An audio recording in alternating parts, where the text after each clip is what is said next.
We got our good friend Naim Abu-El Hawa. What up, Naim? Hey, what's going on? What's going on, viewers? It's good to be back on Get the Memo. It's been a while. Yeah, I went halfway around the world and back, and here we are. So, let's go ahead and talk about the Georgia Runoffs. So yesterday, last night, the campaign with Senator Raphael Warnock, and idiot black dude, Republican dude, basically, Herschel Walker ended. Raphael Warnock beat Herschel Walker in the Senate runoff this time around. He's reelected to his first 6-year term as senator. Mm-hmm. We released our video on that race, and you guys can check that out on our channel. It was recently just posted, so go ahead and check that out. All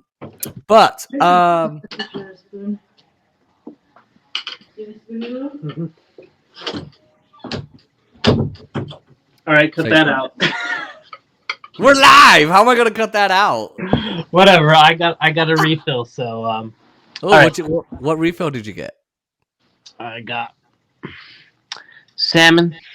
Oh, seaweed, jalapenos, rice, ginger. It's real good.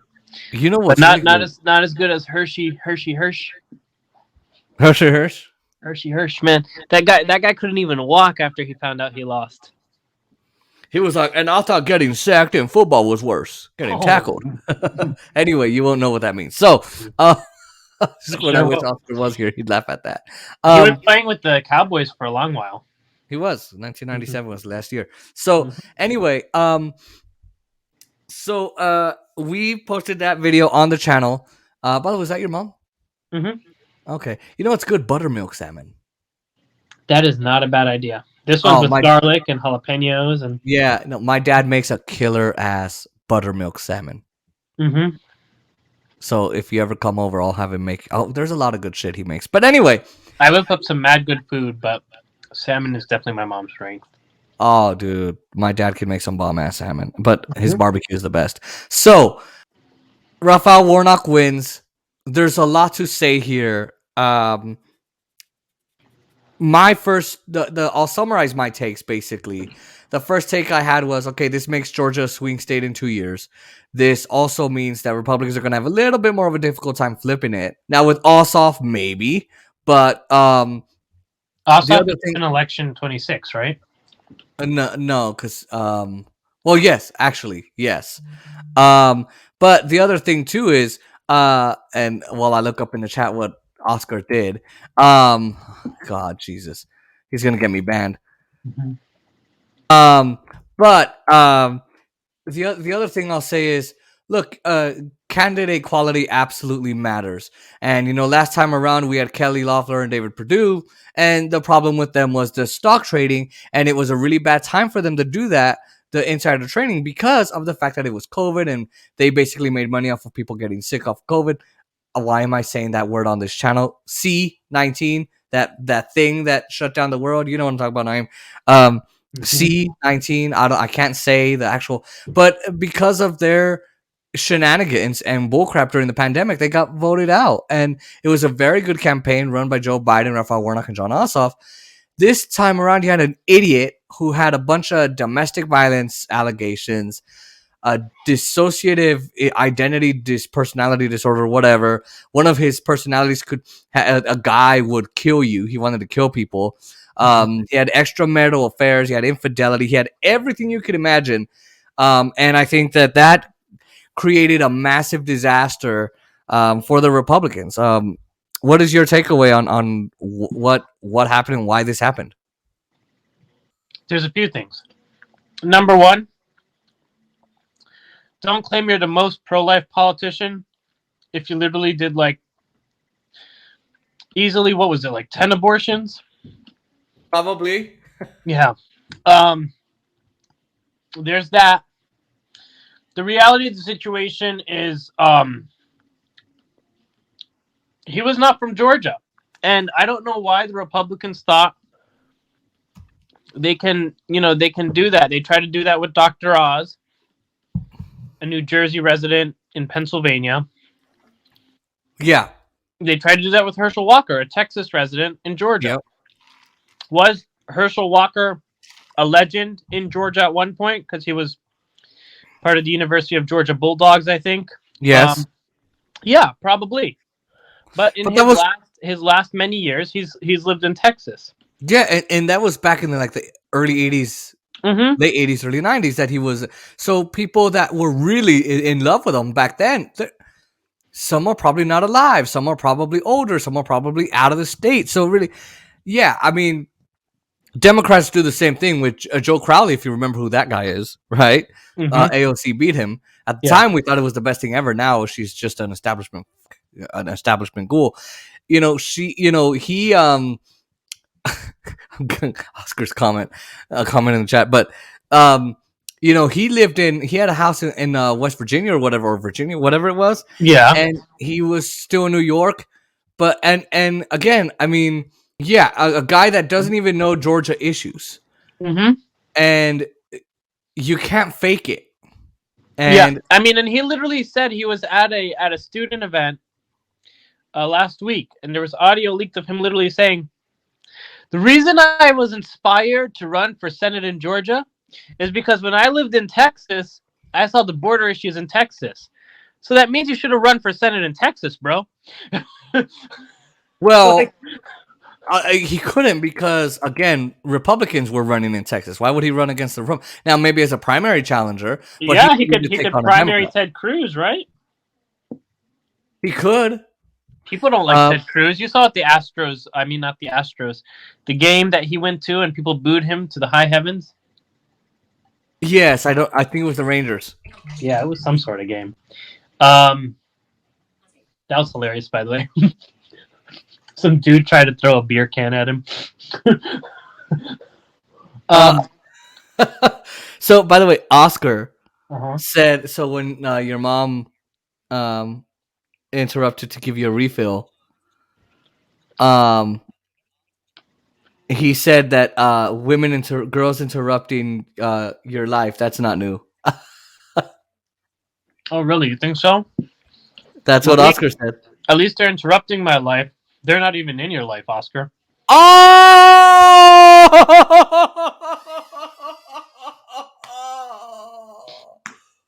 Oh! Who's been single since that one Super Bowl? Oh! Oh! Hey, that phone number, that person who just called you, was some hotline, some chat sex line trying to tell Oscar that he should join them for $1 a month. Oh! Boom, boom, boom! Shots fired, Oscar! Damn! Oh, at least Herschel Walker had abortions to pay for. Oh, okay, that's not a good. No, that's not a good one. That one's pretty fucked up. But at least he killed babies. At least he made babies that he can kill. What the fuck is this turning out? What the fuck, Naim? I'm gonna get your stream banned. Banned is an understatement. What the fuck? But goddamn, those other jokes against Oscar. Damn! Oscar, no comments? Oh, he's busy calling that chat line back. Oh!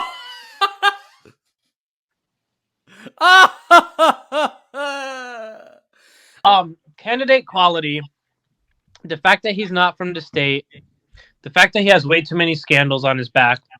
And I think the reality situation is, Mitch McConnell was not interested in helping him out. Mitch McConnell was not interested in helping Blake Masters out. Mitch McConnell was not interested in helping, a lot of these guys out. He wasn't really putting too much into JD Vance, for example, until the last minute. So yeah, I do think so. And then also, there's a lot of things that really went into it too. And Herschel Walker was the one Trump wanted.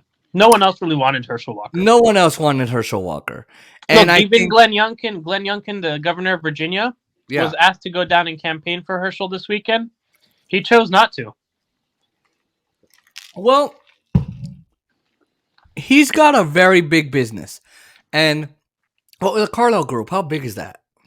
Carlisle's pretty large. Yeah, but I mean, but if you think about it, he's rich technically people are. governor, so he wouldn't even be dealing with Carlisle, really.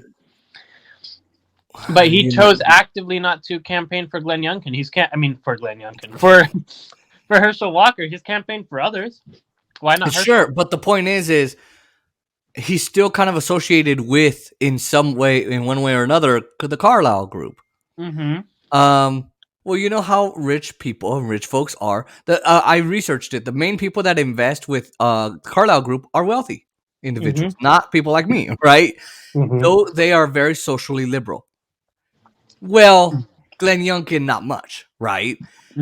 However, he understands this guy's got a billion problems. He's also not right on the policy of abortion. So, and the other thing too is, aside from the character, policies just weren't there. Because Glenn Youngkin would prefer campaign for J.D. Vance over Herschel Walker.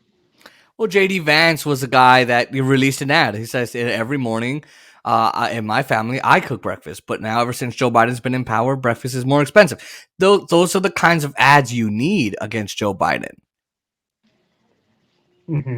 I mean, I have nothing else to say on the race. I think where this puts Republicans is a very important thing. The last thing I'll say is, look, Trump wanted him.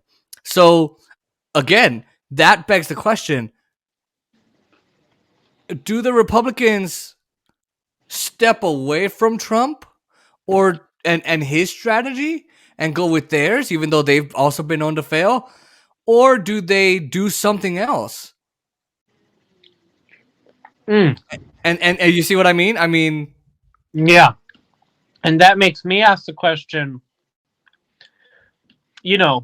Georgia has proven to have Republican voters more so than Trump voters.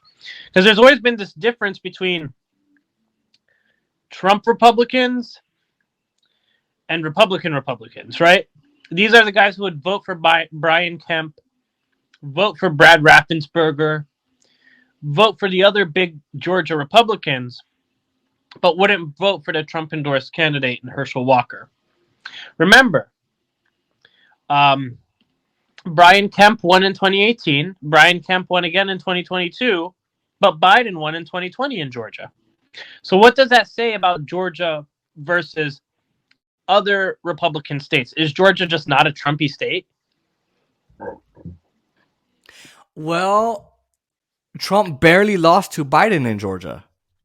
So I think it's that Trump is staying away from the red meat type of policies, and he's going too far, I think. Whereas if he needs to follow the strategy of because the people who are winning in the Republican Party in Georgia are people who are staying in the state, not going to Washington.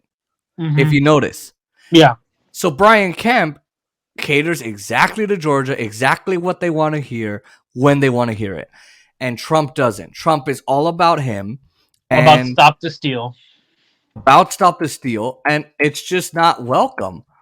And look, is there something to say about the accuracy of the election? Maybe. I personally don't think so. I think the election was just fine, but that's just me. However, because YouTube is a hypocrite, the elections, according to the security state, was the best election ever run in 2020. It was the most secure election ever, and there were no issues. Everything was just perfect. I have to get that out of the way on YouTube, or I'll get. Was it more perfect than Trump's Ukraine call with Volodymyr Zelensky? Or more perfect than 2016 election? Because you can talk about the 2016 election. You can say that Trump's not a legitimate former president. That this and this and that. You can say that. However, you cannot say that Biden's election is not legitimate. Yeah. You can't say that. True. That's true. So what does this? But you can say that all about Trump. Yeah. So the point is look. The biggest point is this.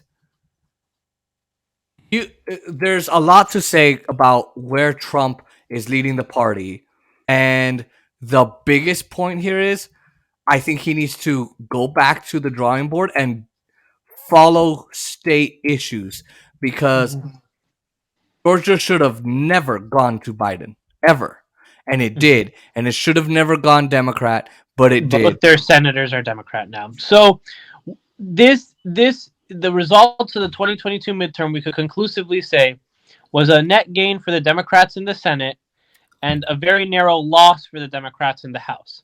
So now that there's a 51-seat Democrat majority in the Senate, Chuck Schumer could throw away the power sharing agreement he whipped up with Mitch McConnell after the 2020 election. Now he could go ahead and have majorities on his committees if he wants, instead of there being tie-breaking votes. Now he can get all kinds of different Biden judges through the Judiciary Committee, right?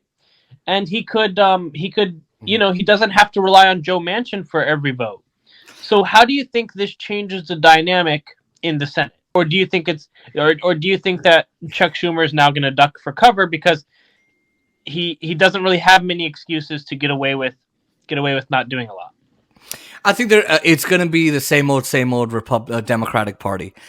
They're not going to do anything. They're not going to help the average Americans. They're going to vote for the same old bullshit. They're going to keep funding Ukraine. They're going to keep funding the military-industrial complex. They're going to keep funding the elites like Jeff Bezos and Elon Musk. Well, Elon Musk these days, I don't know.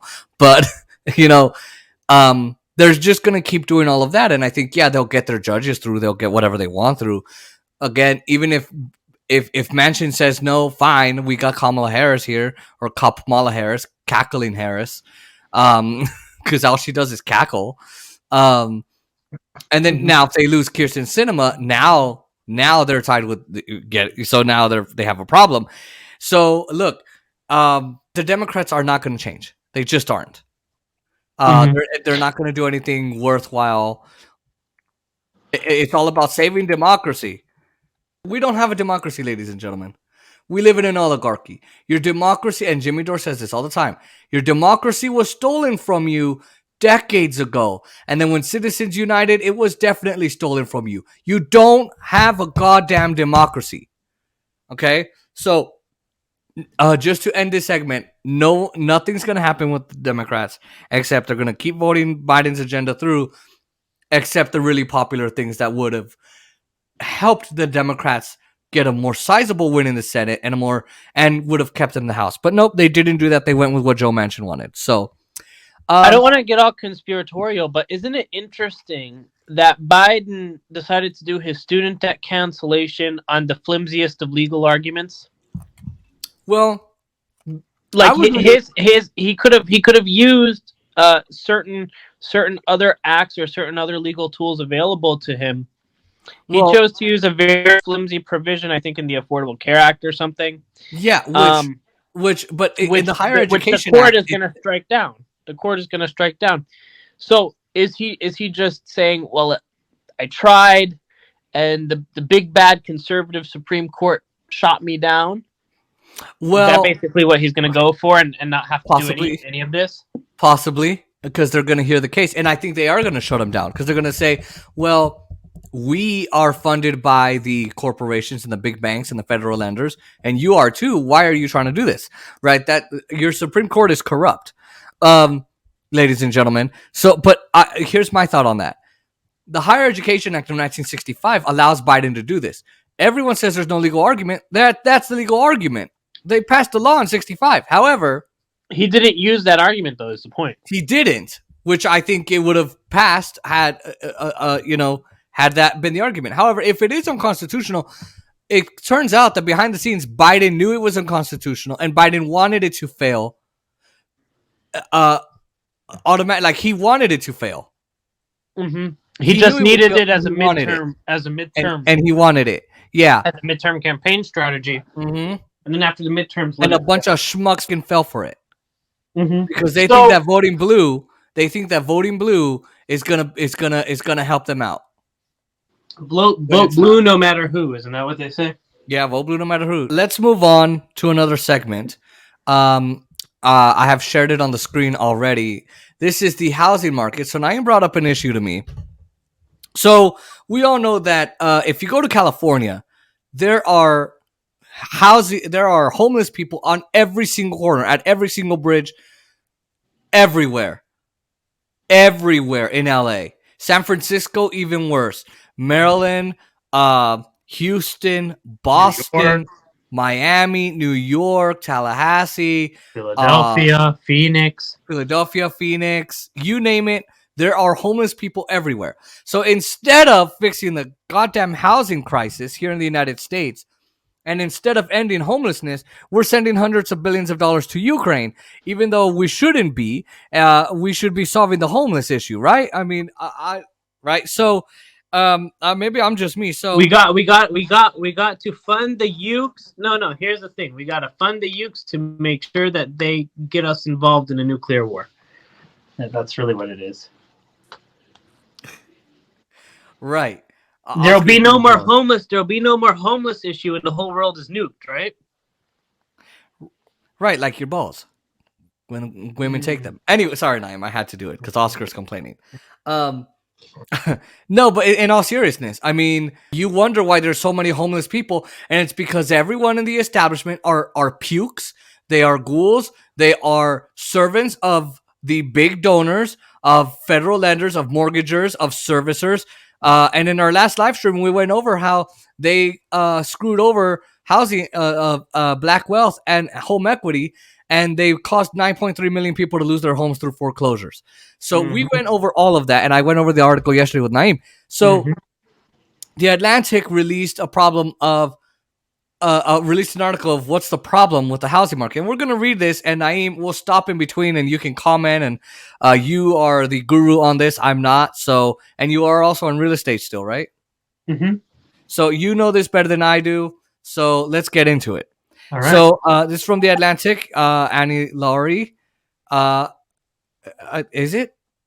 Annie Lowry, yeah. Annie Lowry. So it says, how many homes must the United States' expensive coastal cities build to become affordable for middle class and working poor families again? Over the past few weeks, I asked a number of housing experts that question. I expected a straightforward response.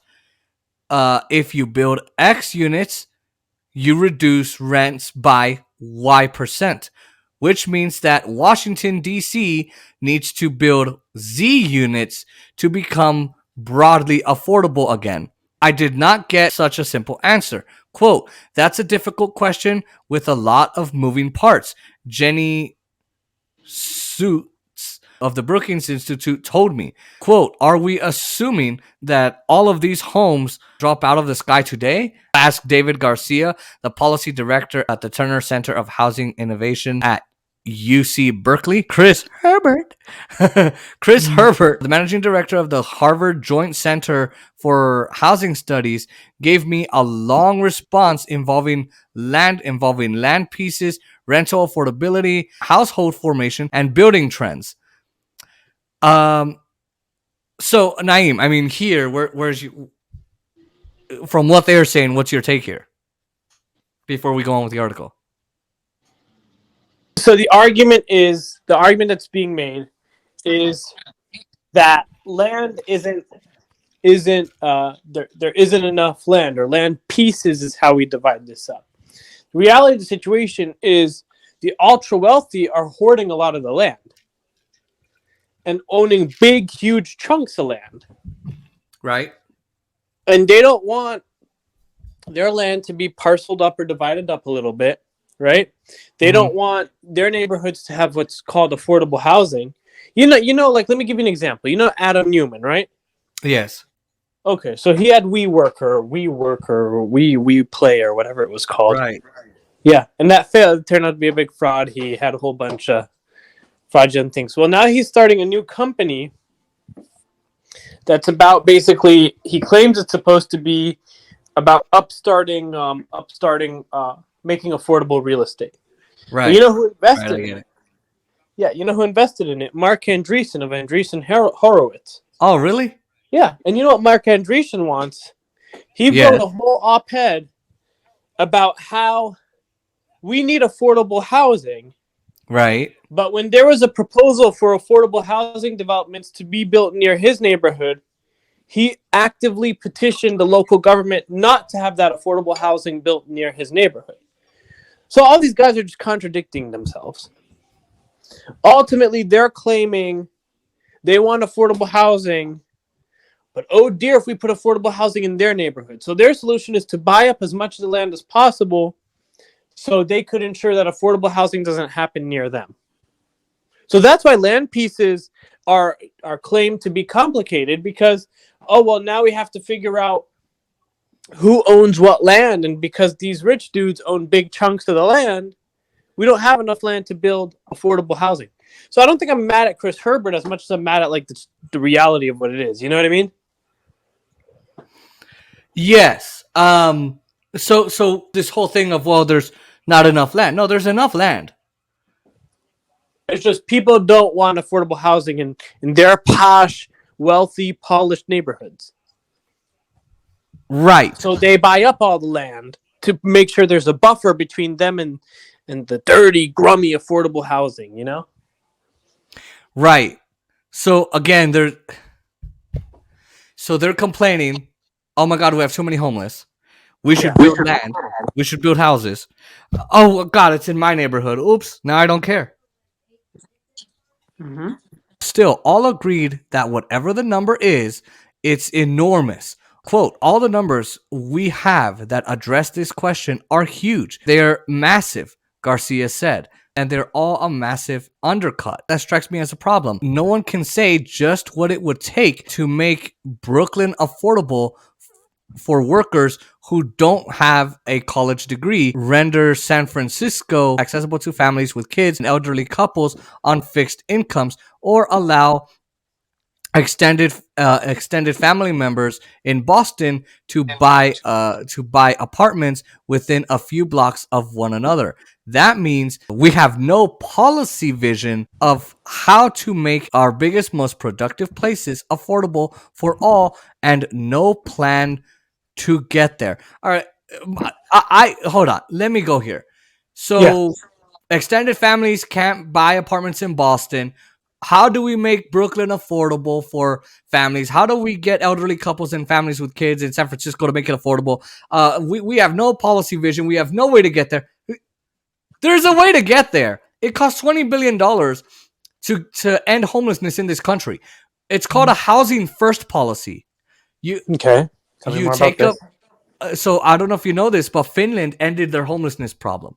And what Finland did was it built a bunch of houses in parts of land. The government bought land.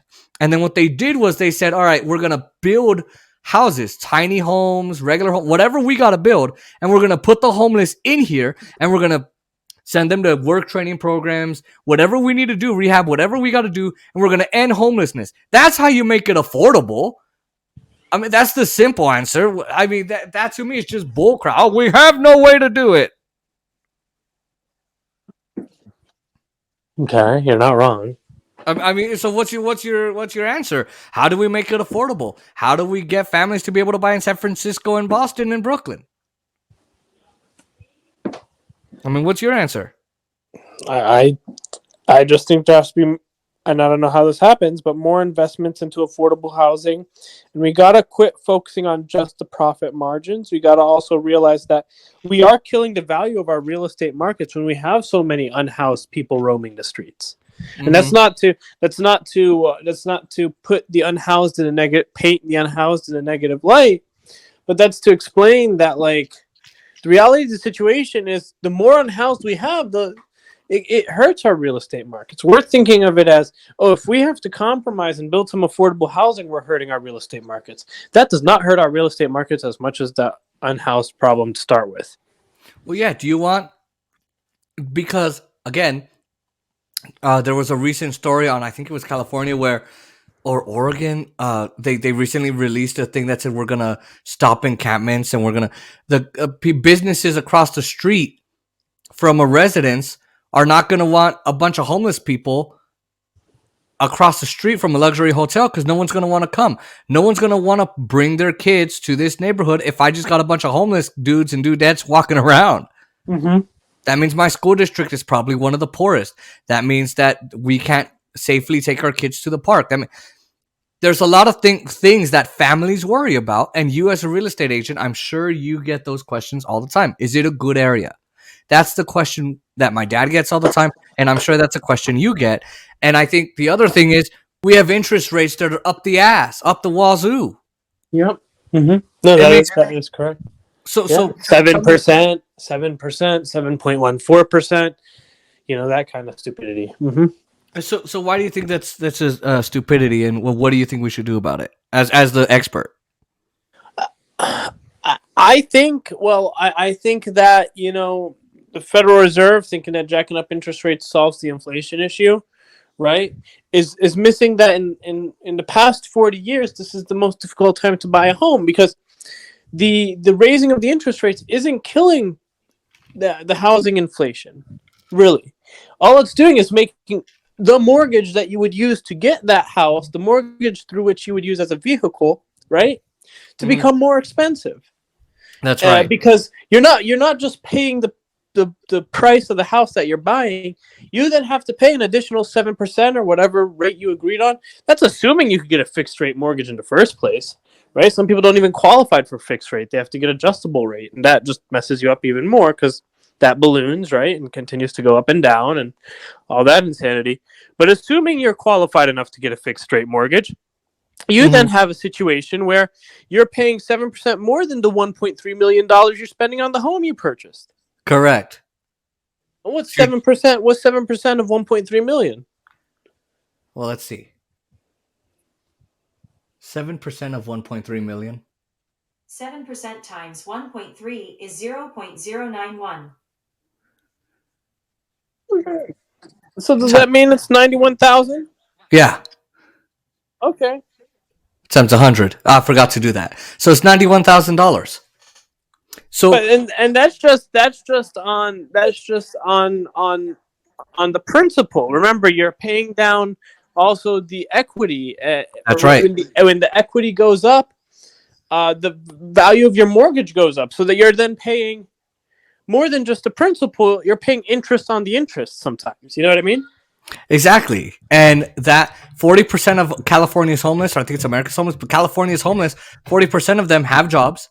40% of them have good incomes, but that's the exact problem they're facing. I'm going to get a lots of full-time workers in California are living out of their cars. Exactly. Because I'm going to get an interest rate that's 6.5% or 7.3%, 7.8%. And then when the home equity goes up, then now I got to pay interest on that interest. Are you kidding me? Hell no. The principal is already high. A house like my dad's easily $2-3 million in California, right? Yeah.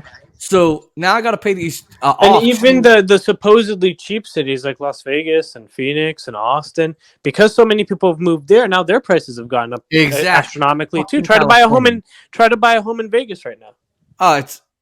It's possible. It's not astronomically bad. My dad would be the better person to tell you. But it's getting higher than it was this time 2 years ago. It is. Oh, absolutely. Can Californians moving here? Go back. Seriously, please. And that's what people don't understand is when you populate an area and you overpopulate it, the prices are going to go up. But that's what a lot of people are saying is I've got to pay $2 to $3.5 million off, and the interest on that interest. Hell no. So, good explanation because I don't know that, and this is not just unfair to Americans who want to move to these places. High rents and sale prices in major cities are a policy choice, one that puts gates around many of our most wonderful places and taxes the folks lucky enough to live there. And it is unfair to all of us. I think so. It's unfair to those who are living there and having to pay these astronomical prices, and it's unfair to those who don't have the financial means to live there, but maybe they have a job opportunity waiting for them there, or a family member that they want to move in with living there, but they can't afford it. So it's unfair to all parties involved. Exactly, and maybe the job pays really well, pays a good $60,000, $70,000, but it still doesn't make the rent. But that doesn't even make the rent because in LA and San Francisco and Hawaii, $90,000 isn't enough to live for one person. So again, You got a job opportunity in San Francisco, Boston, Miami. You can't move there.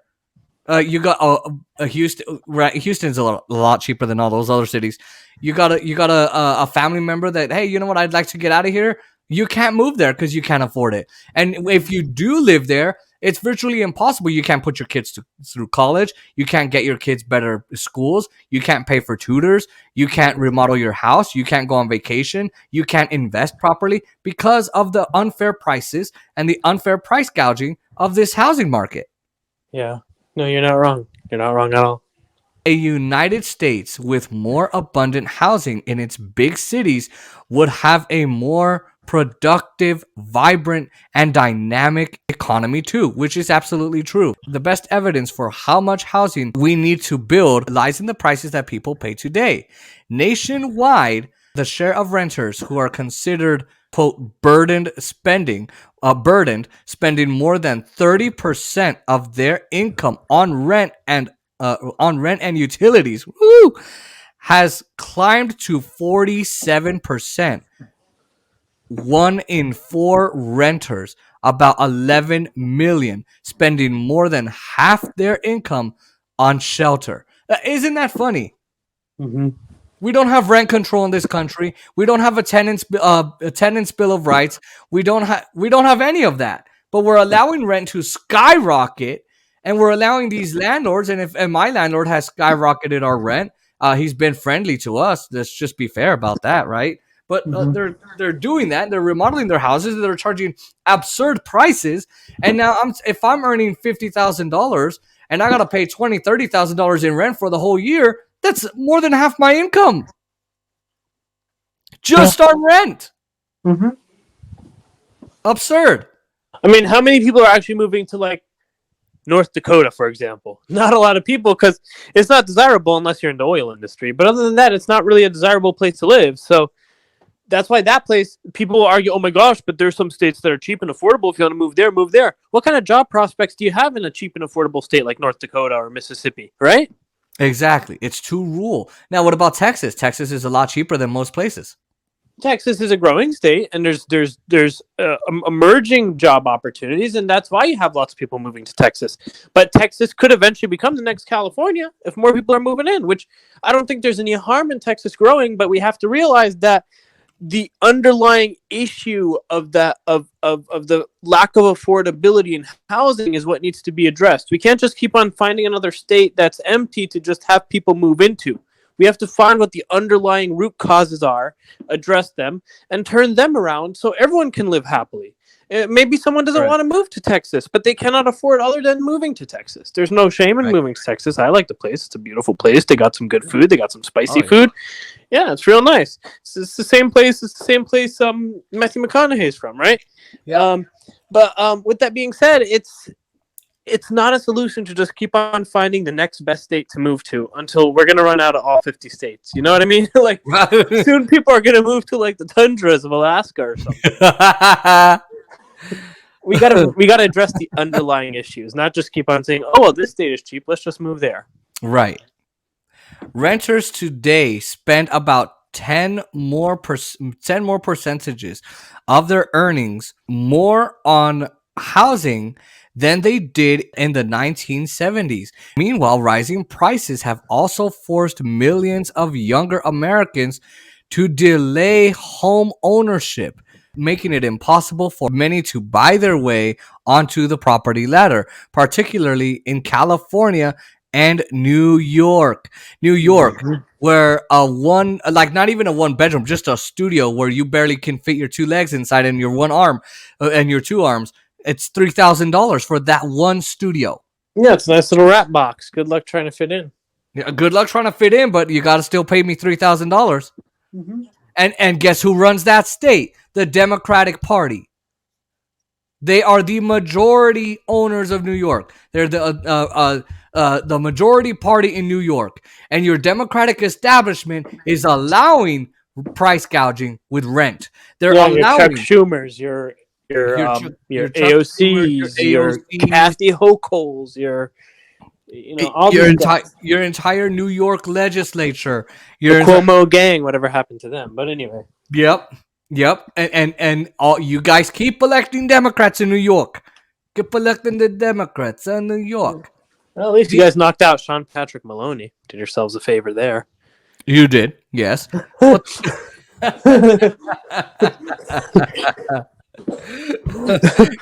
Zeldin did not win governor's race, so now he's talking about potentially running to be the chair of the RNC. Oh, that's interesting because you have different people all wanting to run for chair of RNC against Ronna McDaniel. Yeah, you have Mike Lindell of the Pillow guy. You have My Pillow CEO Mike Lindell. You have Harmeet Dillon, who, I typically don't care to follow too much Republican politics, but she's actually on the nose. She's very correct about the fact that so much fake populism has pervade throughout the Republican Party and the RNC specifically. She says she wants to bring real populism. We'll see about that. To give you an idea of who she is was a former Trump lawyer, or her law firm represented Trump in different capacities in the past. She's based in California, but she's running against Ronna McDaniel, and now Lee Zeldin, who previously ran for governor of New York. I believe he's a New York congressman, correct? I think so. He is potentially going to vibe for that seat. So January is when the RNC has their winter conference and elections. I'd be curious to see. Ronna McDaniel is also a big Trump supporter, and but already said we're going to back him. Is she as Trumpy as Mike Lindell? No, but Mike Lindell is also an idiot. You don't think he's winning the seat? Do you think? Do you think Ronna McDaniel is going to retain the seat, or do you think there's enough resentment against her to knock her out? Because I am hearing a lot of discontent with she's part of the old guard of the Republican Party. She's been around since the 90s? 90s, 80s, late 80s, mid to late 80s and early 90s. Yeah, she was big on the George H.W. Bush stuff, the Ronald Reagan stuff. So she's pretty old. So I see her getting knocked out, if you ask me. I could see her getting knocked out, but I think if she plays her cards right, I think she'll stay. So my point she just needs the coveted Trump endorsement. She does. I'd be curious to see if Trump is going to give her that endorsement, or he thinks that Mike Lindell's better at sucking his. Oh, Mike Lindell is definitely much better at that. I wonder if he's better than Melania. Anyway, my point is, you guys have a Democratic establishment running New York City, and these establishment fucks, these pukes, are causing your rent to go up. Chuck Schumer to say New York City, all he's going to say is New York shitty. Because he probably lives in a nice, comfy home somewhere in D.C. Absolutely, and he has a really nice, comfy home in the Hamptons. Yeah, and he has a nice home in the ritzy part of New York. But Chuck the point Schumer is some corrupt ass shit. But anyway. Oh yeah. Oh, I can imagine what he did to get that house. But the point is, you have a bunch of Democrats running that city, running New York City and New York State, that are causing this rent crisis, that are causing this housing unaffordability crisis. And guess what? You guys keep voting them in. And guess what? The prices in New York keep going up. Keep voting Democrat, and that's what you get. Now, people make painful choices to keep their housing costs in line with their income. Millions of families do not live where they want to, or in the kinds of homes they want to, or with the people they want to. That's right. When the mortgage on a townhouse is too costly, families keep renting their rundown apartment. When a third bedroom costs too much, parents give up on having a third kid. First off, even if you live in a fine area and the cost of living is not very high, like Springfield, Illinois, you shouldn't have kids if you yourself don't. If you don't have $50,000 to $100,000 in the bank, I don't think you should be having 3 kids. But this is a public policy catastrophe too. The problem is largely, if not exclusively, the result of the country not permitting enough homes where people want them. Although some communities in the interior of the country, especially in the South, have allowed housing construction to keep up with rapid population growth, the superstar metro areas of the Northeast and West Coast have not. Quote, the reason California has the affordability problems we have now is because we did not build, said Garcia of the Turner Center. In the 1960s, 1970s, even into the 1980s, we built between 200,000, 300,000 homes per year. In our most recent economic boom, we were building 100,000 homes a year. So it went down by at least $200,000 a year. And you got to remember, our most recent economic boom was our most long-lasting economic boom, our most historic economic boom. It was the boom. The boom he's referring to here is the boom that began in the second half of the Obama administration, all the way through to the Trump administration, to when COVID hit. So the reality situation is the economic boom that took place at that period was the longest lasting economic boom in recent American history. So, it wasn't an economic boom for all, I'll tell you that much, but it was an economic boom nonetheless. Yeah, I won't argue that it was an economic boom for all, but it was an economic boom nonetheless. And the fact that we produced more homes and less homes per year by half or more than half, reduced in that economic boom than we did in shorter, less secure economic booms in the 70s and 80s, for example, says that either we were really, really going aggressive in the 70s and 80s, which is not true, or the alternative, which is the correct alternative, we were purposely not building enough homes in this most recent economic boom, and that was intended to make sure that the prices spike more than naturally, an artificial spike. And that was because some of these big real estate investors and developers wanted to recoup the differences or the losses they experienced in the 2008 crash. So again, it was greed. This is on purpose.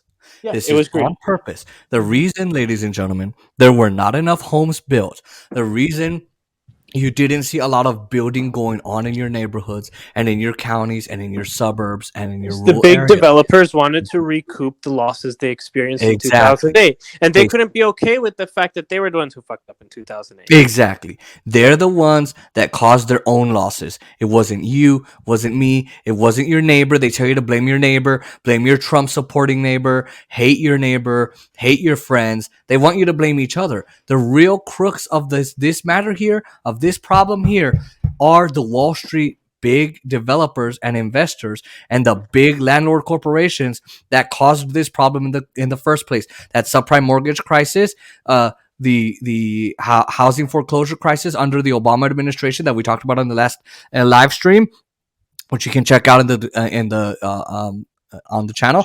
That was all done to help the big banks, to help the big investors. And that's why we don't have housing in this country. That's why we don't have enough. They weren't building in the 70s and in the 80s. They were doing what they're doing now. They were purposefully allowing prices to spike. They were purposefully, because there was a crash in the 70s. So there's no way they were building that. And in the 80s, you had that terrible theory of trickle-down economics. And look, Ronald Reagan did cut inflation at least by half. The problem is he punished employees by doing that. He busted up the unions. He squashed. He ballooned unemployment rates. He made sure the labor force was designed so it could favor the corporate bosses and not the employees. And that's what Jerome Powell's trying to do now with the raising of interest rates today. Same exact idea. It's the Volcker curve, the stuff that they were trying to do back in the 80s. Exactly. So when you crush the unions, when you crush the labor force, when you balloon unemployment, when you punish your employees, you tax tips. By the way, he taxed. I spoke to a woman who was a waitress in the 1980s under Ronald Reagan, and she was on the bus with me, and she said, "Yeah, we used to get tips, and Ronald Reagan will tax our tips. So you'd have to. So taxes went up under Reagan, not down, and so." And yet the Democrats, their hero is Ronald Reagan. Okay, and so when they raise the interest rates, when they kill your labor force, when they balloon your unemployment, when they don't build homes on purpose just so that they can raise the prices, just so that they can get money back in their pockets, even though they got a government bailout of over $100 billion. Mm-hmm. They still need more money because they're greedy assholes. And that's why you have that's part of the reason, out of all these reasons, you have so many homeless people. Just saying, ladies and gentlemen. But they don't want the homeless people in their neighborhoods. Oh dear, nope, nope. Keep those ghetto people out of here, right? Take them out of here. I want my rich kids to play around in their little fenced yard with their 2 little fluffy white dogs, and make sure that they don't get impacted. They don't get impacted by this homeless grub and whatever else bullshit they want to call homeless people, right? Mm-hmm. And they're going to sit here and say, we can't have our real estate prices be impacted, so make sure you push these guys so far away from us.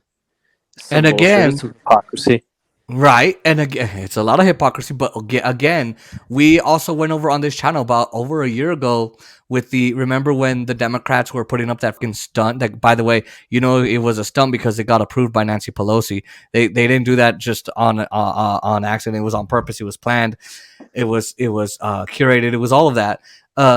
When they were the eviction moratorium and the Supreme Court struck it down, we found out that the Senate majority PAC, the House majority PAC, the Pelosi's of the world, the Schumers, the Jeffries, and all of them, Hakeem Jeffries, they're all funded by these landlords and these big corporations. That's why you didn't have an eviction moratorium extended. That's why you have these housing crises. And that's why the rich are able to say, we don't want these ghetto housing pricks here, homeless pricks here. We want our white neighborhoods to remain that way, and we want them to remain prim and proper, and we don't want you to build in our neighborhoods or in the land that we don't even touch. That's why, because they run the Democratic Party, and yes, they run the Republican Party. We all know who the Republicans are, but no one tells you who the Democrats are. And on this channel, we tell you who the Democrats are, period. Yeah, Hakeem Jeffries, the new minority leader in the House, right? He's going to become the new minority leader. No one's going to oppose him. No AOC, no Ilhan Omar, no Rashida Tlaib. None of those guys, not even Jamal Bowman. None of them going to oppose him, right? No. He's going to go sit here and cruise to victory, and then he's going to take the Democrat Party to the right. And he's already talked about that. He said, where we can find common ground with the Republicans, we will work with them. And we will make sure that the theme of the next Congress is bipartisanship. Yeah. What happened in 2011, when bipartisanship was the theme? There was no bipartisanship. Why? Because the Republicans figured out, hey, we got power. We can use this power. Why are we going to work with Democrats? It makes no sense. And then I think Hakeem Jeffries is delusional. Exactly. Then when the Democrats cry, when they lose more seats in the next midterm, and when they lose the goddamn presidential election, maybe it's because you work with Republicans. Work with Republicans on issues that working class people care for. No, where they work with Republicans are, how can we give Wall Street more loopholes? How can we make housing more money to Ukraine? More aid to Ukraine. So that's who you're voting for. Democrats that want to be Republicans. That's who you're voting for.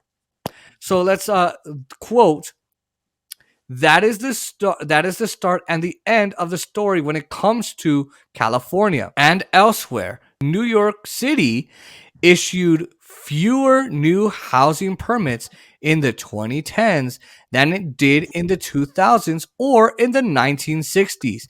Mm-hmm. It has, year after year, created more jobs than homes. So we got more people making money in New York. Maybe not a good amount of money.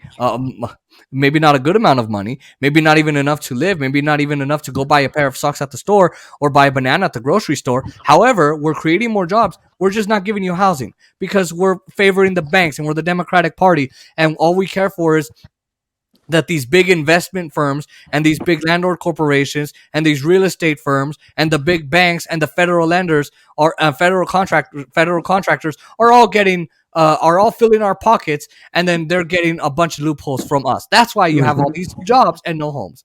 Yeah. Nationally, household growth and new construction have been essentially coincident for the last 7 or 8 years, said Herbert of Harvard. Typically, housing construction exceeds household formation by about 20% because they're always removing housing that has outlived its useful life. We haven't been doing that for a long time. Just by that very simple measure, we're not building enough. There's a theme here. We're not building enough. They didn't do it in the 70s. They didn't do it in the 80s. Ronald Reagan ruined a lot of crap in the 80s. They didn't do it in the 90s. They barely did it in the 2000s. And from the 2010s and on, oh, by the way, they caused the Great Recession and the subprime mortgage crisis in 08, 07, and 08. Mm-hmm. And then in the 2010s and on, they have not built homes because they want to recoup all those profits they lost and screw you over, even though they already screwed you over. Mm-hmm. So, okay, I just want people to know the theme. M. Nolan Gray, the housing revolution is coming. The answer is to build more, a lot more. Rise and shine, honey bun. Good morning, honey. Did you smell the coffee? Ooh, that coffee is strong. Stronger than that Cuban coffee. God damn. I don't know what's stronger than that. Rough estimates of what economists call the housing gap, how much the United States would have to build to bring it back in line with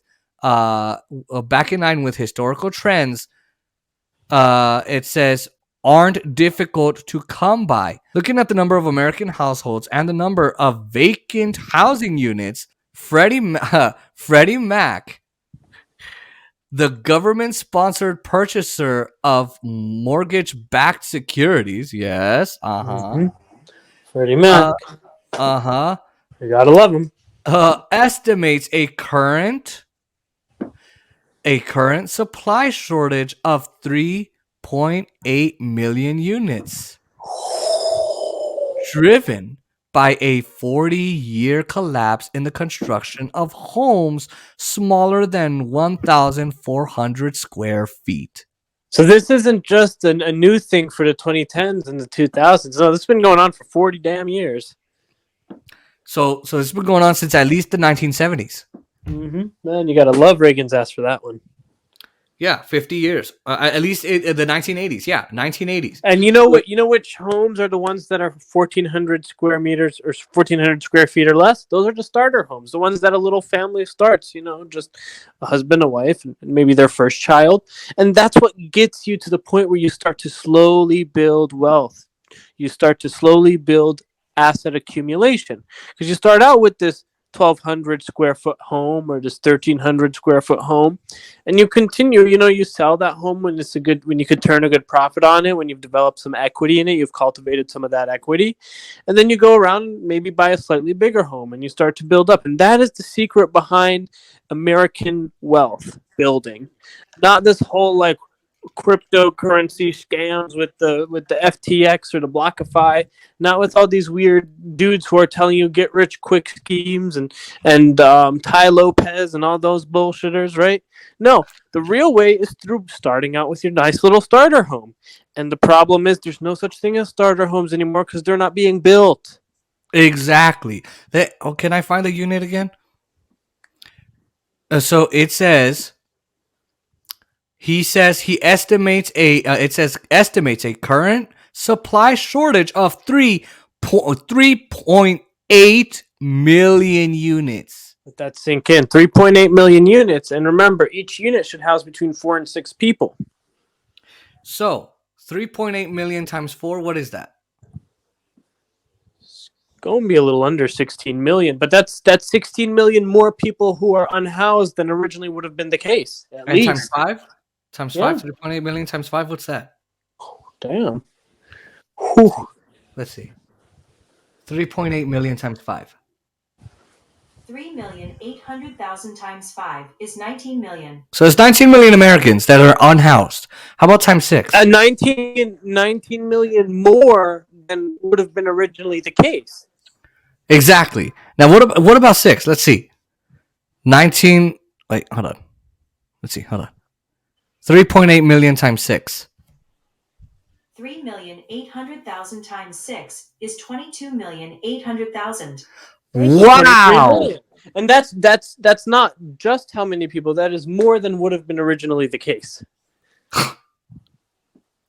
Because the originals are the people who maybe are suffering through mental health things or choose to be homeless. There's a few people who do make that. Yes, there Very are, rare. and there's a good book called Beneath the Neon, and it's about Vegas. And so beneath the strip, there are tunnels. Beneath the Rio, beneath the Wind, beneath the Circa, beneath which is a new one, beneath the Mandalay Bay. There are all these tunnels of people that either lost everything from gambling or the crisis, or they just were like, fuck it, I just want to be homeless. The point is, there's a different variety, yes, but that's 3.8 million housing units that don't exist. That should exist. Not built. Don't exist. That should exist. That should exist. That's 3.8 million housing units. That is between 16 to 22 million Americans not able to get a house. 16 to 22 million. Wow. Can you imagine that? Yeah. That is insane. That is more people than balls I've lost in my life. What was that? I said that's more people than balls I've lost in my life.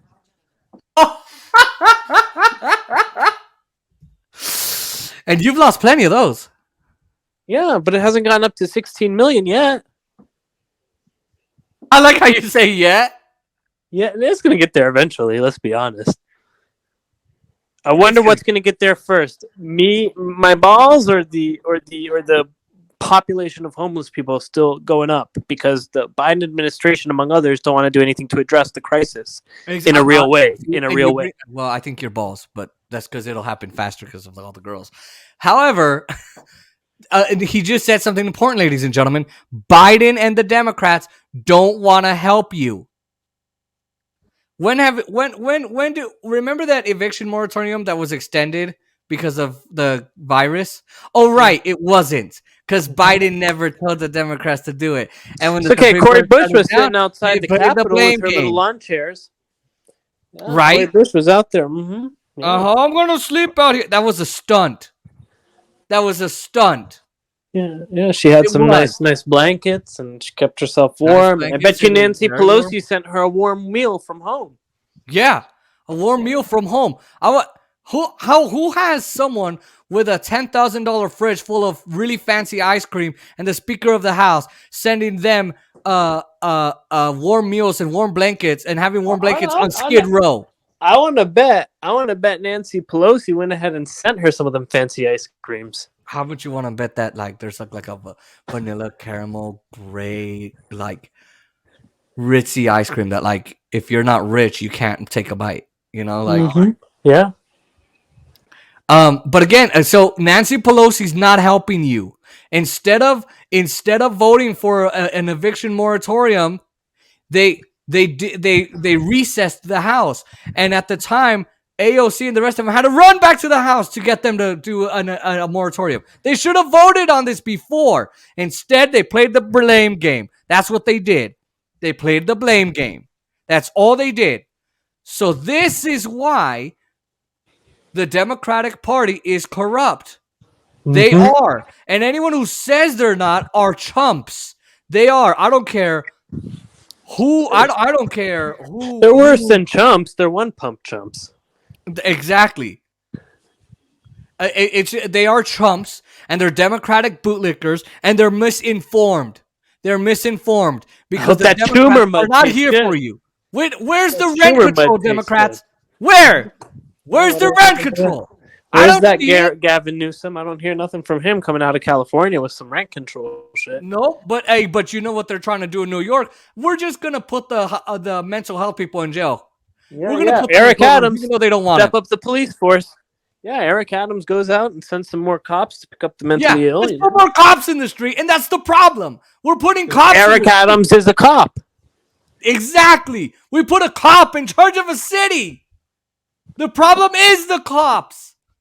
We're giving them too much to do, and that's the reason we have so many goddamn shootings. That's one of the reasons. Because we're giving them too much to do, and they don't know how to deal with people. they're impatient, and they're taught to kill whatever they come across. We should be sending social workers to these cities and to these homeless people, helping them out, and I guarantee you we'd have a better situation.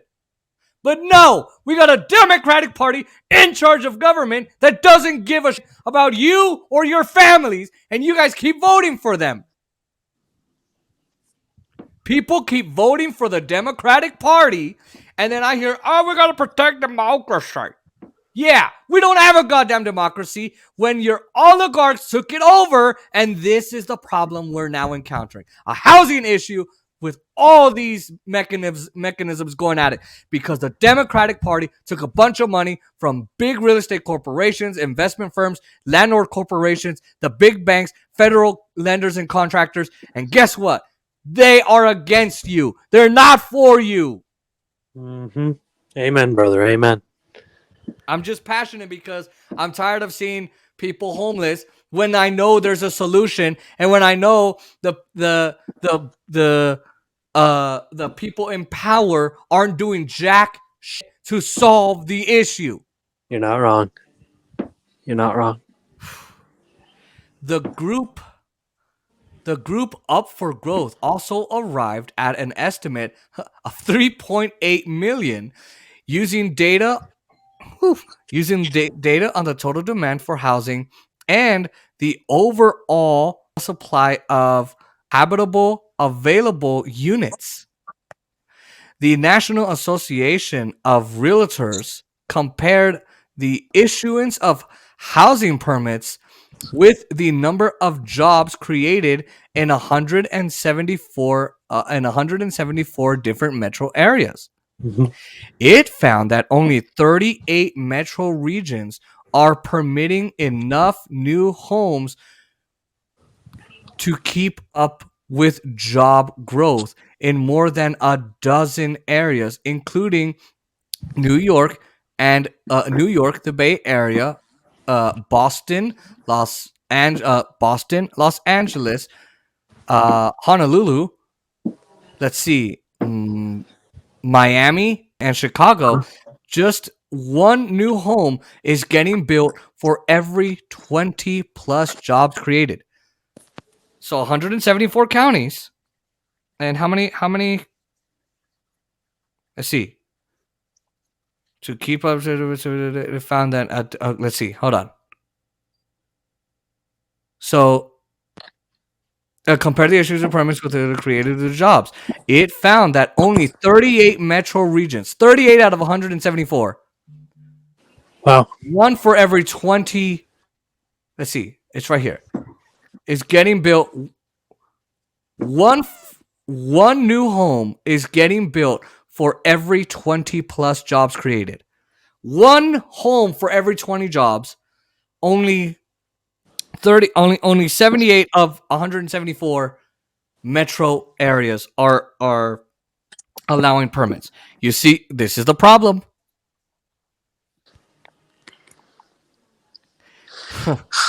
The NAR estimates National Association of Realtors, by the way. Okay. Yeah. Estimates a building gap of as many as 7 million units. These numbers draw on data such as vacancy rates, household formation trends, and building trends, but none of the estimates capture what I've come to think of as the affordability gap, the difference between the housing we have and the housing we would need in order to ensure that working class people could once again live in our big coastal cities for a reasonable cost. So we're going to stop there with this article because it's going to get me even more mad. Mm-hmm. But I mean, let's get your ending before I give mine while I get the next tab. Let's get your ending thoughts on that. Mm-hmm. Yeah, I mean, to be real with you, it's a major problem that's going to take a lot of effort to address. There's gonna have to be policy shifts, but there's also gonna have to be changes in the American perception of what a home is, because so many rich people think that you just buy as many homes as they want and just rent them out and become the landlord class, right? You have BlackRock doing that kind of stuff. You have other guys doing that kind of stuff. And so many people being, unfortunately, I don't think it's by choice, but being okay with just being a permanent renter class. We have to demand more rights to owning homes, not just renting them. Because then the oligarch class, the plutocrat class, are going to sit here and buy up all the homes and charge us an arm, a leg, and a shoulder to be tenants in perpetuity. Right. So we have to change our mindset. Policy has to change, and a demand to build more homes is the key issue. And it's going to take a lot of effort. It's going to keep on having this conversation. It's going to take housing rights activists to get on the streets and demand their rights. It's going to take a lot. Because what would you, and I agree. Because it took 40 years to get here to where we are now. 40 years of corruption, 40 years of all kinds of different chicanery and bullshit that these guys have been pulling, and we're in such a deep hole. It's going to take a while to dig ourselves out. It really is. And that's not for you to lose hope. That's just to tell you we got to work hard. We got to bust our asses and back them up, right? Mm-hmm. Where are you, Antoine? Come on, Antoine. Anyway, but there you go. Again, what you described is people power. And, people tell you to hate your neighbor. Hate your neighbor because he's a Trump supporter. I voted for Trump. You voted for Obama. We shouldn't give two shits. We should all stand up together. You know what I mean? Right. Forget that whole, hate your neighbor. Stop focusing on your neighbor as a Trump supporter. On the issues you can work with them on, work with them. On the issues you can't, and they're really nutcases, then fine. That's okay. We understand that. But don't actively try to beat them with a stick. Just leave them be. Whatever. Exactly. And not only that, but you got to think about it. What brings people together? Working class issues. I can't afford my rent. I can't afford my groceries. I can't afford my power. I can't afford multiracial, multi-generational working class. Multi-generational working class. The stuff Bernie Sanders talked about until he sold himself out. And made millions of dollars, and then voted for the largest upward transfer of wealth in human race history. $4.25 trillion all to Wall Street, and you got a crummy $1,000 check. Or was it $1,500, whatever it was, and then a $600 check, and then another like $1,400. That's all you got, and all these guys who continue to recoup their benefits, they've more than recuperated their benefits. Yeah, wouldn't you agree? So, so if they've already done that, and the government keeps bailing them out, where's our bailout? Where's ours? And it's going to take people power. The government hates when people come together. When people come together, I don't care if you're black, white, Hispanic, Asian American, South Asian Pacific Islander, Muslim, Indian, Native American, Republican, Libertarian, Green, a Democrat, whatever you are, independent, you all need to come together. Everyone needs to come together and fight these assholes who are in government that are screwing you over and creating this. This is not a household crisis, a housing crisis that just fell out of the sky. They created it. They created it. Yeah.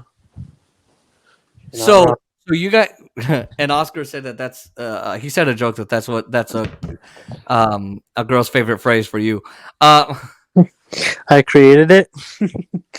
Something like that. No, that I forgot the joke, but So there you go. Come together, fight these guys, and watch them change. Why do you think Joe Biden? And we're gonna get into the strike later on. Actually, let's get into Bush real quick, and then we'll go into some Bush. And then I got some breaking news for you. If whenever you want me to present it.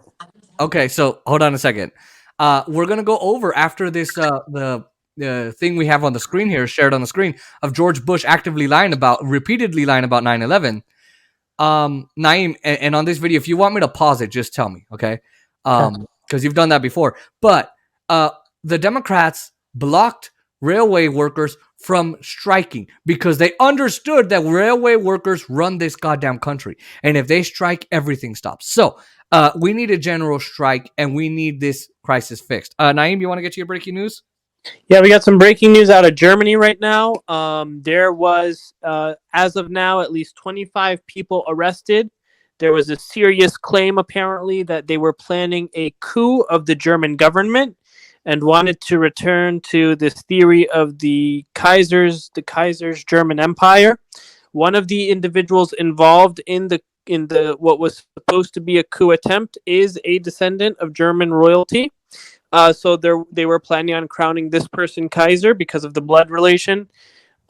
This coup attempt was it's unclear if it's been fully stopped, but what we do know is that at least 25 people have been arrested in raids, and there are continuing to make arrests.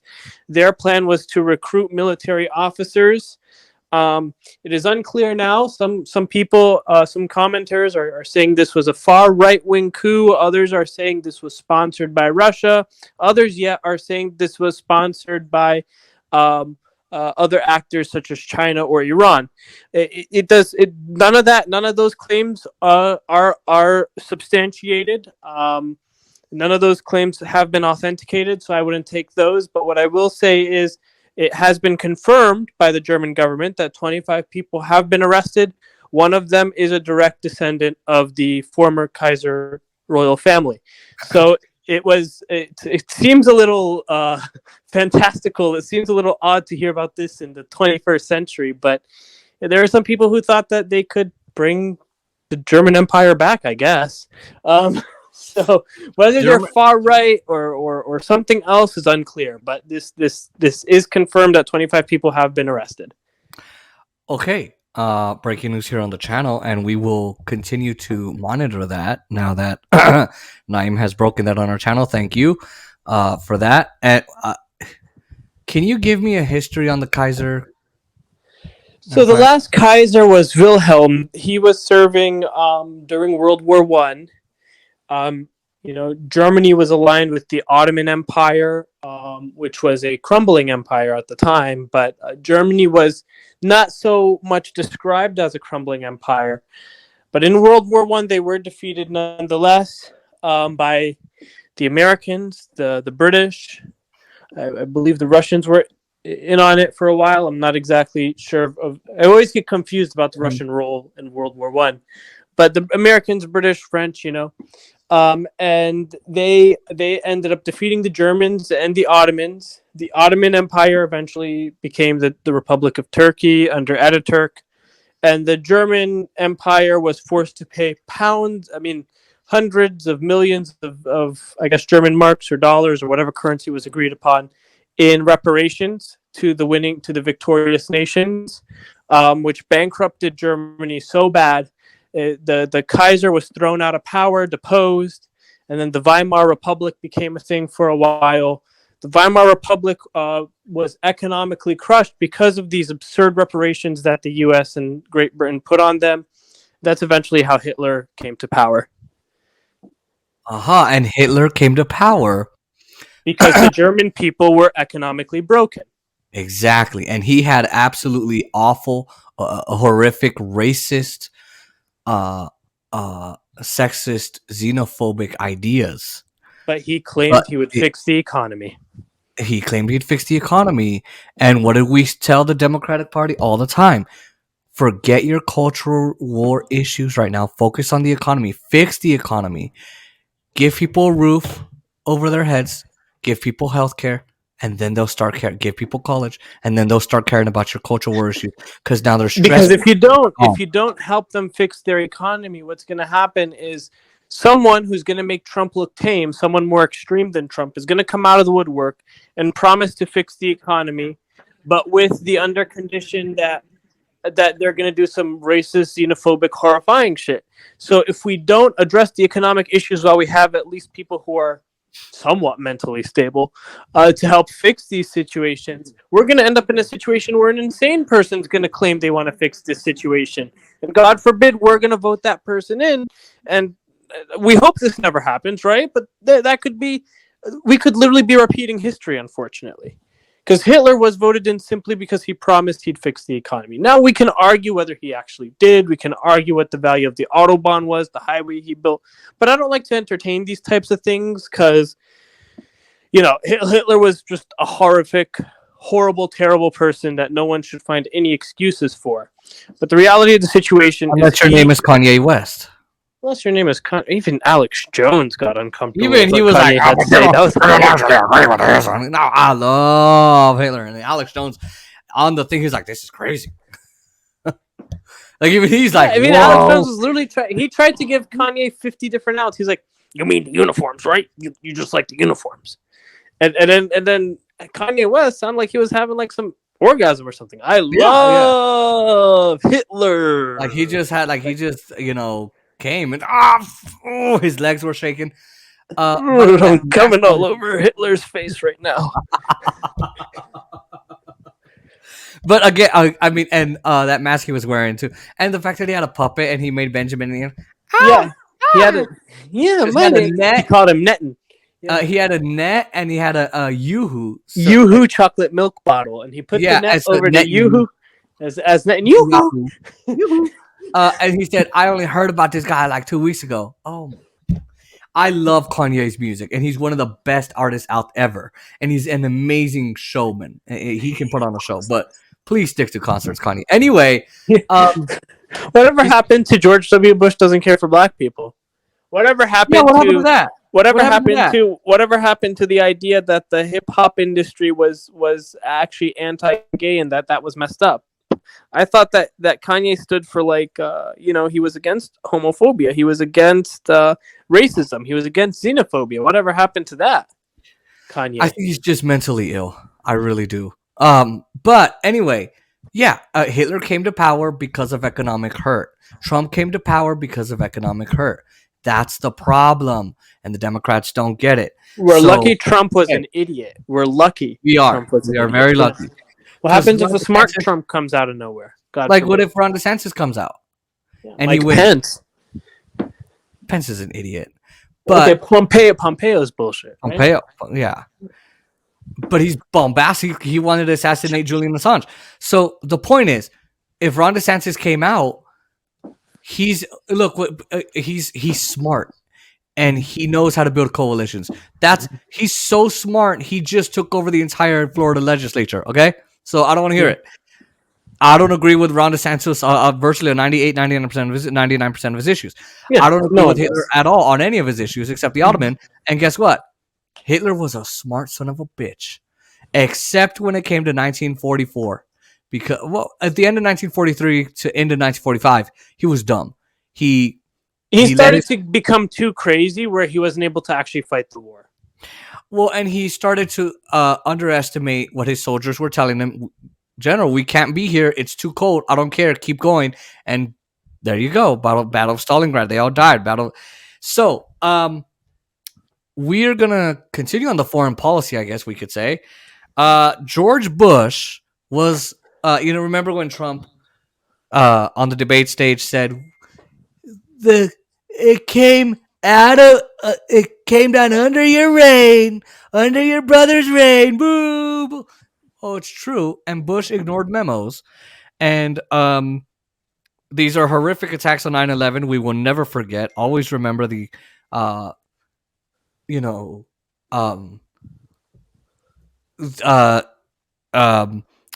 very, thousands and thousands of people died.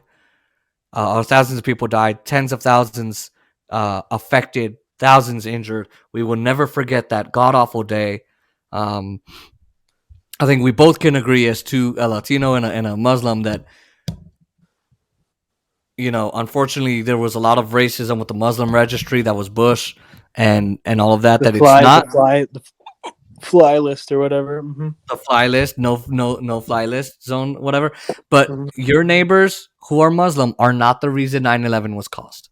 And we were just as heartbroken for the losses as everyone else was. And there were Muslims on those planes. Mm-hmm. So there were Muslims who died in the World Trade Center. There were Muslims who died in the Pentagon. They worked with the U.S. government, but their practicing faith was Islam.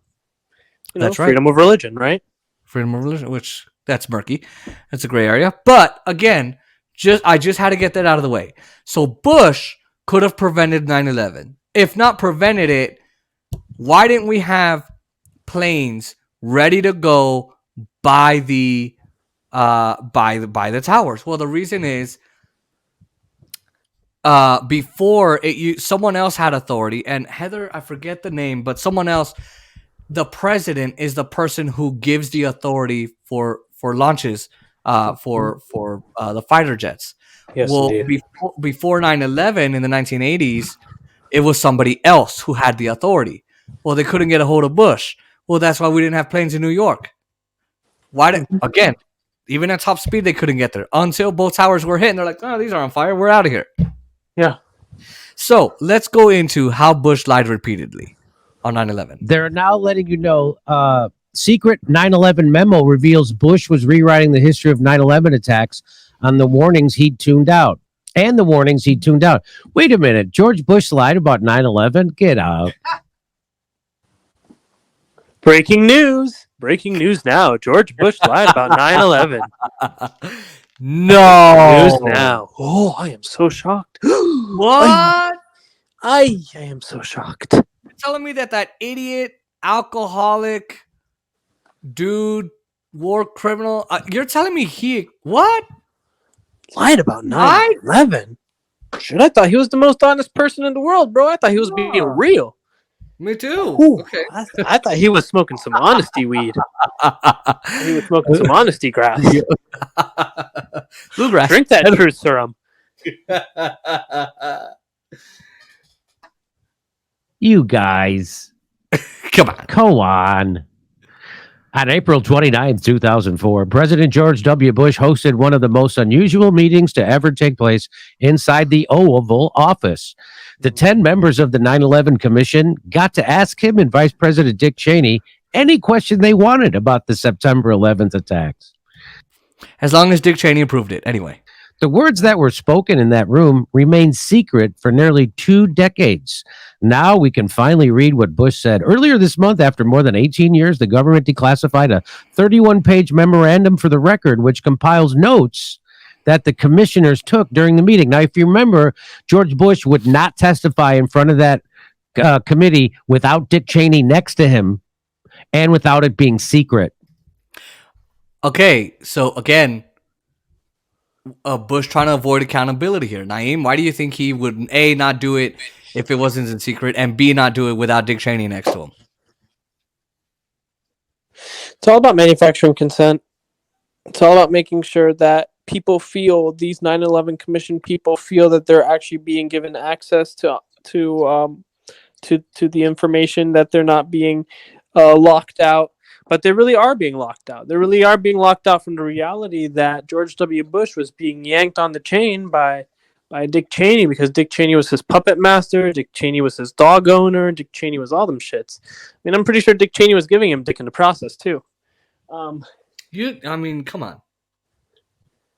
After he shot somebody in the face. Yeah, and then he shot his load all over Bush's face. But anyway. Yeah, exactly. Mm-hmm. Thank you, Dick. Such a good guy. But I think it's also exactly one. Dick Cheney is a pro-war fucking maniac, and he received. We got to get into Iraq. But in the 1990s, he said, in the 90s, he said, "Why the fuck would we go into Iraq? There's no strategy. We have no reason to be in Iraq. We have no exit strategy. Why?" Well, then Halliburton gave him hundreds of millions of dollars, and he went, "I think we should go into Iraq." That's incredibly funny. So, that's before he became vice president. When he was become vice president, they gave him millions of dollars. So Dick Cheney's still alive, by the way. Yes. So why don't they put him up in jail? Well, again, why don't they put Bush up in jail? Well, both of them aren't allowed in Canada. They best not be allowed in Canada. Arrested. Mm-hmm. And they've said, any of these guys go, like Jenny DeSantos, who was the CIA director, any of these guys come, We're arresting them. We don't give a damn. Mm-hmm. So again, we let our criminals get away with things, and George Bush needed Dick Cheney because everything ran through Dick Cheney. You had an alcoholic president in office who didn't do anything. Dick Cheney did it all. Oh, and why didn't he testify in public where we could all see? Yeah, instead of holding this closed door meeting at the Oval Office. And then hiding it for if he was really not afraid of hiding shit, he should have come out and given a speech to everyone and done public comment and have us all come around and ask the White House, ask President Bush to answer for everything. Well, but he didn't testify in Congress. I wonder why the President of the United States didn't testify in Congress. Probably because he's culpable. We'll see. Mm-hmm. And we let that happen. Well, you know why? Because our media is bought by the military-industrial complex, which wanted a war in Iraq. That's absolutely true. For 2 years, between 2002 and 2003, 2001 and 2003, they lied about Iraq. Dick Cheney went to that New York Times writer, Julie, whatever her name was, Judy. Oh my God, I forget what her name is. And he said, "Hey, tell them that they have vials." And then she repeated it. Oh, what are you gonna? I'm Dick Cheney. And she repeated that they had vials, and they never did. And they lied about Iraq. They got the American people on their side, and guess what? It was all a big lie. But that's because the military-industrial complex wanted a war. The media was funded by the military-industrial complex, and that's why they let Bush get away with this. That's why no one in the media was asking, "Why ain't Bush talking?" Mm-hmm. Why? Because they're all funded. There's this corruption. We cover this on the channel for a reason. And even still, the 9/11 Commission in the report was like the only report produced by the federal government that was like more flawed and politically manipulated than the JFK assassination. They all denounced it. Didn't every member of the fucking committee denounce the thing? Yeah. The document shows the commissioners giving Bush multiple chances to acknowledge the numerous documented warnings he'd received from his own government of impending attacks by Al-Qaeda. For the most part, Bush failed to do so. Instead, he passed the buck. Perhaps the largest of Bush's evasions that day concerned his CIA director, George Tenet. The threat was overseas. That was what... I made a mistake in the live stream description. It's George Tenet. What George said.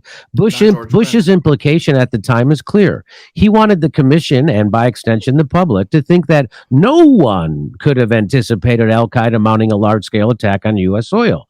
But in fact, Tenet's CIA had warned Bush more than once that Al-Qaeda could strike anywhere at any time, and that all U.S. citizens were potential targets. The most notorious warnings that Bush received, but not the only one, was a CIA briefing headline. The headline was, "Bin Laden determined to strike the U.S." Very little of Bush's... Couldn't be more obvious. Couldn't be more obvious, right? Couldn't be more obvious. Right, couldn't be more obvious, and that Bush ignored those memos. Bin Laden determined to strike. And what did he tell the CIA? Good, you covered your ass. Go home. That's what he said, because Bushy boy, good old Bushy Bush, was on vacation. That's the problem. He ignored all those memos, and Jimmy Dore's going to go over. He created this lax environment in the intelligence community. Because he didn't want to worry about it. He just wanted to party all day and collect all that money and, And Dick Cheney wanted a war, so he wasn't going to do anything. We could have not had a war, and thousands of Americans die, and tens of thousands be injured. And our kids today that were born at the time of 9/11 are going to the war their parents served in. Yeah. We could have avoided all of that had Bush not ignored those memos. Yep. So that lie that he's saying, "Hey, I didn't know. Come on, who was gonna know that they were gonna mount an attack?" He knew. He absolutely knew. He absolutely knew. That question that was asked to Nixon: what did the president know and when did he know it? What did Bush know and when did he know it? He knew it all. To strike the U.S. Very little of Bush's excuse-making and clumsy attempts to rewrite history found their way into the 9/11 Commission's report. Really? Indeed, one of the commissioners, Richard Ben Venesti, told Insider he still had questions today about what Bush knew and when. I think the whole public wants to know, what did Bush know and when. Bush best get his ass out there and explain everything to us now, or he's going to serve some time in prison. If only we had a government and a media that actually would do that. Could never square in my mind CIA Director's intense preoccupation with the al-Qaeda threat in the months leading up to 9/11, with his claim that he never briefed President Bush on the many clues the intelligence community had developed that bin Laden was planning to launch a spectacular attack on the U.S. homeland, Benaviste said. The commissioner's reports approach to the commission report's approach to the mystery is to make the apparent disconnect between CIA and the Oval Office sound like something out of a Greek tragedy. Anything? Any you want to? I mean, I don't know. Me personally, I'm not too surprised because we always knew, especially many American Muslims knew, that Bush was intentionally being complacent. Because he wanted to frame more contexts in order to blame the outsider threat, to blame Muslims. Islamophobia was really actually there for him, and well, I mean, if there was even the slightest suspicion that there would be an attack, I mean, I might be accusing him here without evidence, so I apologize, but he'd let the attack happen in order to manufacture consent. In order to make sure we prepare for a war, in order to make sure we produce an environment that's Islamophobic. No one working on these late... Sorry about that. Press the button. Exactly. And Noam Chomsky talked about manufactured consent. And Bush wanted that war. He needed that war. They got paid to do that war. They were the military industrial complex donated to Bush's campaign. Of course they wanted that war. Al-Qaeda leads in the summer of 2001 connected them to the high level of threat reporting. No analytic work foresaw the lightning that could connect the thundercloud to the ground. What the new memo makes clear is that the White House's lack of urgency in facing down the domestic Al-Qaeda threat wasn't all that complicated. Tenet, the record shows, did everything he could to get Bush to focus on Al-Qaeda. Bush just wasn't interested. Mm-hmm. I'm not interested. Yeah, bro, I'm interested. I really just want to pop open a bottle. Pop open a bottle here in my ranch in Texas, and I want to shoot it. I want to do shooting. Wow, not interested. Not interested in protecting the country. What are you doing? No, just interested in getting drunk.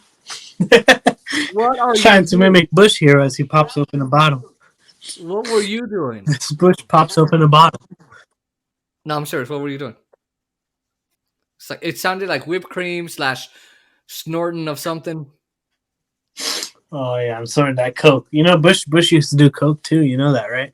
Yeah, he was in the 90s. He was a fucking raging alcoholic. Yeah, and he used to love his cocaine. Mm-hmm. If you want to understand how Bush escaped blame for 9/11, winning a second term despite having presided over one of the gravest and most costly failures in presidential history, you need to understand exactly what happened that day in the Oval Office almost 20 years ago. The White House had negotiated for the joint meeting where Bush and Cheney would sit and answer questions together. But Bush didn't lean too heavily on this accommodation. You know why? Another reason why they had Cheney there is to control Bush, to make sure that he didn't accidentally fucking reveal something that would incriminate him further. That's why. Mm-hmm. The president was well briefed and answered our questions fully. One of the 9/11 commissioners, Governor Thomas H. Keene of New Jersey, told Insider the president's demeanor throughout was relaxed. Notes the memo. He answered questions without notes. Yeah, because they gave him his notes. Dick Cheney told him what to say. Bush was an idiot, but he wasn't that dumb. Mm-hmm. He knew exactly what to say. Dick Cheney told him what to say. That's why he was well versed. That's why he was well briefed. That's why he had no notes. because him and Dick Cheney met that morning, and they did the briefing. That's why. 2 weeks before the committee's Oval Office meeting, the commission had heard from Tenet. His public testimony raised more questions than it answered, especially about what Bush knew and when. Oh. In the spring and summer of 2001, Tenet had warned Bush no fewer than 40 separate times that a major attack by al-Qaeda was on the horizon. 40 separate times minimum.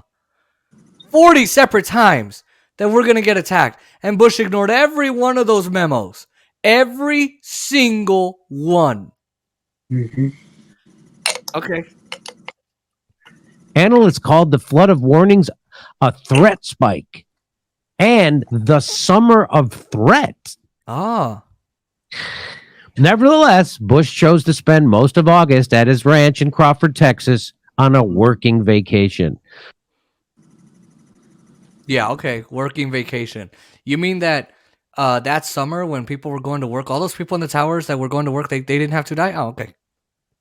Shortly after arriving on August 6th, he'd received the detailed president's daily brief from the CIA with its direct warning that bin Laden intended to strike inside the U.S. By 2004, after the PDB became public, commentators were taking seriously the possibility that Bush had one job, keep the country safe, and that he failed to do it. No. We created a torture program. We created a torture program. We started a war in Afghanistan, sending our troops into harm's way. We created a war in Iraq, sending our troops into harm's way. We started drone strikes, sending our troops and civilians into harm's way. No. Okay. If only Osama had faxed an X marks the spot map to the Crawford Ranch showing the Pentagon, the Capitol, the Twin Towers, and the word boom scrawled in Arabic, wrote Maureen Dowd in the New York Times opinion columnist at the time, that might have sparked sluggish imaginations, or maybe not. Fortunately for Bush, the 9/11 do that. I want to hear that one again. I want to hear that one again. Do that. Let's hear that one again. Oh. If only Osama had faxed an X marks the spot map to the Crawford Ranch showing the Pentagon, the Capitol, the Twin Towers, and the word boom scrawled in Arabic, wrote Maureen Dowd in the New York Times opinion columnist at the time, that might have sparked sluggish imaginations, or maybe not. Maybe. Fortunately for Bush, the 9/11 Commission report. I don't know. I don't know. Bush was too busy eating barbecue and drinking beer. Ignoring memos. I don't know if that you won't know how to read the word boom in Arabic. Yeah, you won't know how to read the word boom in Arabic. I think it says boom, baby. I think it says boom shakalaka. Bombastic. Boom. What the okay. Dowd in the New York Times opinion columnist at the time, that might have sparked sluggish imaginations, or maybe not. Fortunately for Bush, the 9/11 Commission report was careful not to point the finger directly at the sitting president. While the report acknowledges that the August 6th president's daily briefing headlined bin Laden determined to strike in the United States, it states unequivocally that there is no indication of any further discussion by Bush and his team regarding a domestic terror attack. No further discussion. No further discussion. All right. No further discussion. Let's wait until it's too late when over 5,000 Americans will die. Let's wait, shall we? Let's wait. Mm-hmm. And how many people were injured? How many families were scarred? How much money did the life insurance companies have to dish out because of Bush? Mm-hmm. They still donated to him. But my field is life insurance, so I had to make that joke. Yeah. Or my dad said it was a joke. Anyway, I didn't directly point the finger at the sitting president. Why not? Why not? He was exactly the problem. George Tenet, he participated in some crazy shit. Mm-hmm. He did what he needed to do. He did his job. Bush didn't do his. Mm-hmm. How do you not point the finger at him? I don't get it. Because you just don't.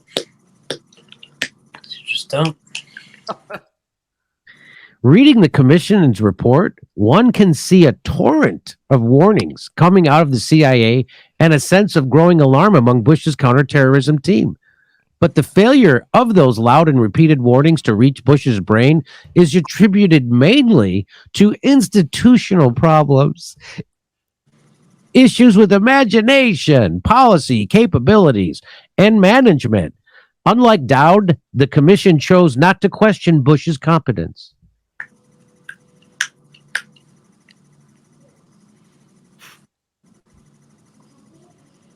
Yeah, they can't question Bush's competence, all right. I mean, hold on. You're gonna tell me that everyone was concerned but the White House? Mm-hmm.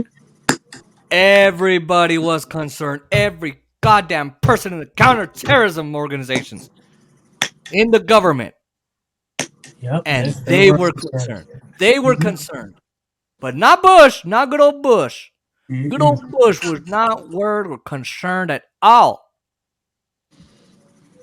Not at all. We chose not to assign individual responsibility for the failure to prevent 9/11. We chose not to assign individual responsibility. Huh. Viste, the former commissioner of 9/11, commissioner said, but rather to lay out the facts we had uncovered and allow the public and ultimately history to make judgments based on the factual record. Let's allow the public and history to judge based on facts they don't have.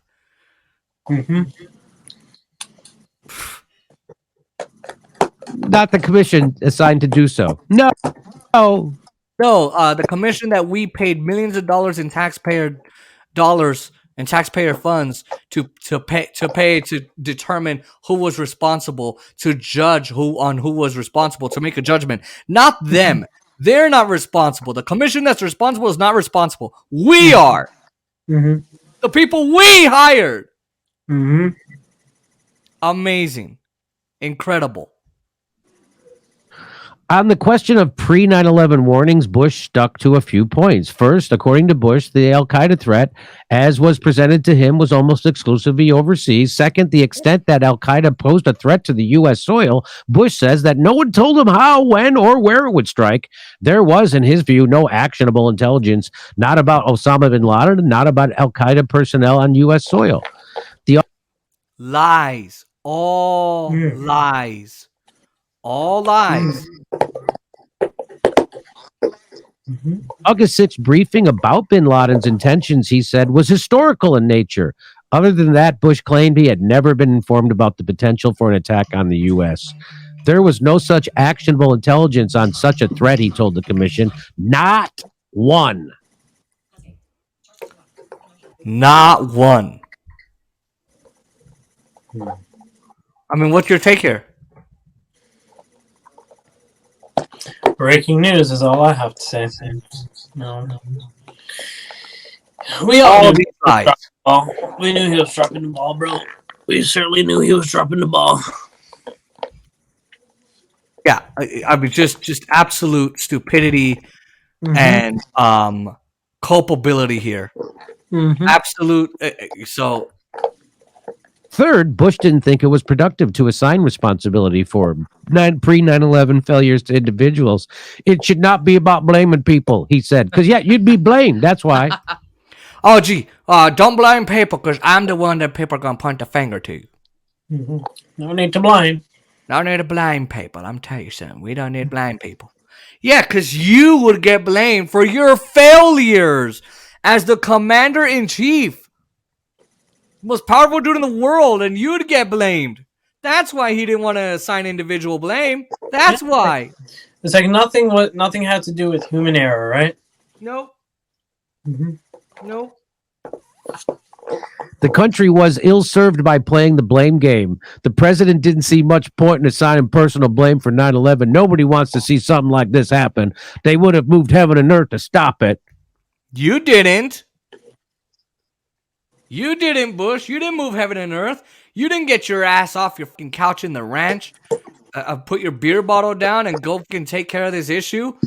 It didn't even move your ass cheeks, let alone heaven and earth. Exactly. Didn't even move Bush's repeated insistence that he was never informed of a specific threat on U.S. soil will be hard to take seriously by anyone who has read the August 6th presidential daily briefing. Bush told the commission that the PDB was historical in nature. A few weeks after the 9/11 attacks, Bush paid a visit to the counterterrorism center at the CIA. He walked through the corridors, making small talk and shaking hands. "Go get him," someone shouted to Bush, according to a former CIA employee who was there at the time. Bush looked stunned for a moment, then came his reply, "That's your job." No, it isn't. We did our job. We told you this was a shit that was going to happen. You didn't listen to us. Exactly. We told you this was going to happen. We told you to go get these guys in the beginning. Mm-hmm. And you didn't listen to us. You never listened to us. That's your job. We did our fucking job, you asshole. Wow. I don't think anybody could have predicted that these people would take an airplane and slam it into the World Trade Center. Even in retrospect, there was nothing to suggest this. So that's called a professional liar and a war criminal. And she is the dregs of humanity, just like George Bush and Dick Cheney and everybody else in that administration. There is no one that she is a moral superior to. Mm-hmm. Exactly. Nobody. No one. Alex Jones, she's killed way more people. Alex Jones didn't start a torture program. She did. And she's lying. Alex Jones didn't start the war in Afghanistan. Alex Jones didn't start the war in Iraq. Alex Jones didn't partner us up with Saudi Arabia, who got the Sunnis to go kill our troops in Iraq in 04, 05. Alex Jones didn't cause the subprime mortgage crisis that caused a lot of those problems we talked about on the last live stream about the 9.3 million people getting kicked out of their homes. He didn't cause the Great Recession. Now he voted for a lot of people that did. Alex Jones didn't go into Libya and turn it into a terrorist state and a terrorist vacuum and a slave market and overthrow Gaddafi. Alex Jones didn't go into Syria and occupy a third of Syria for the oil. Alex Jones didn't do any of that. Alex Jones also didn't have a 90% civilian death rate with drone strikes. Alex Jones didn't have that. She did. Bush did. Obama did. Jake Sullivan, Biden, Antony Blinken, who you claim is the best Secretary of State in the 21st century. That's why he's droning people as we speak. That's why we have concentration camps in our country. That's what. Again, he's still better than all the other 21st century secretaries. In what way? When he's continuing their policies. He's not good, but he's better than Condoleezza Rice. He's better than he's not. Pompeo. He's better than Hillary Clinton. He's better than John Kerry. Is that why he's still going after Julian Assange? I'm not saying he's good. I'm just saying he's. In what way is he better? For handling a few diplomatic things diplomatically? What? Why is he still putting out propaganda on Iran? Yeah, but isn't a few better than zero? No. Condoleezza Rice did 0. Hillary Clinton did 0. John Kerry did 0. Mike Pompeo did 0. He's not amazing. Then you're making a mistake. He's not good. He's just better. He's not good. He's just better. I'm not saying he's good. No, because then you're making the mistake that we make with the Democrats. Well, he's better because he's not racist. Oh, he's better because he agrees on this. He's better because he's not a homophobe. He's still going to vote for the same bullshit as the other Republicans. Antony Blinken is still doing What are you saying? Don't have. What are you saying? What are you saying? Don't have any diplomatic effort whatsoever? I say that we need at least some. Just because you have a few. I say just because you have a few doesn't make you better. They all had diplomatic, they do that on purpose so that certain people come out and say, he's better than the last one because, well, at least he had some diplomatic things. I still think he's better than Condoleezza Rice. He's better than Mike Pompeo. He's better than Hillary Clinton. He's better than John Kerry. I don't think he's good. I don't think he's amazing. Better doesn't mean good. Better doesn't mean amazing. Better doesn't mean better either. Hillary Clinton stopped the He got the ceasefire to happen in with Hamas and Gaza and Israel.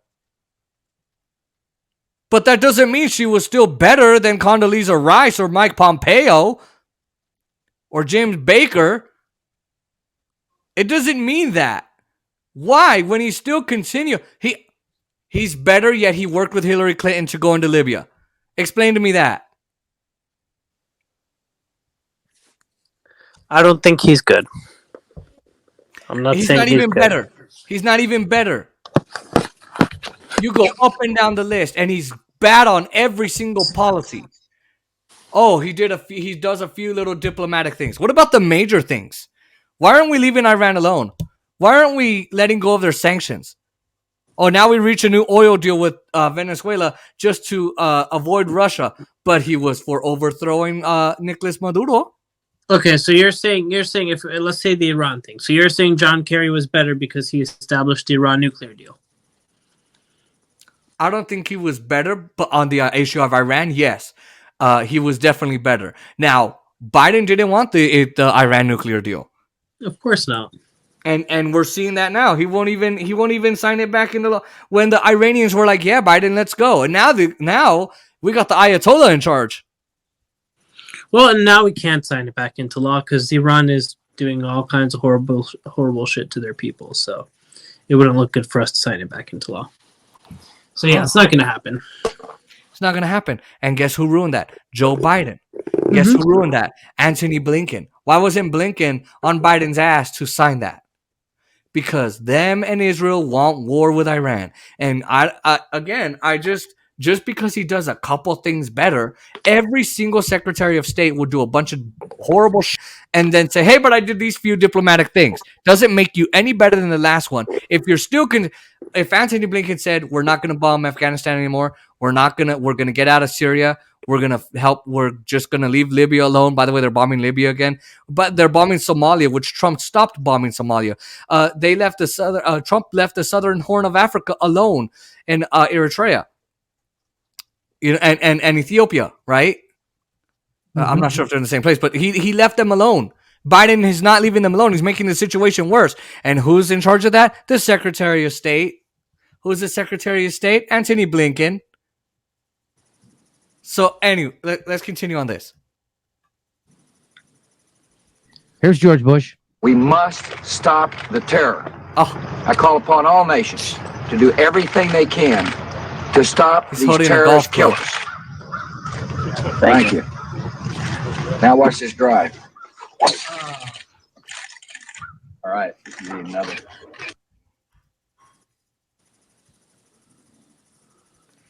hitting a golf ball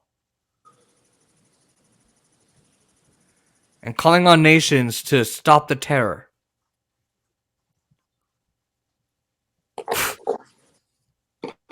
Nice follow through.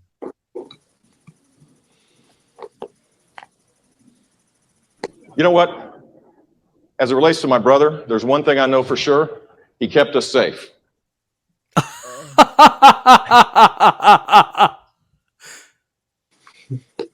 Jeb Bush. Jebby Bush. He kept us safe by starting a torture program, by sending our brothers and sisters into war. Well, not my brothers and sisters. We're rich. By what else did he do? Oh, he occupied Libya. Saddam Hussein killed terrorists, by the way. Trump was right on that. Mm-hmm. Now there's more terrorists in in Iraq. How did he make us safe? I don't understand. They just say it. They just say it. And Chris Christie. Look, I'm happy that the passports survived the jet fuel, so we know exactly what happened on 9/11 and at World Trade Center, Tower 7, and at the Pentagon. We know exactly what happened. How do we know exactly what happened with the passport? How did the passport survive? Ain't that interesting? Mm. Isn't that interesting that we know that the passport survived the flames? Nobody's suitcases were found. Nobody's notebooks were found. Nobody's phones at the time were found. No, the soda boxes on the plane weren't found. Nothing else but the passports. Ain't that suspicious? Mm-hmm. They found the hijackers' passports. We have all the answers. So we know everything. And Building 7 got no questions. None. Pentagon, no questions. I'm sure it happened exactly the way they said it. And just like with the vaccines or COVID policy or anything, if you question that, you're a white supremacist, Nazi bad person. Of course, if you look at the World Economic Forum's website, they have a very clear minute-by-minute break. Before we let that go, I love how my family knows I'm live. And they come in, and then I dead ass just stare at them like, get out. I'm live. I don't know how many times I have to say it. And then, oh, he's live. Get out. Breakdown as to what happened on 9/11 that tells you the truth. No one should question that. Tip of the hat for George Bush. The guy got to give it You to know him. what? As it relates to my brother, there's one thing I know for sure. He kept us safe. He knows that for sure. There's one thing I know for sure. Is cigarettes don't cause cancer. There's one thing I know for sure. No, please don't take that at face value. That's a joke. That is not. I'm not giving out medical misinformation. That is a joke. Hey, we're doing live stand. I mean, it's just no surprise. Bush did not keep us safe. Mm-hmm. And you cannot question the narratives of the establishment once they say something, because then you're going to end up like me, demonetized on a lot of these videos are demonetized on YouTube. I'll get censored.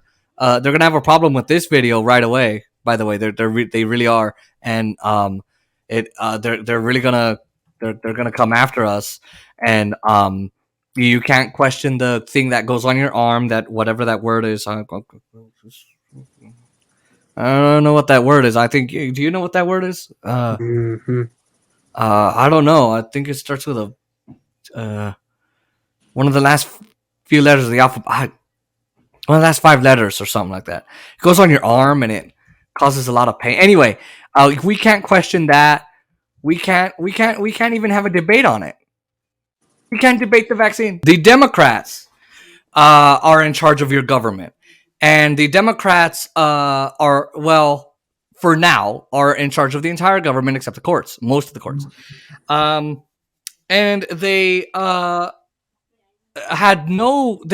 they were like the Republicans. They didn't really run on policies.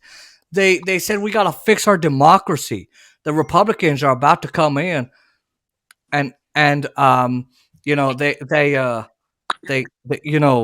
they wanted to fix our democracy. That Republicans are going to come in and destroy everything. And my brother makes this argument. My big brother. Well, we have to. I'd rather a slow death than Republicans coming in to kill us and destroy everything. And did that help? Did that help in the midterms? Did you keep the house? Huh? Did you? Because as far as I know, I don't think that helped. Oh, they're going to destroy everything if we let them take over. Oh, my God, they're going to hurt us. They're going to do this. They're going to do that. They're going to destroy the world. So the Democrats, just a bit of history. The railway workers were wanting to strike because they were not getting enough pay. They were having terrible working conditions. And, the corporations are making over $100 billion off of the backs of these workers, and these workers are not being compensated properly. Imagine Wall Street not being compensated properly. So, can you explain who are the railway workers? What do they do? Engineers, conductors, people who operate the schedules, make the trains run, ensure that the trains are actually functional, maintenance people, track people, people at ticket counters, so on and so forth. Right.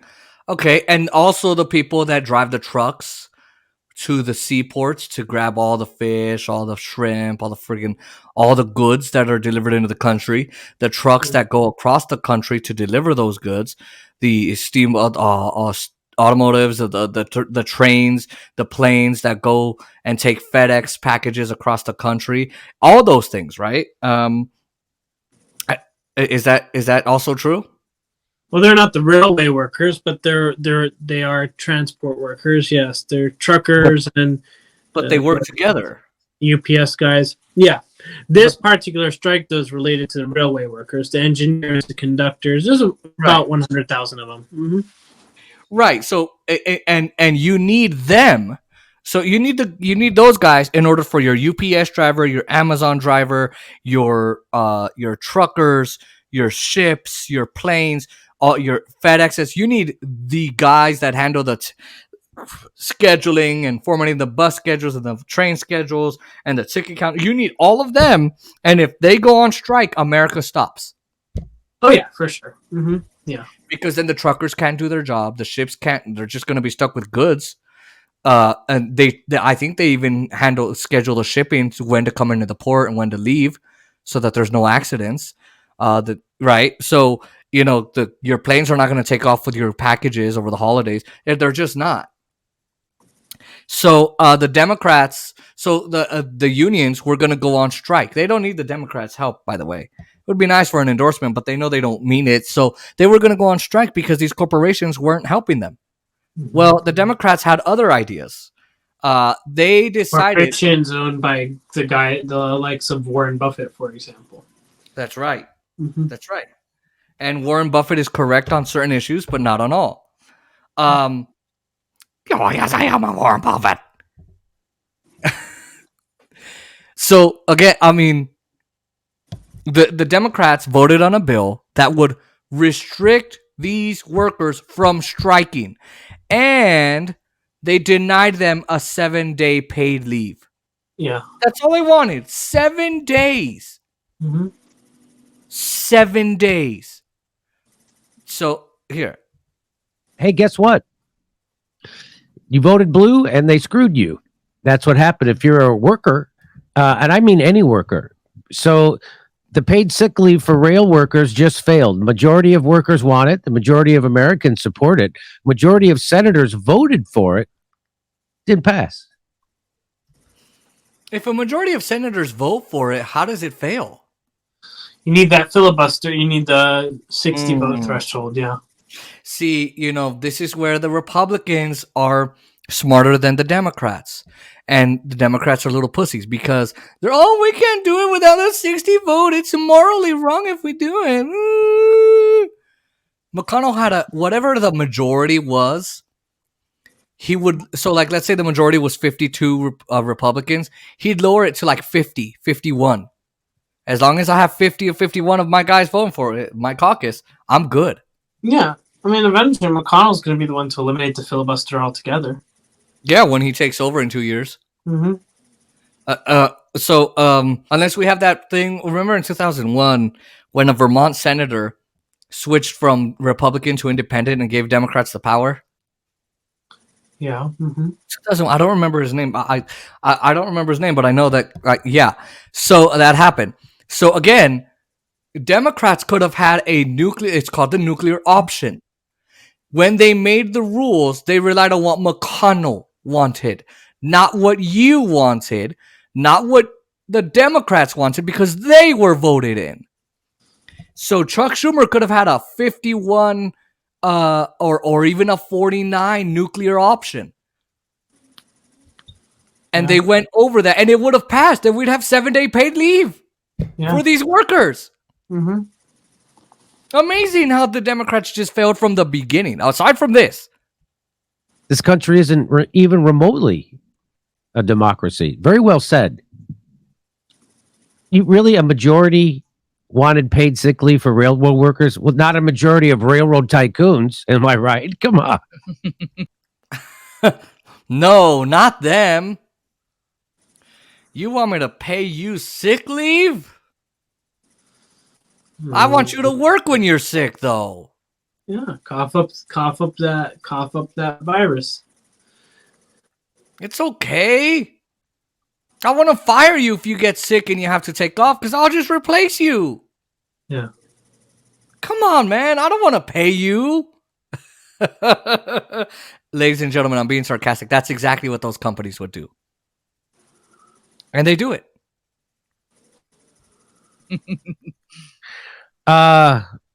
Boy, Yeah.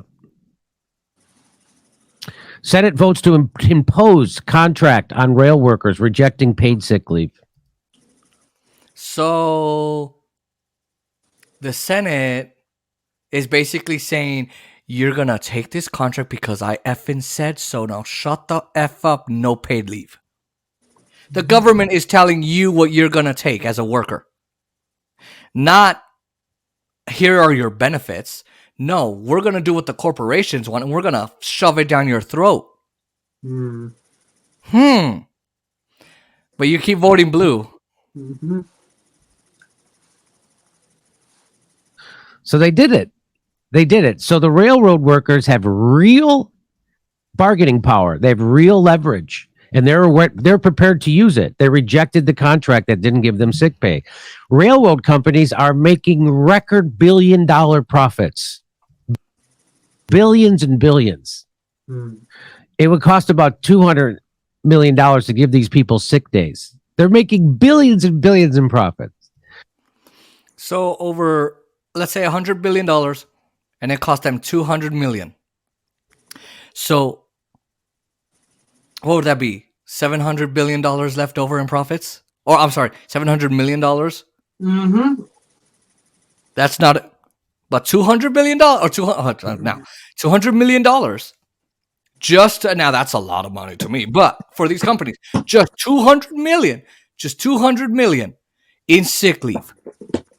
But they don't want to provide it, and the Democrats are bought by these people, so they don't want to provide it.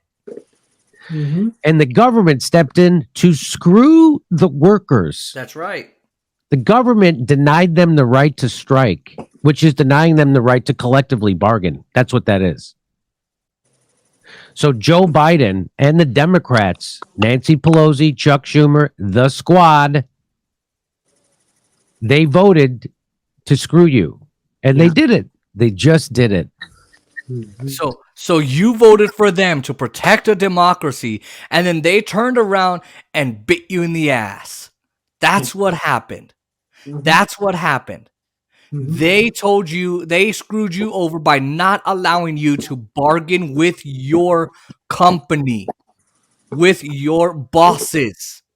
They eliminated your right to strike. Your First Amendment right to protest and the freedom of assembly and the freedom of speech, they eliminated that. The Democratic Party eliminated that. Joe Biden did that. But the Republicans, they're going to kill us all. It's going to be a really fast death. Whereas Democrats, it's a slow death. Okay. Stop. So you're telling me I'm going to die, but I have a difference between a bullet and toxins in the air. Oh, that's a big. I'm gonna die. Which one would I rather? Oh, that's a good question. So you don't get paid sick leave because Democrats are siding with these corporations, even though they're trying to safeguard democracy. Which we don't have a democracy. Again, I'll say it, we live in an oligarchy. Your democracy was stolen decades ago, and Citizens United made it so that we never had a democracy in the first place, okay? Joe Biden. Go ahead. So great about this story is, let's just reflect on 2 years ago when the largest transnational corporations operating within the U.S. were begging for tens of billions of dollars in bailouts during COVID. And they got them just so they could use this money to do stock buybacks. And AOC, Ilhan Omar, all these people approved that, and they had no qualms with this. But when a measly group of railway workers keeping the country operating ask for the less than 2% of the railway company's annual profits to try and get 7 days paid sick leave or some days paid sick leave, not only are there nowhere to be found, but they're actually siding with the private corporations and the government hand in hand to clamp down on these workers in a fascistic takeover. So Naim, I'm gonna get your opinion here, but they can vote 2 years ago for a $4.25 trillion upward transfer of wealth, the biggest upward transfer of wealth in human history for these exact corporations who needed tens of billions of dollars in bailouts. They were begging the government, please help us. And the government just gave it to them. The squad just gave it to them. AOC, Cori Bush, Jamal. Well, actually, no. Jamal Bowman wasn't there. Cori Bush wasn't there either, huh? No. But they voted for another Wall Street bill when they did come into power in 2021. Raul Grijalva, Ro Khanna. I couldn't think of his name before on the other live stream. Rashida Tlaib, Ayanna Pressley, Ilhan Omar. All of them voted for that. But as soon as 100,000 railway workers say, "Hey, by the way, when I have the corona, this virus thingy that I can't." Yep. Can you please give me sick pay? No. So they do government bailouts to big corporations. What we gotta do, bro? I mean, give me your opinion here. I mean, it's pretty straightforward, bro. They're just trying to make sure that these railway companies, when they have to submit to Wall Street their profits, they don't show any cut, even if it's very small. Like 2%, that's not a lot, but they're not even willing to give that up. And the government just lets it happen, by the way. The squad just lets it happen. I thought the squad was supposed to be and Kyle Kalinske and Ryan Grimm keep running interference for politicians. Cenk Uygur keeps running interference for politicians. And Anna Kasparian on the Young Turks, she's so mad at the Democrats for abortions and they're corrupt and they're not there. I'm sorry. They're not there for you. I'm so sorry. I didn't mean that. I'm Anna Kasparian and I'm bought. by Jeffrey Katzenberg, the guy who wants to criminalize homelessness, the most powerful member of the LA community who scares the bejesus out of the LA City Council, and Buddy Roemer, a right-winger. So they got the Clinton train and the Republican Party at the Young Turks. And Ryan Grimm at The Intercept lying about forced to vote, saying that helping them say that Kevin McCarthy would become speaker if we did that, which they knew was not true at all. Ryan Grimm even said it wouldn't be true, but then he turned around to run interference for them. And the squad says that, oh, we're not corporate bots, so we side with the people. Naim, maybe because I'm stupid, this doesn't look like they're siding with the people. No. I'm just saying, to me, it doesn't look, I don't know.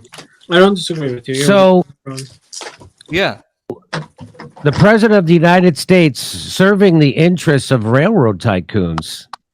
No. Boy, that is a blast from the past. Is Biden that old? Huh? Come on.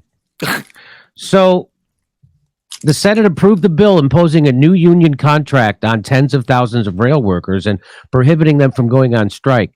Now, what's more important than not only this railroad, this would have set the tone in the country for labor. Labor's winning, right? So you saw how Amazon is now getting unionized, how Starbucks is now getting unionized. People are coming together and realizing that left, right need to come together to fight the oligarchy, because that's what we're in. We're not in a democracy, and this proves it. Okay, so Starbucks, Amazon, Kellogg's, John Deere, Frito-Lay, all these guys, well, they're going on strike, but specifically Amazon and Starbucks are getting unionized. You saw Christian Smalls won in New York, and then AOC tried to take credit for it when she said, "Oh, I can't go because of security purposes to a rally you're holding, but I can go to a $10,000 a dish dinner, $10,000 a plate dinner, and say eat the rich on a dress." That's who AOC is. Okay. She's corrupt. She's absolutely stupid. And by the way, that's right. We don't live in a democracy. We live in an oligarchy. But then, Starbucks workers, do you think they're all liberal, Naim? Do you think all Starbucks workers are all liberal? No. There's probably maybe a number of them, but I don't think every single one of them is.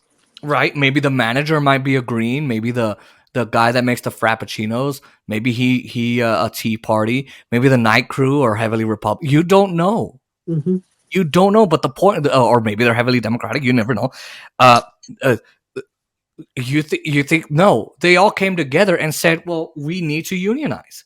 Yes, Starbucks has got good benefits, but we need to unionize. We need to protect our rights, and they did. And this strike. Warrior Met Coal. Who is it? Warrior Met Coal. Okay. They're a coal mining company in Alabama. They're on strike. They've been on strike for over a year. And how's the company not failing? They're hiring temporary employees. Okay. Mhm. Yeah, they're hiring, and those people are fired. Those strikers, right? They got a picket line all set up. Mm-hmm. Mm-hmm.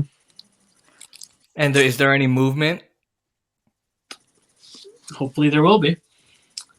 Well, it's been over a year, I would hope. Mm-hmm. But again, people are coming to get. I guarantee you, not everyone in Alabama is a Republican. Mm-hmm. I guarantee you. It's just moms, it's dads, it's brothers, it's sisters, it's good old families, good old folks just wanting some labor rights. And this strike could have really set the tone. These guys operate the country. If these guys go on strike, we are effed. You're not wrong.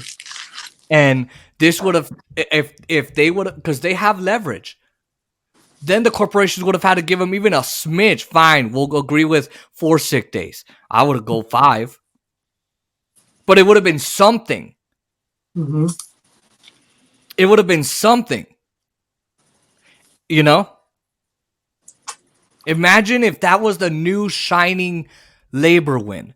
Imagine what Kohl's, Wegmans, Stater Brothers, Albertsons, Walmart, Sam's Club, Costco, every shopping mall in this country, Amazon, Chipotle, Walmart, yeah, Starbucks, Coffee Bean, all these companies.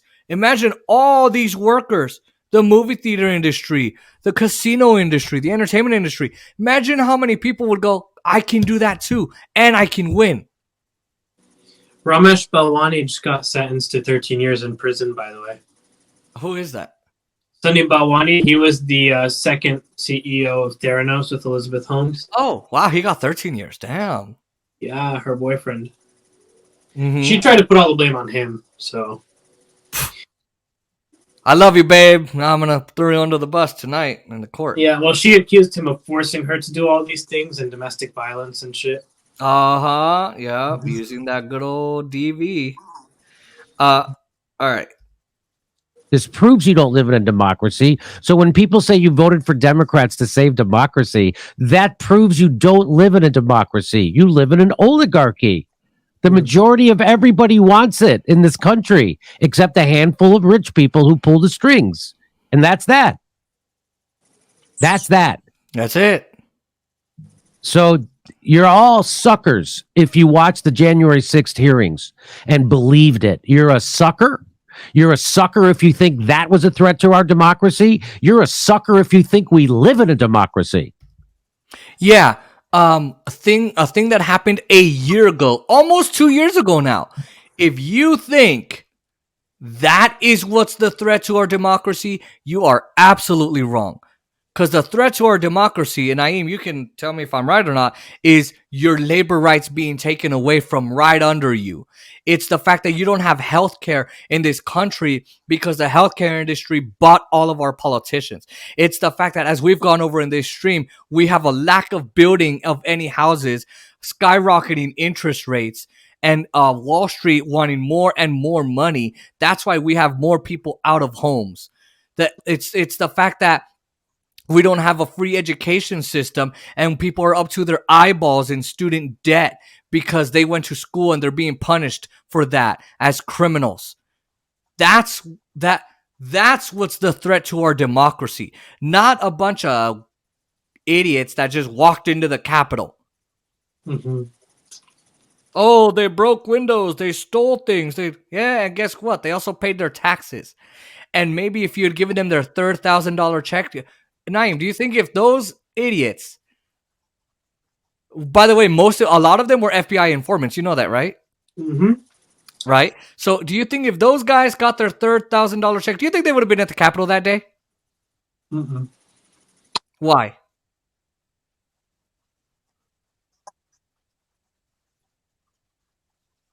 You there?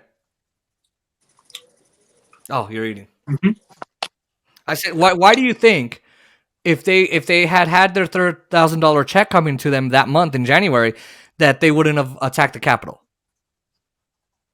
No, probably not. Right, but why do you think they wouldn't have attacked the Capitol if they got their $1,000 check? They would have seen the government's working for them, for the people. Maybe they could pay off a credit card. Maybe they can buy more groceries. Maybe they can pay off the rent. Maybe they can put more towards their mortgage. Maybe they can pay the gas. Maybe they can pay the electric bill. I don't know. Maybe they can pay their car. Maybe they can afford to buy their kids clothes for the winter. Maybe they can afford to send their kids on a field trip. Mm-hmm. And I don't know if you saw the article from the Washington Post. I think it was Huffington or Washington Post, that they said that it was financial hurt that made a lot of these guys do it. They were desperate. Yeah. Well, if they were so desperate, how'd they get to Washington? When you are hurting, you will do anything. Mm-hmm. Just saying. So those January 6 hearings, by the way, they're sunsetting it. They're going to, right? But they're going to send recommendations for criminal prosecutions to the Justice Department. And knowing the Justice Department, they're going to take that on.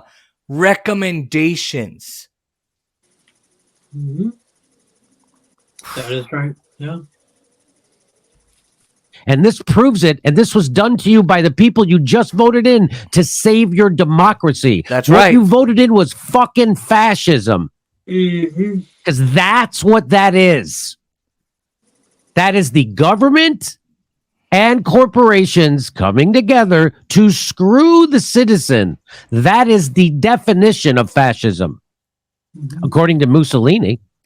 Oh, but now it's if you're a Trumper, if you're a right winger, if you are a Russian agent, a neo-Nazi or a Nazi in general, a homophobe, a xenophobe, a somephobe, a Islamophobe, those are the fascists. Not the people in our government, not the Democrats working with railway companies to screw you over. No, not those. Because that is what fascism is. What did Hitler do? I'll improve your economic situation, but you're going to do what I want. And companies are going to help me prosecute Jews, and they're not going to hide any Jews. And it's coming over those two entities, the government and the corporations, coming over to screw you over, coming together. And guess what? That is fascism. Not this Trump crap. No.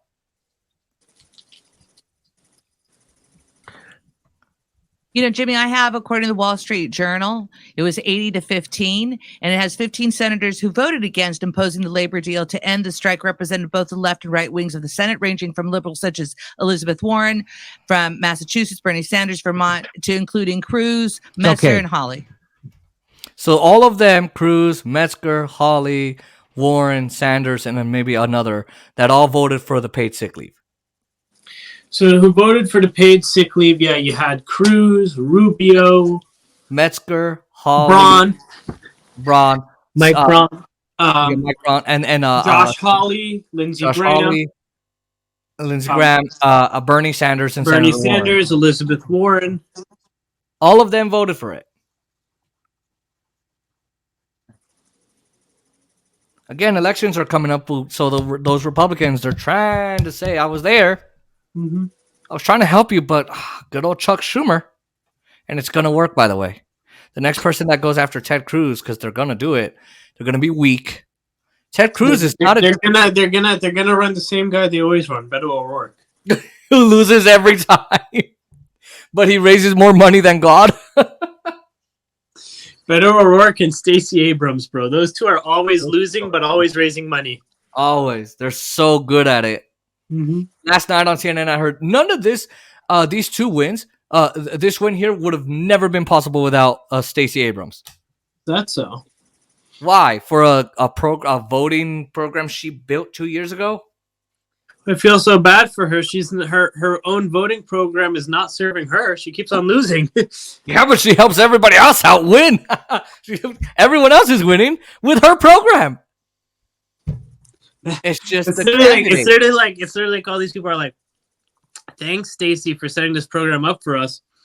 We ain't gonna vote for you, but you set it up for us. Thanks for the infrastructure. Shit. Yeah, That's right. Mm. That's absolutely correct. She's better off. She's So, better off. Bernie Sanders and Go ahead.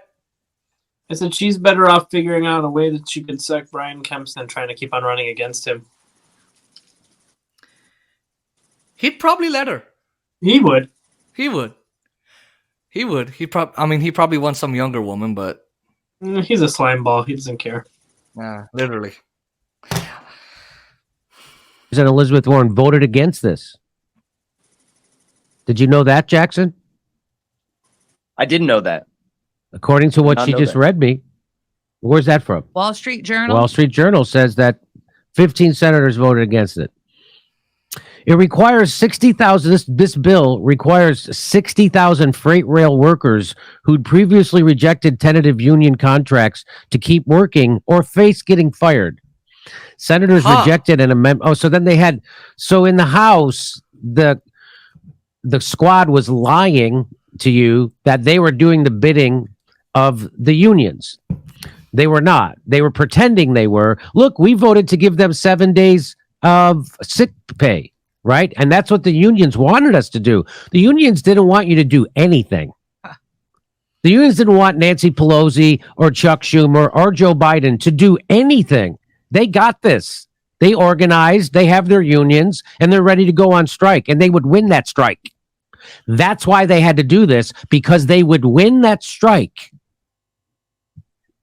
So don't listen to Ryan Grimm at The Intercept, who lied on Twitter yesterday. I saw him. It's amazing to watch these guys operate. They're just like politicians.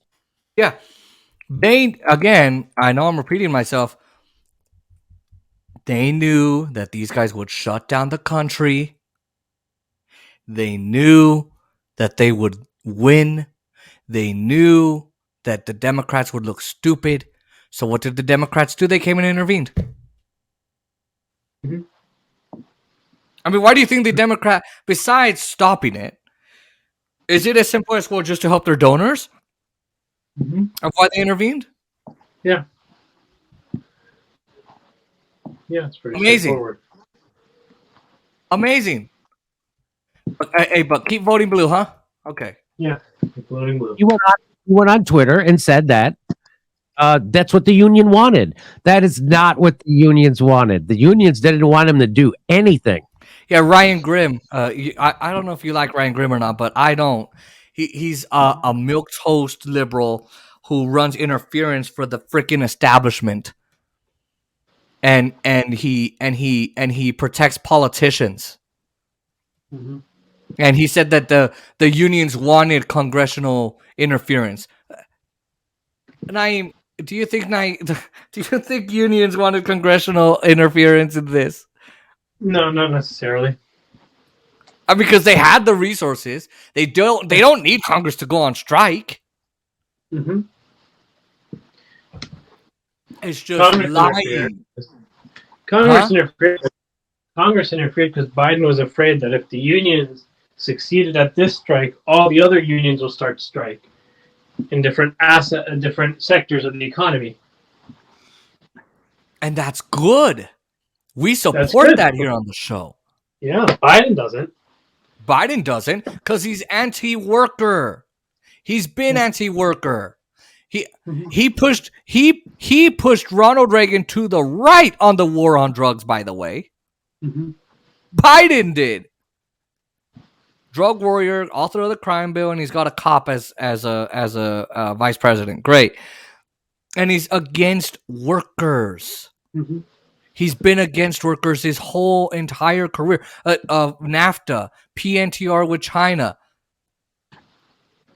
By 2007, not Tesla, but Chrysler factory, because Tesla started in 06, 07, or 08, I don't remember. They, I'm pretty sure it started, but it got popular then. The factory there got taken over by China because they offshored the jobs. Mm-hmm. And Biden let them do that. And he screwed over the workers in the Midwest too. Yeah. But they knew Nancy Pelosi and the Democrats were going to fuck them over anyway. So then, of course, they wanted them to vote for a 7-day thing, even though everybody knew it was going to get screwed in the Senate. So what? They're, again, running cover for politicians who are screwing workers. Last time, the Intercept and Ryan Grin ran interference for politicians. It was around forced to vote. It was to keep the screw over healthcare activists in favor of politicians. This time, it's to screw over railroad workers in favor. So it doesn't matter. He's going to keep that access. That's what it's about. It's that access to the powerful. I want to interview AOC today. I want to be into the Democratic campaigns. I want to be let into the campaign headquarters on election night. I want to have enough stories and scoops to put out and make millions of dollars off of them. I'm Ryan Grimm, and that's what I do. Because I don't know if you remember, you supported First to Vote, right? Mm-hmm.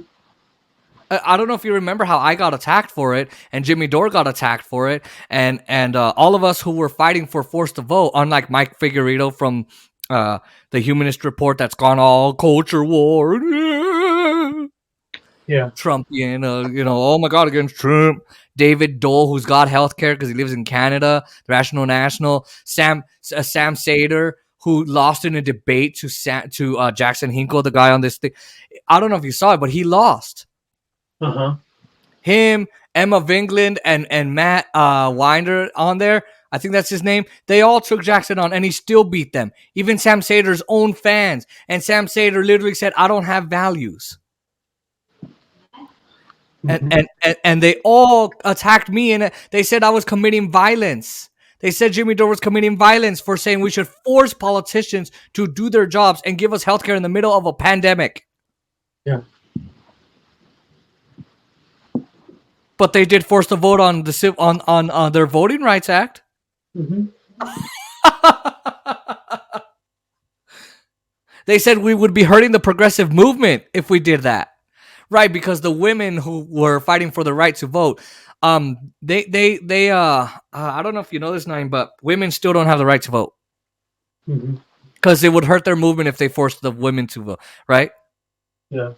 It would hurt their movement. That's why we don't have the 19th Amendment. That's why 1919 they didn't get the right. I don't know if you know that. Tell me more. Well, because you know how the women. There's an excuse that forced to vote was a bad idea because it wouldn't. The women did it because they didn't have internet at the time, and it was just a different time. And the women didn't get the right to vote by only having it go through the House once. Mm-hmm. I don't know. I mean, anyway. Another measure, which would have added 7 paid sick days, failed to break the filibuster. So that's it. So that was it. That's what I just told you. So, of course, we as we predicted, the reason why Nancy Pelosi did it that way, she had 2 votes, 1 vote to end the strike and another vote to give them 7 days paid sick leave, because they know it could be split up in the Senate and they would vote that down and they would go through and there you go. And that's exactly what happened. Vermont Independent Senator Bernie Sanders spoke from the Senate floor ahead of Thursday's vote. And yet, today, in that industry, workers who do difficult and dangerous work have 0 paid sick days. 0. You get sick, you get a couple of marks against you, couple of marks, you get fired. This cannot and must not happen in America in 2022. I love his Bernie Sanders impression. Mm-hmm. It's actually better than my impression. I just gotta tell you, you got a couple of bucks and then you get fired from your job. And we cannot do that. We have to tell the American people that we're here for them, and someone's got to tell them that they're there for them, and then we got to help them. That's how he talks. Mm-hmm. Whereas before it was, we're going to tell the American people that none of the parties are going to be here for you, and that they got to vote third party. Remember how fast he used to speak back in the day? Yeah. Back then in 1995, 1996, Bernie Sanders advocated for third parties. Bernie Sanders had the movement in 2016 to start his own third party. He had the movement, the money, the resources, the people. And he screwed us all over. He killed his own progressive movement. Isn't that awesome? Ain't that funny? Yeah. Sell out, motherfucker. Oh, Bernie. So basically, Congress did their job, which is serving the interests of large corporate donors. That's what Congress, that's what they do. That's why you don't have health care. That's why you don't have a living wage. That's why they're sending $100 billion to Ukraine while everybody lives under bridges in America, which that money could fix. Because they only legislate for their corporate donors. You know how the wealthy who run this country, people go, Jimmy, do they have meetings? What do you think? They have secret meetings? They don't have secret meetings. It's called a fucking session of Congress. All their puppets get together to do their bidding and write legislation that favor them, not you, not the workers. Again, which is why you don't have health care and why railroad workers can't even get fucking sick pay. Now, they would have won that. They would. Yeah. We have $700 billion going to Ukraine right now. Mm-hmm. How much of that do you think we could have spent on free college? $100 billion. How much do you think could have fixed homelessness? $20 billion. How 40, I think, what is it? 1 in 5 children live in poverty. Yeah. How many veterans could we gotten off the streets? 100,000. How many people could we gotten off the streets? 500,000. Mm-hmm. $700 billion. That we could spend that money on Medicare for all. Mm-hmm. We could give people health care. Let's go give some more money to Ukraine. But hey, let's give more money to Zelensky, who's losing the war. He was announced Time Person of the Year today, by the way. I know. Did you have Person of the Year? Oh, God. Person of the Year, all right. Anti-peace, yeah. Woo! Hey, did you see Sean Penn at the Oscars give his award to Zelensky? He gave his award to Zelensky? Yeah. Oh, Lord.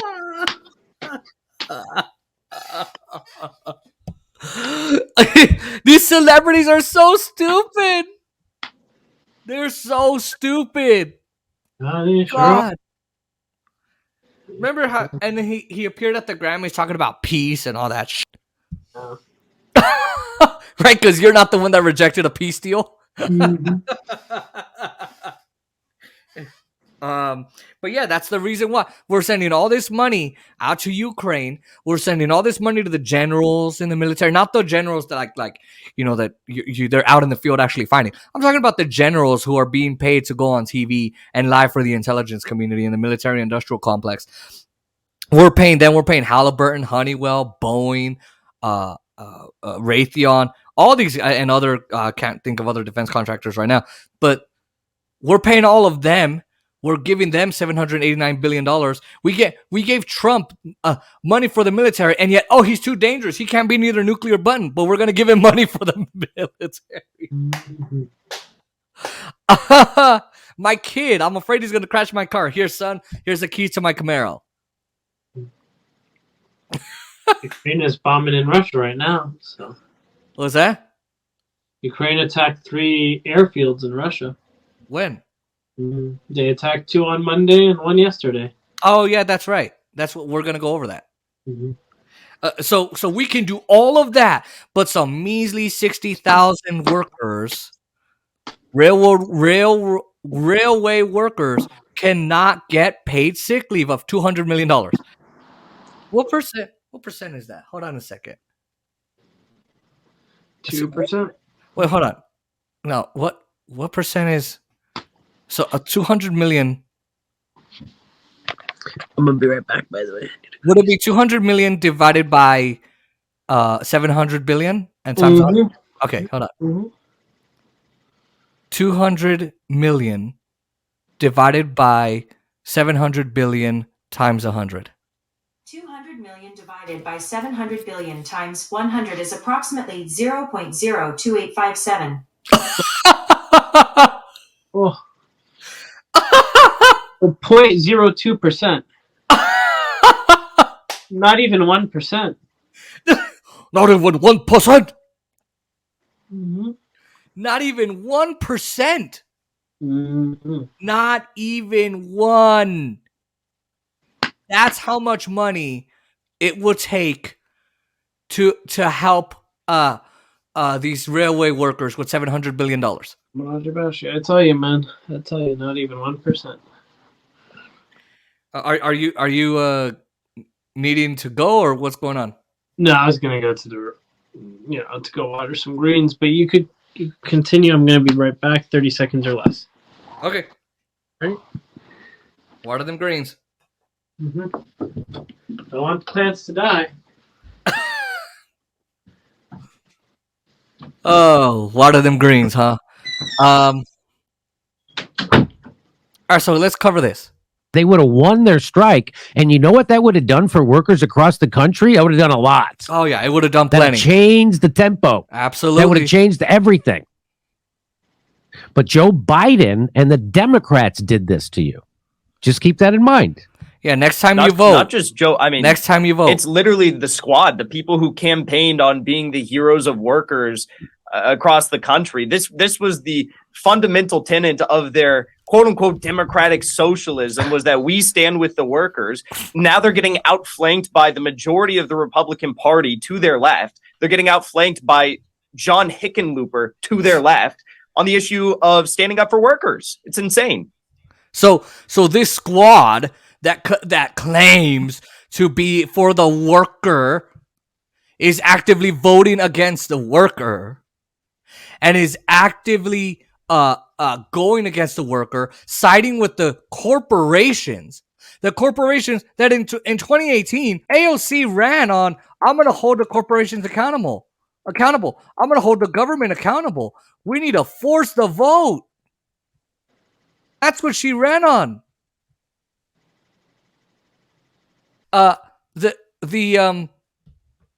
The squad that lies and says that they're working on behalf of the worker, they're not working on behalf of the worker. You just heard Jackson Hinkle.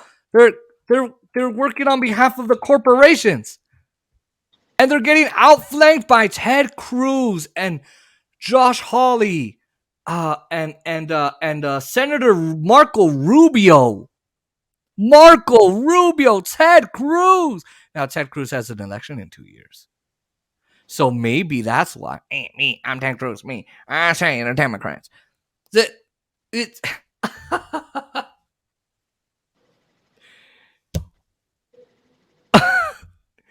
yeah, they're getting outflanked. So the Congress did its job, which is serving their donors. Now it's time for the workers to do their job, which is basically the same job, but without any paid sick leave. Yeah, go to work. I don't care if you're sick. I don't care if you're ill. You better come to work or get fired. America. Yeah. And here's Bernie pretending to do his job, pretending he's doing his job. He's pretending to care about the direct effects of prolonged war in Ukraine. Is that what he's doing? President Biden, who pledged as a candidate to be the most pro-union president in U.S. history, has promised to sign this unpopular deal into law. He's going to do it. Because he's corrupt. You know, he actually might be the most pro-union president in U.S. history. That's how anti-union the United States fucking is. There's a chance he could very well be the most pro-union president. I got to look that up. No, he's not pro-union at all. And so here's what I said. This is what people thought happened on January 6th.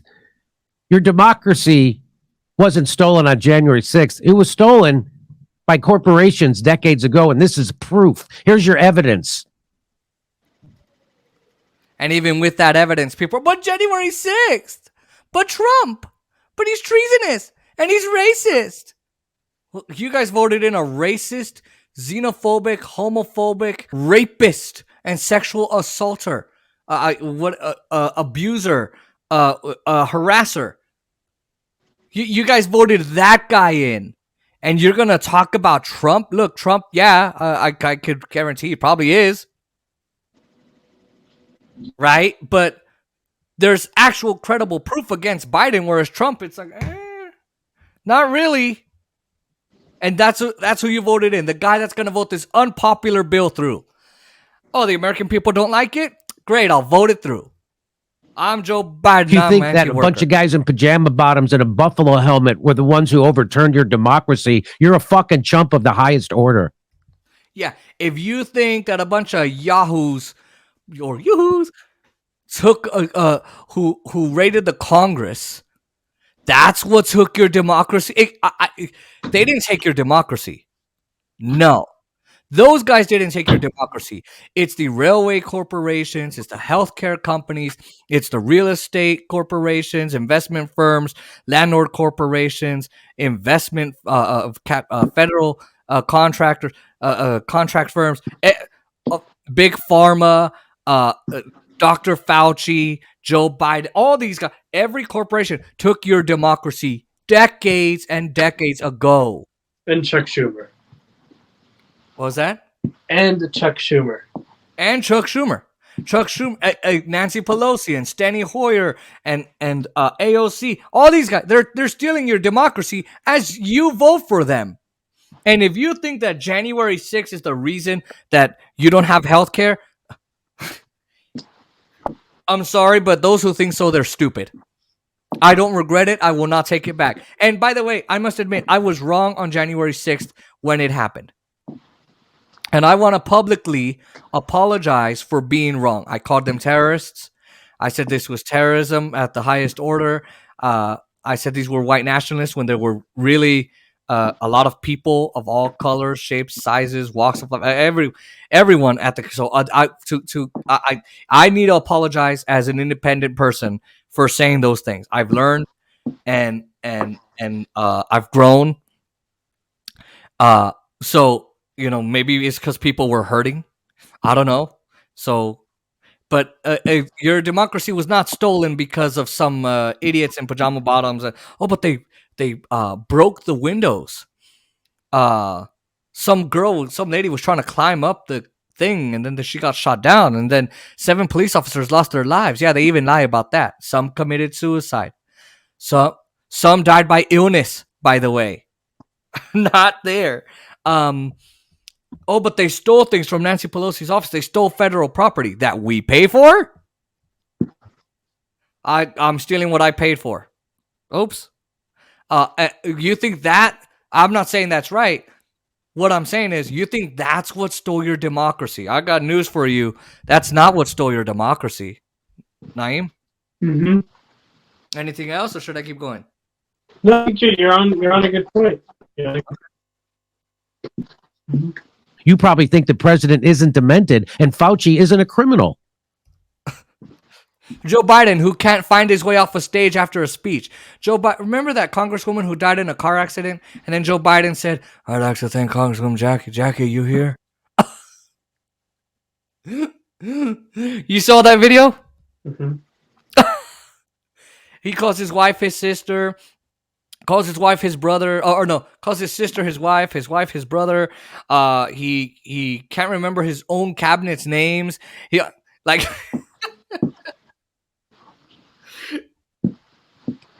and you think Fauci's not a criminal? The guy who did all these lockdowns, the guy who lied about herd immunity and natural immunity and the masks and the thing that goes on your arm and the effectiveness of that.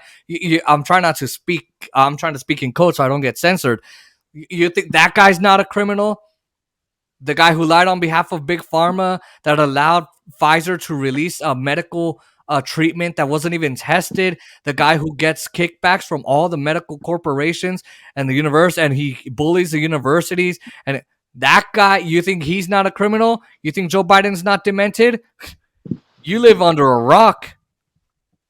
Or you watch MSDNC, MSNBC that doesn't show you those things. Mm-hmm. Yeah. And you probably think that they told you the truth about COVID. You probably do. Yeah.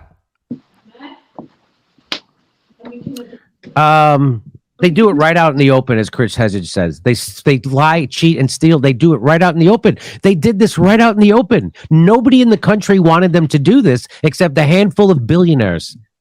And they did it anyway, and they did it right on TV. There are more of us than there are billionaires. There's only 500 billionaires in the world. I'm not in the world. I'm sorry, in the United States. There's only 500 billionaires in the United States. There's 330 million people. Just take a look. I'm just saying. I mean, it shows you how far we've come too, because the last time something like this happened was in 1917, when the federal authorities overtook, national railway companies and stuff like that. But it was during World War I. They did it because of World War I to try and, help the war effort. Now they're just doing it to protect corporate profits. Yeah, before it was, hey, we got to go help our allies. Now, how do I make Jeff Bezos more money? How do I make these handful of CEOs of all these railway companies money? Wait, Obama signed. So get a load of this, Jackson. Get a load of this, Naim. Obama signed an executive order in 2015 giving federal contractors paid sick leave. Did you know that? That's nice, right? But that order specifically excluded railway workers who otherwise would have qualified. All right. So measly means testing and exclusions. That's who Obama was. That's who Obama is. Excluding railway workers from getting paid sick leave. So Biden ought to put those railway workers back in that executive order. He ought to, right? Yeah, you would think. to. You would think he would, right? I mean, he best put the railway workers back into that executive order. He best get them barbecue ass over there. Of course. So Biden can literally just issue an executive order to give rail workers sick days. Yep. Of course. Yeah. That's why this is a litmus test. It's so much different than standing up for Amazon workers or Starbucks workers because of the power that railway workers hold in this country and have historically held. On a scale of 1 to demented, is he going to do it or no? Well, if we do 1 to 10, I think there's a 3 that he'll do it. Really? Yeah, 3. I give it a 0.1. Mm. I know he's not going to do it. Yeah. Look, I know it seems simple. Oh, he can just sign an executive order. But there's some nuance here that people don't understand. Biden is utterly corrupt and doesn't give a shit. That's right. The nuance they're missing. That's right. So he ain't going to fucking do that. Joe Biden is there as the enemy of these workers. He's your enemy unless you're a millionaire. Joe Biden is your enemy. He's not your friend. All these asshole fucking Democrats who just voted for Joe Biden thinking that they were doing breaking their arm, patting themselves on the back like they just voted for a fucking saint instead of a fucking war criminal, enemy of the people, racist like Joe Biden. And probably a raper. Of Tara Reid. That's how you own the MAGA. You vote for a warmongering war criminal who's an enemy of brown and black people and probably a certified raper. Let's vote from one rapist to the other. Mm-hmm. One of them grabs him by the pussy. The other forces himself on them in the stairwell of the Senate building. In the stairwell of the Senate building. Yeah. And then he compliments her legs. And then he fingers her. And I hate to be that graphic, but that's what she said. And by the way, she's got documented proof. The University of Delaware, who has all his Senate records, they hid that from the public. How much you want to bet if the University of Delaware had Trump's records, they would release it like that? Oh, yeah. Well, Biden wouldn't release it. And if Trump did that, he would call on Trump to release it. And he never did. Yeah, Tara Reid, Lucy Flores, all of them. Is that her name? Lucy Flores from Nevada? Yep. She's running for lieutenant governor. Oh, she's running for lieutenant governor. Yeah, she was running. And Joe Biden went over and I kissed her and I touched her hair. And she was like, what in the shit are you doing? Good own. And he's the only guy in the country who's a bigger liar than Trump. That's quite a pull. God damn it. So here, Obama issued an executive order mandating paid sick leave for employees of all federal contractors, but exempted railroad workers. All Biden needs to do is issue an executive order that removes this exemption. That's it. Yep. That's all he needs to do. That's all he needs to do. Remove that exemption. And the issue is solved. No more. No more. Mm-hmm. But he won't do it because he's so corrupt. He's bought by these corporations. And this is the guy you voted for. This is it. Railroads have spent $180 billion on dividends and stock buybacks since 2010. $180 billion. Okay, yeah, let's buy back our own stock. And that's what they did with that bailout money. $180 billion. Stock buybacks and dividends. All stock buybacks and dividends. All of them. $180 billion. They can spend on the stock market and gamble their money. But they can't pay sick leave. Mm-hmm. They can't do paid sick leave. Ain't that funny? I don't know. I think it's funny. Paid sick leave for workers would cost $375 million. That's less than 3 cents of each dollar of profit this year. Less than 3 cents of each dollar of profit. $375 million.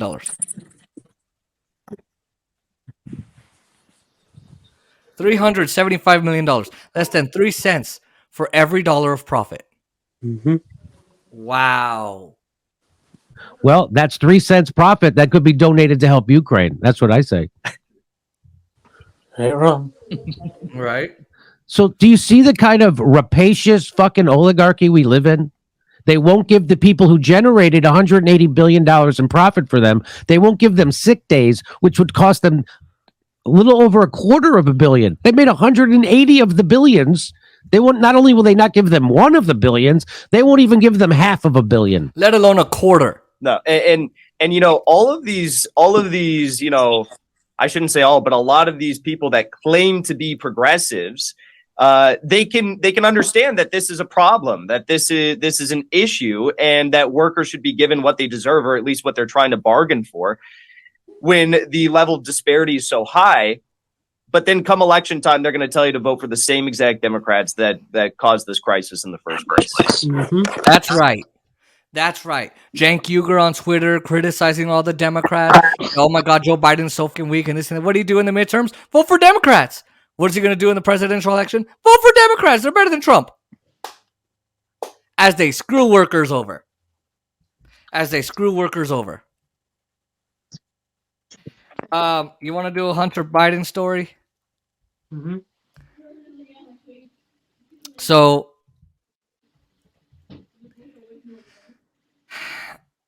the Democrats went after Jared Kushner. They went after Trump. Vicky Ward released this book, Kushner Inc. I sent it to you. Yeah.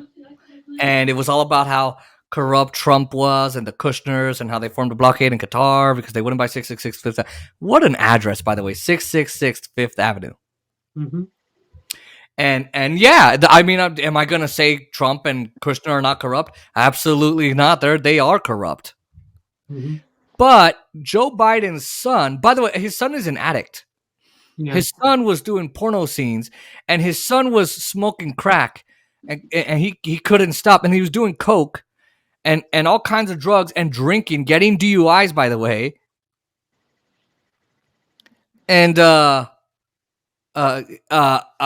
he did all of that, right? Mm-hmm. And yet he was going to Ukraine, and remember how they were impeaching Trump over a fucking phone call to Ukraine's president. Did he break laws? Who knows? I'm pretty sure he did. He's Trump. But Joe Biden withheld billions from the Kiev government unless they gave Hunter Biden a job in a Ukrainian gas company, making $80,000 a month. Mm-hmm. 83,000 to be specific. 83,000. You can't forget the 3. Mm-hmm. Don't forget that 3,000. Well, because 3,000 would make all the difference to a rent in a New York studio, right? Right. And it's got to be 3,000 on the dot. And if you don't do 3,000 on the dot, you're out of the apartment. Mm-hmm. Right? So you know, he was getting, and by the way, he was making deals with China and Ukraine and making all that money and all those corrupt dealings. Do you remember how the media said it was? This is all Russian disinformation. Our intelligence community is telling us that it's all Russia. This is all fake. This is unauthenticated. Da da da da da. Mm-hmm. Why? Who would leave their laptop with information? Their information. So now Republicans are going to do tit for tat because that establishment raid on Trump's house, Trump's estate in Florida. You know why they did that? It's because they can't beat him at the ballot box. Yeah. Right? Mm-hmm. So now they're trying to pin a crime on him. The Trump organization was just found guilty of tax fraud, $1.5 million. Oh, yay. 17 counts. Maximum penalty, 1.6 mil. 1.6. Whatever. They have that in their right pocket. Yeah. They'll appeal it until the end of days. And then Kyle Kalinske last night in his Georgia video, oh, well, the other ones, the Letitia James wants $200 million. They might bankrupt the company. Let's hope, They're still on this. Mm-hmm. And then they get mad when the Republicans go, all right, fine. You guys want to investigate our guy? We'll investigate your guy. Mm-hmm. Do you think Republicans are doing it because they definitely care, or is it tit for tat? It's definitely. I don't think they care about the moral upstanding. You think James Comer cares about the moral upstanding? No. No, I don't. I really don't. No. So on the Hunter Biden investigation, the media is now reporting on it because they know the Republicans are going to do it, and they have to save face. Mm-hmm. You know the immigration bill that they're trying to pass, Tom Tillis and Kirsten Sinema? No, tell me. So the idea is going to be we want to find a pathway to citizenship for about 2 million dreamers. Okay. But in return, there will be 25 billion with a B dollars allocated to border security. And those who are seeking asylum, instead of being released into the United States, awaiting pending their court date for asylum seeking, they will be hosted at specific host centers while they wait for their court date. But in return, 2 million dreamers will be legalized, and $25 billion will go to border security. They say that's the bipartisan compromise. I don't think it is. My uncle Raul Gonzalez says that, oh my God, we're seeing a lot of shit, James. His cousin, my dad, we're seeing a lot of shit. Oh my God, it's so bad. It's so, oh my God. Oh. I don't believe him. He's a border agent in San Diego. Mm-hmm. Is he in Texas? Is he in Arizona? Is he in San Francisco? Is he right? So I don't know how he knows. So maybe other agents are talking, but could be talking out of their ass. I don't know. That $25 billion for border security, that's not even going to go towards the border. It's just going to go to a bunch of big hotshots in the government. Yeah, but the argument is, it's going to go to Alejandro Mayorkas. But no, the argument is, the argument is they'll make the Republicans happy because money is going to border patrol. And then they're also saying the Republicans will be happy that asylum seekers will not just be roaming the streets. They will be hosted in, I guess, what are called host centers. Yeah. And then in return, 2 million dreamers will be legalized. No, see, didn't a court date just strike that down? A court ruling where Trump was saying no, leave them in Mexico, and then someone fought that during the Biden administration here, where a court said no, you can't do that. No, they're saying they're gonna host them in host centers here in the U.S. They're gonna build them up in Texas. No, but what I'm saying is the court didn't they shoot that down that you can't send asylum seekers back? Yeah, but see, the way around the court is you just pass legislation on their behalf and adjust it accordingly. But no, and then also the other thing they're giving to Republicans, it's supposed to be carrots for both Republicans and Democrats. The other thing they're giving to Republicans is Title 42 restrictions will be extended. I think you're giving them Republicans way too much. Yeah, but here's a secret. Kevin McCarthy is want to rush this through before McCarthy becomes speaker, because Kevin McCarthy is saying as long as he's speaker, no one will legalize. So if they could push this through in the next couple weeks, Tom Tillis can court more Republicans to go on it. Tom Tillis, he's a Republican from North Carolina who's about to retire, I believe, or something's happening with him. I'm not exactly sure. Yeah. So he doesn't really care what happens. But Kirsten Sinema on the Democrat side negotiated this with him. And they're, pass it on. Schumer's kind of endorsing it. McConnell hasn't come out against it, so that's promising. The White House is encouraging it, but is not going to directly involve themselves in the negotiation. And all Nancy Pelosi is saying is, if you guys pass it in the Senate, we'll take it on in the House. I just don't see it passing. 1, 2. I wouldn't vote for it. You don't vote for it. Tell me why. No, because I think we're giving too much to the Republicans. Mm-hmm. I think so. Host centers. You're going to build host centers. You're going to build host centers, but you won't build housing. But the question becomes: is this the only way we could get the Dreamers legalized in the near future? Because McCarthy's saying he's not going to do any legalizing so long as he's Speaker of the House. I think if Chuck Schumer just changes the rule and does a nuclear option and just needs 50 votes. But then it still needs to get through the House. No, I'm saying now. Oh, now. So he nukes the filibuster now.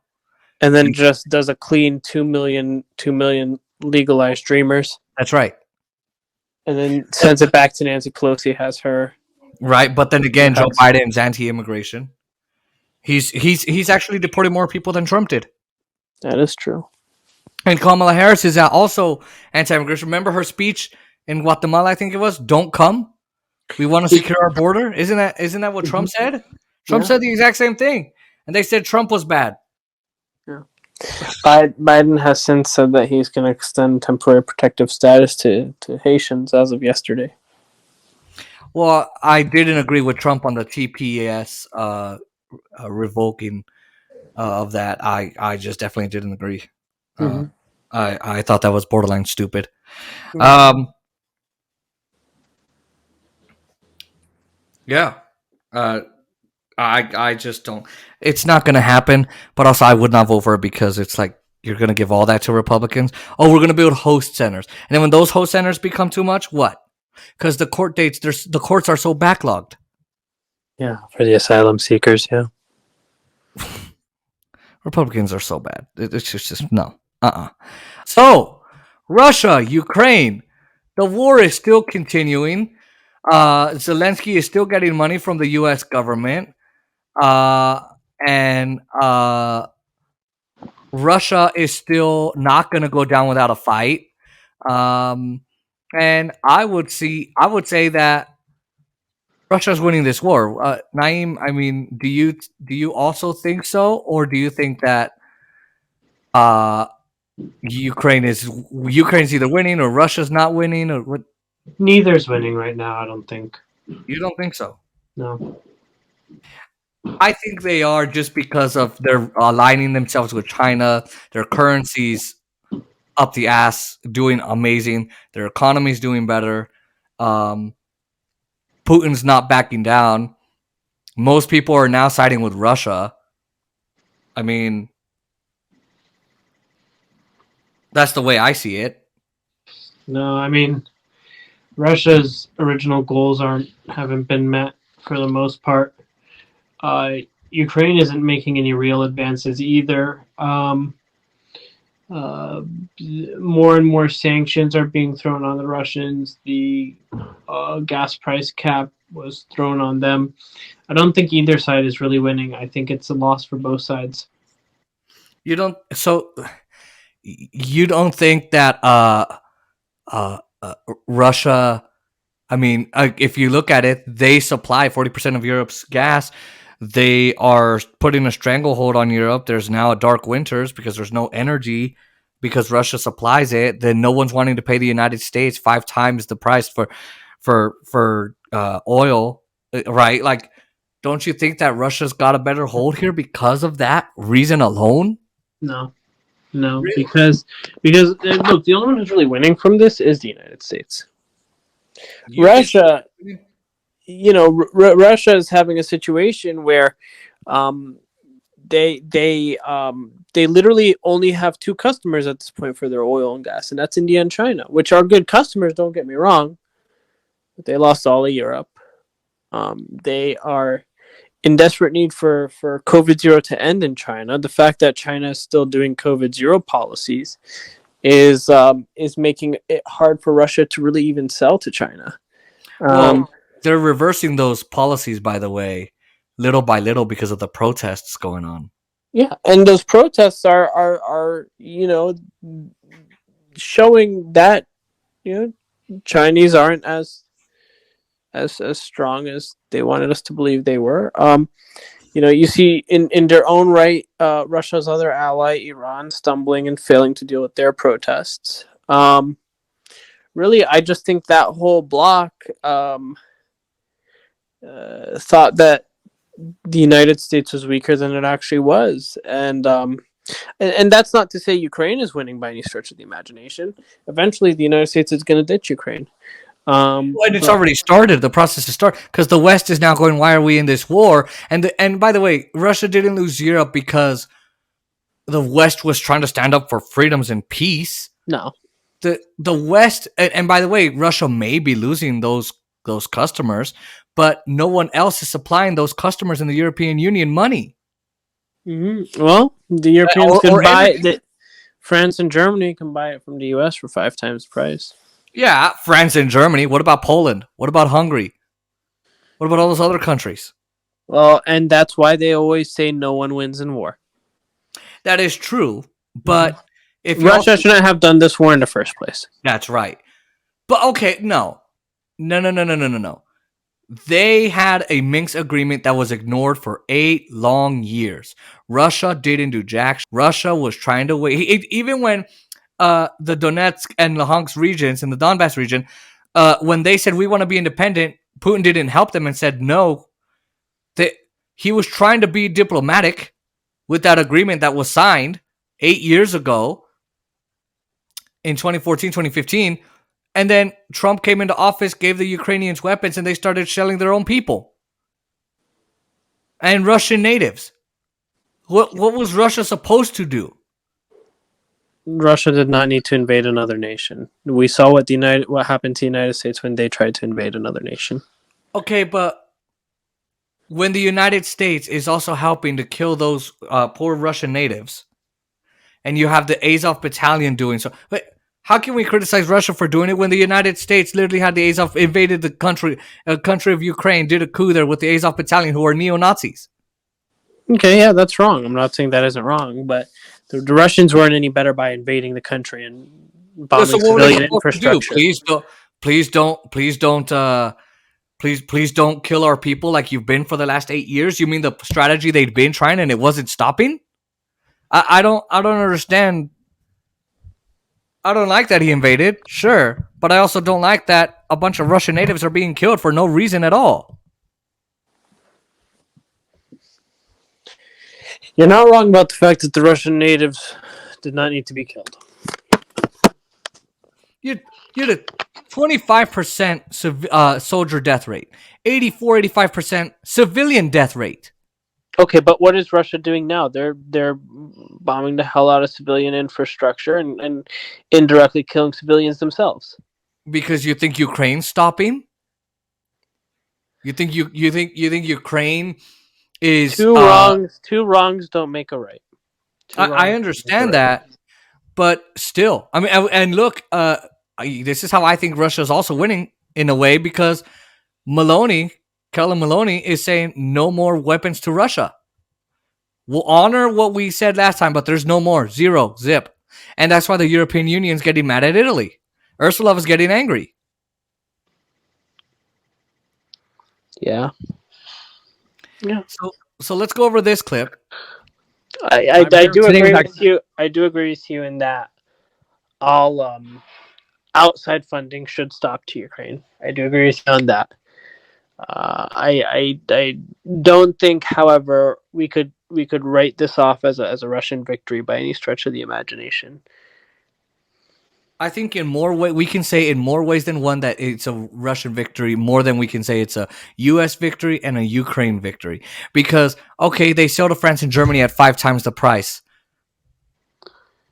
They also the U.S. did succeed in making Russia look like fools, and in making anyone who may have considered, well, maybe Russia's an alternative to the United States, found out now that the Russians couldn't even beat their poor neighbor to the west in Ukraine. That's not a fully developed nation anyway. Couldn't beat them. They're still a stronger economy. Their currency is still thriving. They got lots of energy that could go to Europe. Europe is on its knees begging for energy. Ukraine is on its knees begging for energy. Well, and that's the Europeans' fault that they didn't set up enough renewable energies infrastructure. Well, guess what? They kept buying from Russia. And they kept saying Russia was a dictatorship. Russia was bad. Russia so why were they buying from Russia in the first place? There you go. But yeah. I don't think that... now, you're sounding a lot more like establishment than the last time we talked about Ukraine in April. Weird. It's just you look at the facts and you look at, as time has gone on, how this has turned out. And, look at these UN votes. Even people who used to be huge Russia fans in the United Nations are now choosing to abstain, which tells you they know that Russia is on the losing end at this point. Or they don't want to upset the West. I think China gives 2 shits about the West. They're abstaining. I think they're abstaining just to abstain. Because they do have the BRICS alliance, and you can't deny that countries are starting to ignore the dollar. The dollar is now the number 2 currency in the world, and it's dropping. And more countries are starting to build their own national currencies, by the way, and their own trade policies away from the United States. But the dollar proved its strength by being able to sanction Russia to high hell when Russia declared war in Ukraine, and was able to show the world that, look, we could really punish you if you go against dollar supremacy. Dollar hegemony. Go against us. Yeah, our currency is weakened by China and Japan, who have most of our currency, by the way. But those sanctions punished Russian people, not the oligarchs. Oh, Putin's accounts were closed, and so was Gazlov. That's correct. I do disagree with sanctions in general, but it shows the strength of the U.S. dollar. The strength of the U.S. dollar, I think it shows a weakness. Now the European Central Bank did announce that they are going to freeze the assets of over 300 Russian oligarchs, and they're going to use that money, the frozen assets, and pay it as reparations to Ukraine. Reparations to Ukraine, not the reparations to the Ukrainian people. They're corrupt too. They're going to give it to Zelensky, who caused this in the first place. He ran on a peace campaign, and then he started shelling, and then he denied a peace deal, and then the UK former Prime Minister Boris Johnson went up there and said, remember when he took a really weird flight to London? Everyone was like, why is he there? It was because Zelensky and Putin were talking peace, and the UK and the European Union went to him and said no. The UK did, yes, on behalf of the United States. The French and the Germans wanted peace. Right. By the way, Peru just ousted Pedro Castillo. He's been impeached. Yeah, he was just impeached, and they're swearing in a new president. He announced that he's going to dissolve the Congress and rule by presidential decree. But his vice president and his attorney general have both resigned from his administration, saying they don't want to be affiliated with authoritarianism. But now the Peruvian parliament, before being dissolved, announced a new president they plan on swearing. And I don't have details on who this new president is. I'm going to suspect it's Castillo's vice president. I could be wrong. Wait, hold on. You're cutting out and you're sounding like a robot.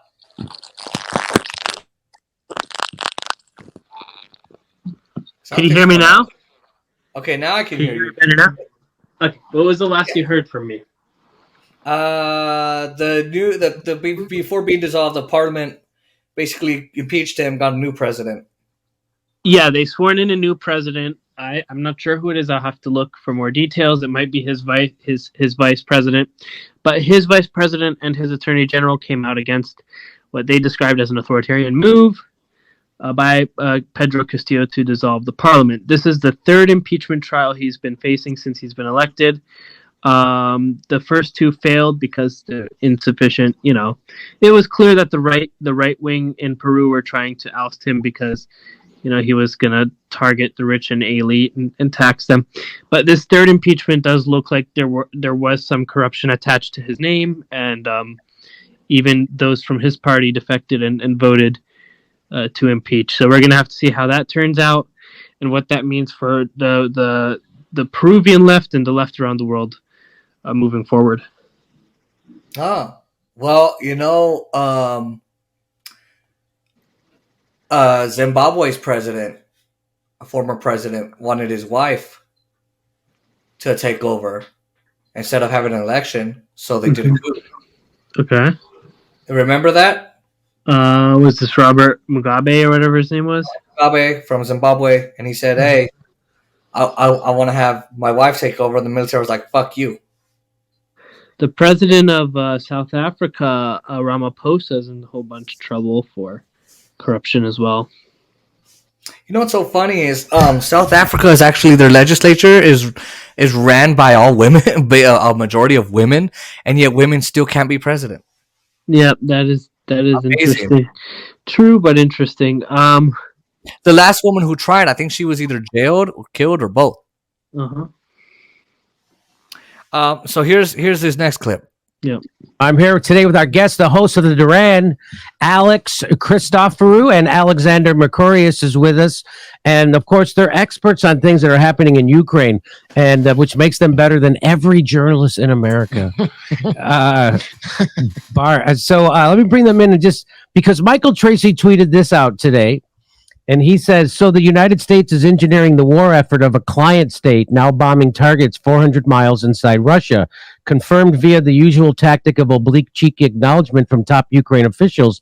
Definitely an escalation. This is what the U.S. has signed on to. So what he's talking about here is this is the Ukraine official who tweeted out, the Earth is round, discovery made by Galileo. Astronomy was not studied in Kremlin, giving preference to court astrologers. If it was, they would know if something is launched into other countries' airspace, sooner or later, unknown flying objects will return to departure point. What? So, and then they tweet out this.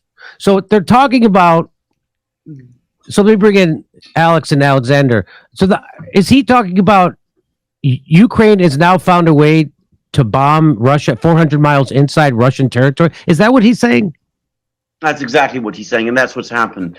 And it's quite a worrying development. It's a very worrying development, because what they've done is they've taken an old Soviet reconnaissance drone. This is one that was developed by the Soviet Union during the Cold War. It's jet-powered. It's got a long range, about 1,000 kilometers. They've converted it into a kind of cruise missile instead, and they've launched it at 2 Russian air bases. Now, bear in mind, these are bases used by Russia's strategic bomber force, so there are going to be nuclear weapons there. I mean, that's a fact which I've noticed the media in the West has not mentioned.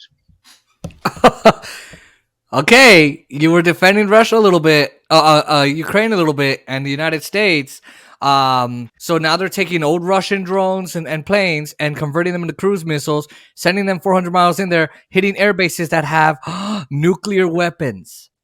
Yeah, and that's wrong. I'm not saying that isn't wrong, and we were going to cover that. I know that was brought up a little earlier today. That's not to say that Russia hasn't made threats about using nuclear weapons in Ukraine themselves. So, sure, but you really think Russia's going to do that? Russia's smarter than that. Russia is smarter because they know, okay, if I do that, then I got the U.S., Germany, France, UK, Finland, Sweden, Denmark, Scandinavia. I got everyone coming after me. I'm not Canada. I'm not doing that. Yeah, but if Russia was really all that smart, they wouldn't have started this war in the first place. I don't think Russia started it.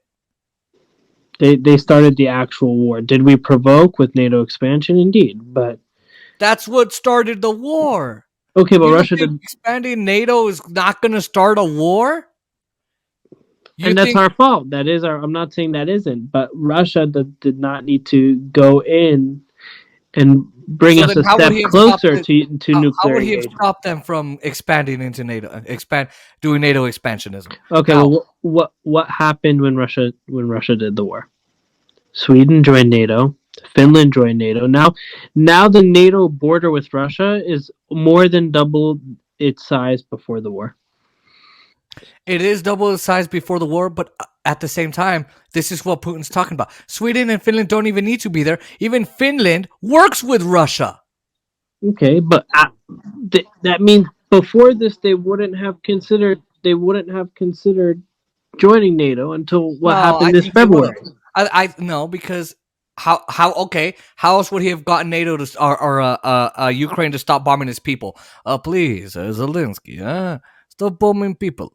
No diplomacy was working. Okay, well, why didn't he use the tactic the United States used? He could have overthrown Zelensky. He could have found a way to get people within Zelensky's government to overthrow him. I'm not condoning those actions, but because the United States would then come after Russia, and then you would have said, "Oh, well, then Russia shouldn't have started that attempted coup against Zelensky." No, they could have done an attempted coup. The United States would have gone to Russia for Zelensky. They would have talked a bit. They would have talked a big game, but they wouldn't have started a war or continued a war. They've started this in 2014. They continued it in 2017 when Trump took over. Yeah, they continued it in 2021. They're doing provocative actions. The United States is doing provocative actions, but they're not actually going to war. We're supplying a war. To this day, yeah, but to this day, the United States is not actually directly engaged. That's why they have troops in Ukraine now. That was released just a few weeks ago. I think it was early November. It was figured out that now the U.S. has troops in Ukraine. Why do we have troops in Ukraine? How is that not being directly engaged? We don't have troops in Ukraine. I mean, I don't know exactly how you got that info, but even the mainstream media was reporting that. But let's continue. Wow. Oh, I didn't know that. Didn't even cross my mind that that's what's happening. So Michael says Biden has nominally pushed back on Ukraine demands for weaponry to strike deep inside of Russia, although who knows how substantial that pushback ever really was. Now it's almost irrelevant. Whatever the origin of these weapons, the United States is ultimately facilitating these attacks. That's right, because we're the ones funding this. We're the ones sending Raytheon weapons to Ukraine. We're the ones sending tools to Ukraine. We are. Yeah, how are we not and that's wrong. But that's wrong. But Russia choosing to push this further is also wrong. I mean, any true anti-war activist will tell you all parties involved in this situation are wrong. Of course, all parties are wrong. But saying that Russia's the one that's escalating, the United States is the ones that are doing escalations here. Okay, you know how you can help stop this war, Naim? You stop giving weapons to Zelensky. That's more correct. Weapons. That's correct. Did I ever say that wasn't correct? We didn't discuss that part. But yeah, that is correct. But how else can we stop this war? Russia could stop bombing civilian infrastructure in Ukraine. They got. I think Russia's trying to send a message. But is it wrong? Absolutely. I don't agree with them bombing civilian infrastructure. They don't have a lot of air bases in Ukraine. And so these were explosions reports. So this is how far into Russia they're getting their missiles. It's Saratov, yeah. So that's it's deep into Russia. Ryazan and Saratov, however you say that. So yeah, it's deep into Russia. Yeah. So this is a crazy escalation, is it not? If they're bombing a base that has nuclear weapons, go ahead. No, the Russian Ministry of Defense they came out and they said that their air defense did intercept these missiles, and much of the damage was from debris. Okay. there's no way to confirm that. This is what the Russian Ministry of Defense said, and there were casualties. I believe 3 people died from this debris from these missiles. Of course, who knows what the truth is. But the interesting part about this story, I think, is that this attack came at the same time that Victoria Nuland, the Under Deputy Secretary of State, the person who was in charge of the Maidan coup in 2014, was passing out the cookies at the Maidan. She was in Kiev for a day. She spent the day in Kiev with Zelensky, with his team, and now you have this strike. And it comes also at the same time where you're starting to hear from Macron in Germany talk about trying to find some sort of ceasefire, perhaps giving Russia some sort of security guarantees. And now you have this drone / missile attack, whatever you want to call it, deep inside Russian territory. So the thing I'll say here is, look, I mean, that's evidence Ukraine does not want to end the war. No, exactly, because now that Germany and France are trying to find ways to end the war, right? And look, do I agree with Russia? No. But what I will say is here, and if you look here, what's going on is, I mean, they're trying to provide those securities. They're trying to provide, give Russia that. Isn't that what Russia has been asking for from the beginning? And nobody would give Putin that.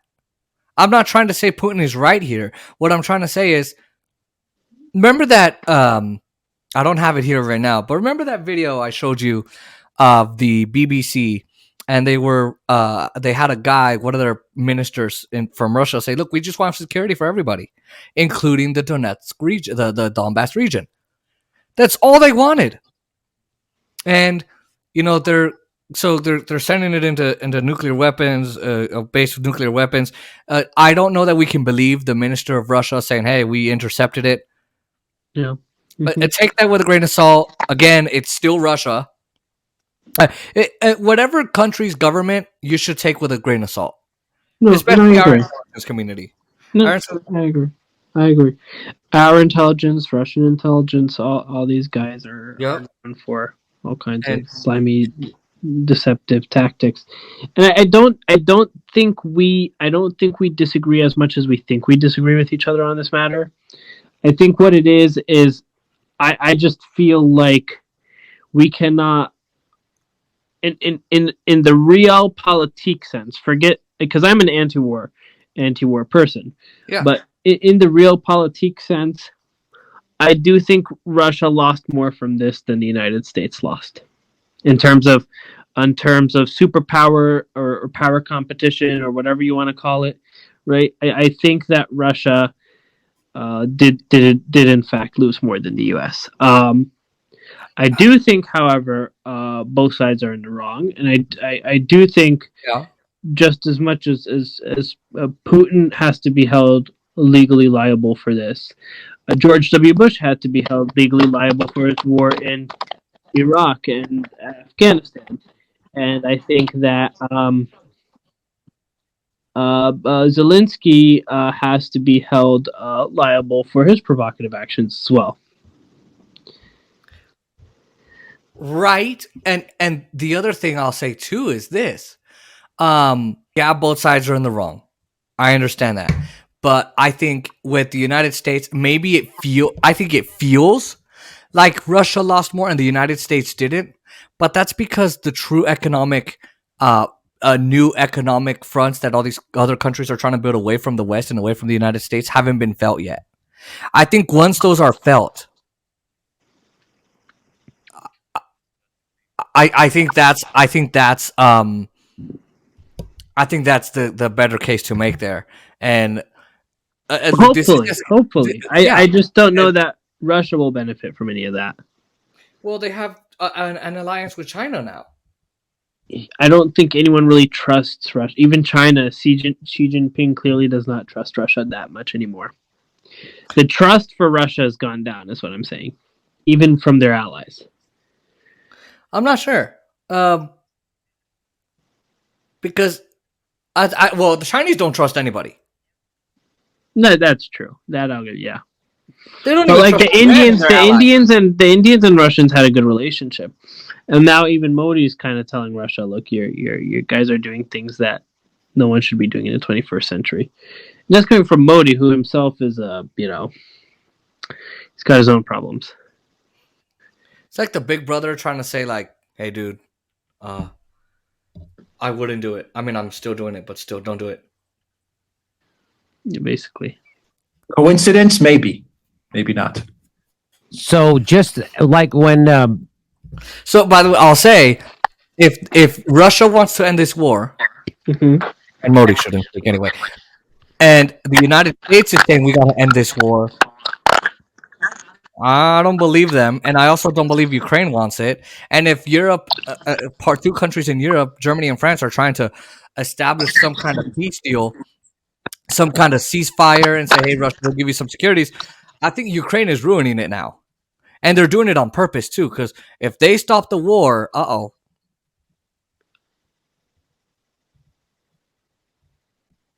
Boris Johnson went to visit Zelensky to get him to in March to not go, or in April to not go along with the peace deal that they had with Russia and Ukraine.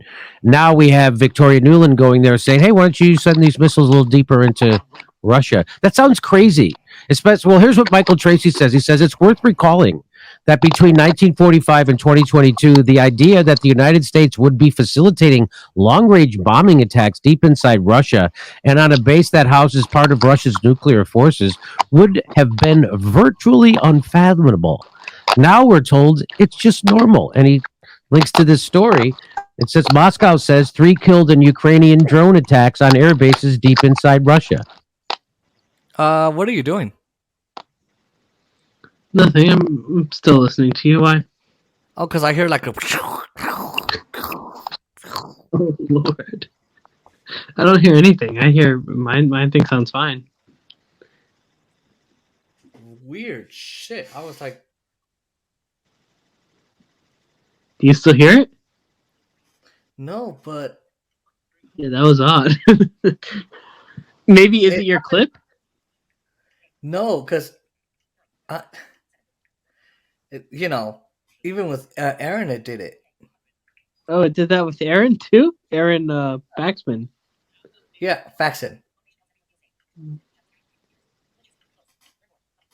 Yeah, balls. You saw the clip? Yeah. That was funny. Instaball. Uber balls. Ubery balls. Oh, hold on. Got it. Okay. YouTube's trying to alert me while I. All right, let's continue.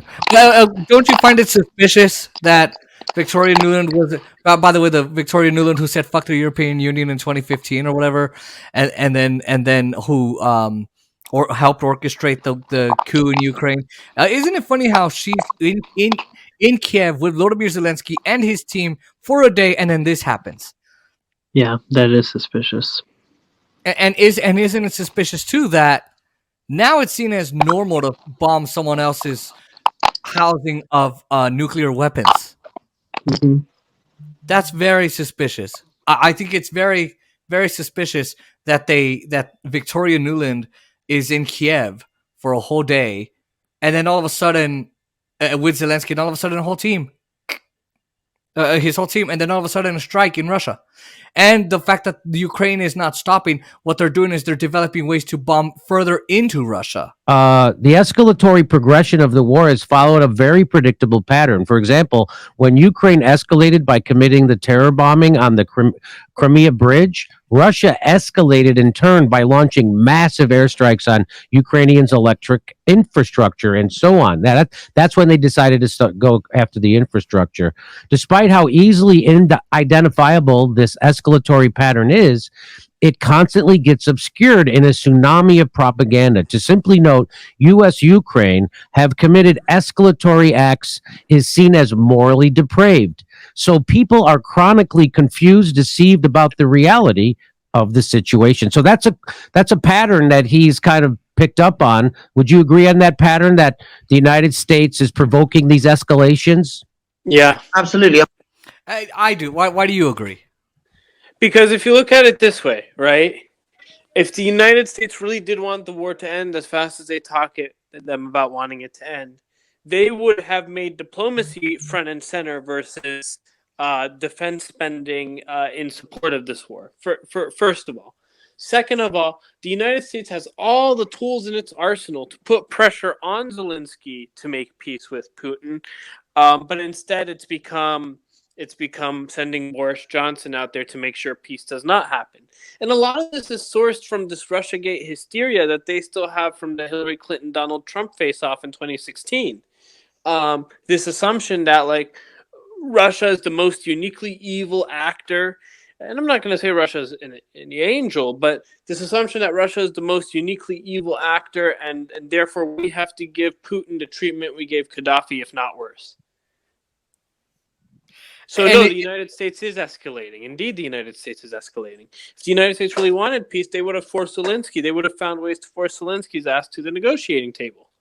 Well, in February, and I'll get to your terrorist act in a second comment, your terrorist comment in a second. But when Germany introduced, the United States are the terrorists, indeed. Exactly.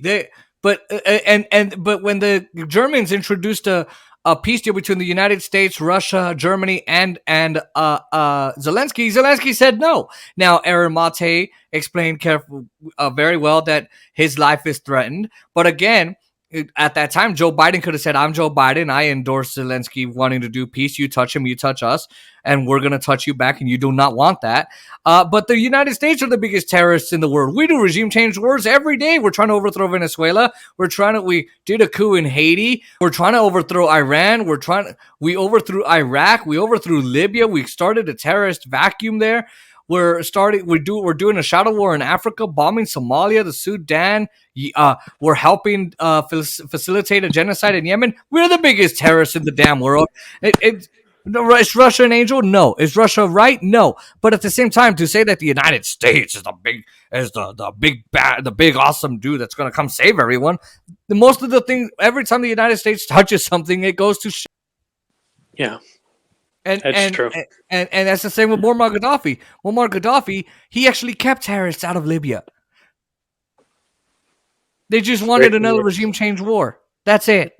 Yeah. I mean, I have to say I agree with on behalf of Alex France and Britain, by the way, that one was. How? France needed more access to Africa. They were losing their grip and colonial control over Africa because Muammar Gaddafi was the primary funder and primary instigator of the African Union and allowing it to grow. So when the African Union was growing stronger and telling France out of Mali, out of Senegal, out of Niger, out of these regions, France got a little upset about it. Same with the British. They were doing some activities in East Africa and in Southern Africa. That different coal mining and mineral mining and all kinds of different crazy things, and the French and British were being pushed back on by Gaddafi. So the United States, and then his gold dinar project. I don't know that was front and center, but that did play part of a role in why the United States wanted Gaddafi out, because if Africa pegged its currency to something that was actually quantifiable like gold, not some fiat currency, right? It would have made the African currency the strongest currency in the world, the gold dinar. So there were fears around that, and I'm not saying that it's all imperialism. It's all imperialism, and now China's practicing imperialism in Africa. Well, if the U.S. did it, why can't China do it? I'm not saying it's right. But I don't think anyone should do it. I think just leave. I think just leave Africa alone. Prosper on its own. Let it grow and prosper on its own. Yeah, let Africa. I think with the United States intervening, they're keeping Africans poor. They're keeping it a third world country. Exactly.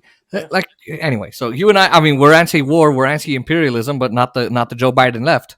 Said in this respect, I do not believe that Ukraine, which is completely dependent on the United States, would have launched an attack on two such important, such sensitive Russian air bases without having a green light given to it, but at least someone with authority in the United States. I'm not saying the president himself was directly involved or the Pentagon, but I would not be surprised personally, given her background, if Victoria Nuland said, if you do it, do it. We'll give you the political cover you need. And it is normalizing this pattern of escalation, because every time that this is done, the pressure on Putin in Russia is to do more. And people... Again, someone of authority had to do it. Are we saying it's Joe Biden? No. Are we saying it's Kamala Harris? No. Are we saying it's Nancy Pelosi? No. But someone in high authority in the United States had to do it. Now, did Joe Biden send Victoria Nuland out there? I don't know. Did Victoria Nuland just say, I'm just going to go to Ukraine on purpose? Maybe. I don't know. I honestly cannot say that. What I can say is Zelensky is a puppet of the U.S. and of the West. So he's going to he's going to get a green light. Someone gave him a green light. Who was it? I don't know. But again, when we talk about, hey, Russia didn't need to do this, Russia didn't need to invade, Russia didn't need to do that, and I know I'm not trying to say you're not saying this. Well, Ukraine could also not send missiles into Ukraine. Ukraine could also Ukraine could also not send missiles into Russia. Ukraine could also not kill Russian natives, and Ukraine could also accept securities and accept a peace deal. And the United States can stop facilitating a war and facilitating Ukraine's aggression by stopping their defense spending and instead and their economic aid spending, and instead forcing Zelensky into a peace deal. That's exactly what could happen. Did someone of authority give them the green light? Possibly. Yeah. People don't like to admit the fact that he is under pressure in Russia to do more, and that Russia has a public opinion that, asks, why is this happening? Why are you letting it happen? Why aren't you doing it more? And of course, he will do more in response to this. And it's a very, very dangerous thing. I mean, sending missiles to an airbase where there are nuclear weapons it's beyond reckless if you think about it. Yeah, I mean, if I'm getting missiles launched into my nation, you think I'm not going to answer you back? Especially if you've rejected every peace deal I've offered. If you allowed the UK and the United States to intervene on a peace deal that I wanted as Russia's president, you think I'm going to just sit there and let you bomb me and not bomb you? Russia's bombs are as strong as the United States. Yeah. You don't think Raytheon's selling to Russia either? Oh, please. Raytheon loves this. Okay? I'm not just picking on and Raytheon. So do the Russian arms dealers. They love the shit. Absolutely. They're raking in the money. The point is, though, it's the civilians who are dying as a result of all right. This. Exactly. But if Russia's getting bombed like this, well, what is their ultimate pressure going to be? The Russian people are not happy. Putin's not going to ignore the Russian people. And he's also not going to look like a chump. So he's going to respond back. It's simple. Tit for tat. It's beyond reckless to shell a nuclear power station. But that's happening as well. And sooner or later, something... That's true. Yeah, the Russians are shelling Zaporizhia, so are the Ukrainians. They're what? The Russians and Ukrainians both are shelling Zaporizhia nuclear power plant. That could end in catastrophe. Yeah. So and again, this is absolutely a bottle of stupidity. Honestly. Yeah. A whole load of stupidity. The whole is going to happen. Yeah. Which is going to be much more dangerous and much more frightening than anything we've seen. So, how would you sum up where the war is right now? Well, the thing that's happened is that, of course, the United States poured weapons into Ukraine over the course of the summer. That enabled Ukraine to regain ground. It meant that the war was prolonged. It meant that thousands of people, perhaps some say tens of thousands of people, mostly Ukrainians, have died, and it has provoked the Russian escalation. So the United States, because if you remember in April, May, Ukraine lost a lot of ground to Russia. Yes. And instead of telling Russia, all right, look, we get it. Let's have you back out. I'm going to call Zelensky and he's going to do what I tell him to do because we're the United States, we're his puppets. we're going to give you security, we're going to do whatever we want. Instead, the United States spends more on Ukraine, sends more weapons into Ukraine, and in turn, tens of thousands of Ukrainian citizens pass away. Mm-hmm. The United States did that. Okay, just saying.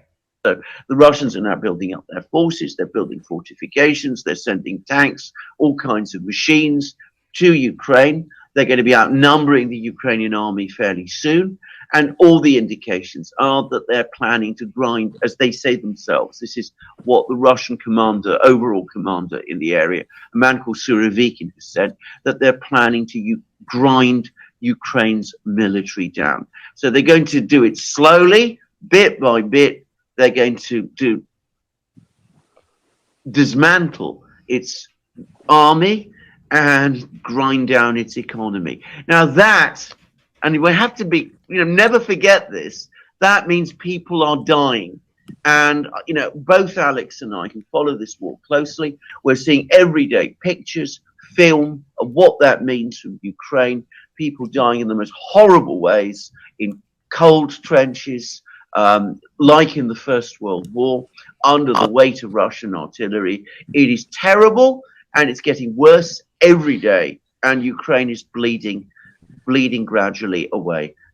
And that's something also which we should be trying, I think, logically to try to stop. Yes. Any thoughts? I mean, Russia is going to slowly, bit by bit, build up its artillery, build up its aircraft, build up its bombing missiles, build up its cruise missiles, build up its everything, get more men in the army, and they're going to slowly get into Ukraine, seep in, blow their military apart, get rid of all their bombing air raid systems and their stations. They're going to grind the military to a halt, virtually fuck over the economy. And I don't agree with Russia doing this, but again, the question that Russia's probably asking is, what do you expect me to do? I've tried twice, possibly 3 times, to do a peace deal. And Zelensky's killing his own people with this. Correct. Instead of now, can he come to the table and say, I want to do a peace deal? He tried, and the United States and Britain stopped him. Yeah. So the question then becomes, who wants the war more, Ukraine or the United States? Mm-hmm. And I think the United States is going to cause this, that they're going to turn it, oh, see, look what Russia's doing. And it's a whole cycle. Well, Biden now is asking in either if there's an omnibus that is passed to keep the government open or a continuing resolution. He's asking that another $47 billion be issued in funding for Ukraine. $38.8 billion of that being directed at military projects, and the remaining being directed at economic and humanitarian aid. But 38.8 more billion with a B, than he's already gotten for Ukraine. And he's asking that this be shoved through before the Christmas holiday, this be shoved through before the end of the year. And we're going to see if that happens. I suspect that definitely most Democrats, a vast majority of Republicans as well, will go along with this because more defense spending, right? That's what we love to do around here. That's right. We won't solve homelessness. We won't build more houses. We won't do a housing first policy with $20 billion. We won't send your kids to college for $60 billion to $100 billion. We won't give you health care. We won't get 100,000 veterans off the street. We won't end child poverty. We won't end hunger in the United States. We won't do any of that, but we'll send $47 billion to Ukraine. Yeah. That they could solve homelessness twice. And again, I mean, he wants this because you're saying that the Republicans won't fund for military or economic aid. One of the two? No. So what's happening is the Republicans would be happy to pay for more military aid, but Biden does want to, appear like the human rights guy. So he wants some humanitarian and economic aid being sent to Ukraine for humanitarian causes, right? The Kevin McCarthy is saying that if he becomes Speaker of the House, that's the kind of stuff he doesn't want to spend on. He hasn't commented on whether he would spend on military aid, but come on, we know Kevin McCarthy, just like all the others, is bought off. So exactly. He will spend on military aid. But Biden is trying to sneak this package in to see if he could get at least $9 billion in humanitarian and economic aid, and then he'll come back around. Don't underestimate Biden. He'll come back around middle of next year or something like that and ask for some more military aid. Ask for some more military aid, and now Kevin McCarthy won't hesitate. He'll probably give him the military aid before Biden asks for it, and he'll just put it in his drawer in the resolution desk, right? I mean, yeah, and just say, hey, whenever you're ready, bring out the check, and that's it. That's but again, that economic aid. Why are we giving Ukraine military aid? One, why are we giving them? But two, why are we giving them economic aid? That makes no sense to me. I mean, I believe that we got to provide ourselves economic aid first and provide our people economic aid. But in terms of like providing allies of ours economic aid, that's not unheard of. That has happened. We provide a lot of economic aid to Israel. We provide a lot of economic aid to Israel doesn't need Ukraine, to Egypt, to others of our allies. It's not stuff that I personally think is a good idea. I think we should put our economic aid into our own people. But in terms of that, I don't think that's odd or weird or uncommon. That has happened. But at the same time, the Republicans are not fans of giving any nation economic aid, except they love to give Israel economic aid. Israel, which they don't need it, by the way. Other nations economic aid, so they don't want to give Ukraine any economic aid anyway. But these are the same Republicans who will not give us economic aid here as American citizens. So and the Democratic Party either. And the other crazy thing that I think of is too is I mean, if you really do look at it, I really agreed with Trump when he said we're putting in all this money when I think the rest of Europe should get out their pockets and cough up that money too. Why are we spending all this money? And he ended up backing out and I agreed with him at the time. Like, yeah, that is true, Trump. We should be spending less. There's 193 nations in the world. Or something like that, 95, whatever it is. Yeah. Why? Okay, so I definitely agree with Trump on that. And I know, you're a Trumper. No, I just agree on policy. Not every policy. I disagree with 98% of what he does. 99, maybe. So, I don't agree with giving other countries economic aid when we can't help ourselves. And by our people. By the way, Israel, they don't need a defense system. Who's attacking them? Nobody. Hamas's rockets can't even reach Israel. Yeah, they have a more advanced, newer age technology defense system than the United States with their Iron Dome thing, and then they provide healthcare to all their citizens. Exactly, they provide universal healthcare. So where are we helping them? Right? So both the Republicans and Democrats are pretty stupid on this issue. But again, Biden's asking for all this money. We don't need to be spending all this money, and that's gonna just Russia's gonna see that as okay. Well, you're gonna give Ukraine more money. All right, go ahead and build up our military so we can grind Ukraine down to its knees. Great, thank God, Joe Biden's president. Yeah, the United States, Jimmy, has. They've come to the decision that they're not going to get a quick regime change like they started out with way back in March, April. The plan was let's put as many sanctions as we can on Russia. Let's try to get a regime change through an economic war of attrition. We'll overthrow the Putin government and we'll end this thing quickly. We'll be in Moscow. We'll get all their resources. We'll split Russia apart. We'll balkanize it, and everything will go back to normal in a couple of months. The United States now, they have admitted that they are not going to get a regime change in Russia now. They've understood that. I don't know why they thought they could do that and split Russia apart and get their resources and then do this and bucket. Well, their hope was because what Putin did that was unique at his time. So he's been able to hold all the different separate ethnic groups in Russia together. The Chechens, Chechnya, after he bombed them to smithereens, he got them to submit to his will. He had Ramzan Kadyrov serve as his puppet in Chechnya. So the Chechen Muslims had no choice but to submit to his will. That's why lots of them ended up fleeing and joining ISIS in Syria, is because they wanted to fight against the Putin regime, actually, funny enough. Mm-hmm. So Chechnya, once Putin is out of the picture, will declare their independence. Dagestan, which is another Muslim region of Russia, would probably do the same thing. Siberia is very culturally different from European Russia, so they would probably break off and become their own thing. And then the far east of Russia is more culturally affiliated with Mongolia or Japan, way out there, than they are with European Russia. So what we know as Russia, the Russian culture, is really just Moscow, St. Petersburg, Stalingrad, that whole area, right? That's really all that's Leningrad, all that area. That's really the area that's European Russia. And ultimately that will eventually become its own country, separate from all these other regions, because all these other regions are religiously diverse, or ethnically different, are politically different, and have different goals for the future of their people.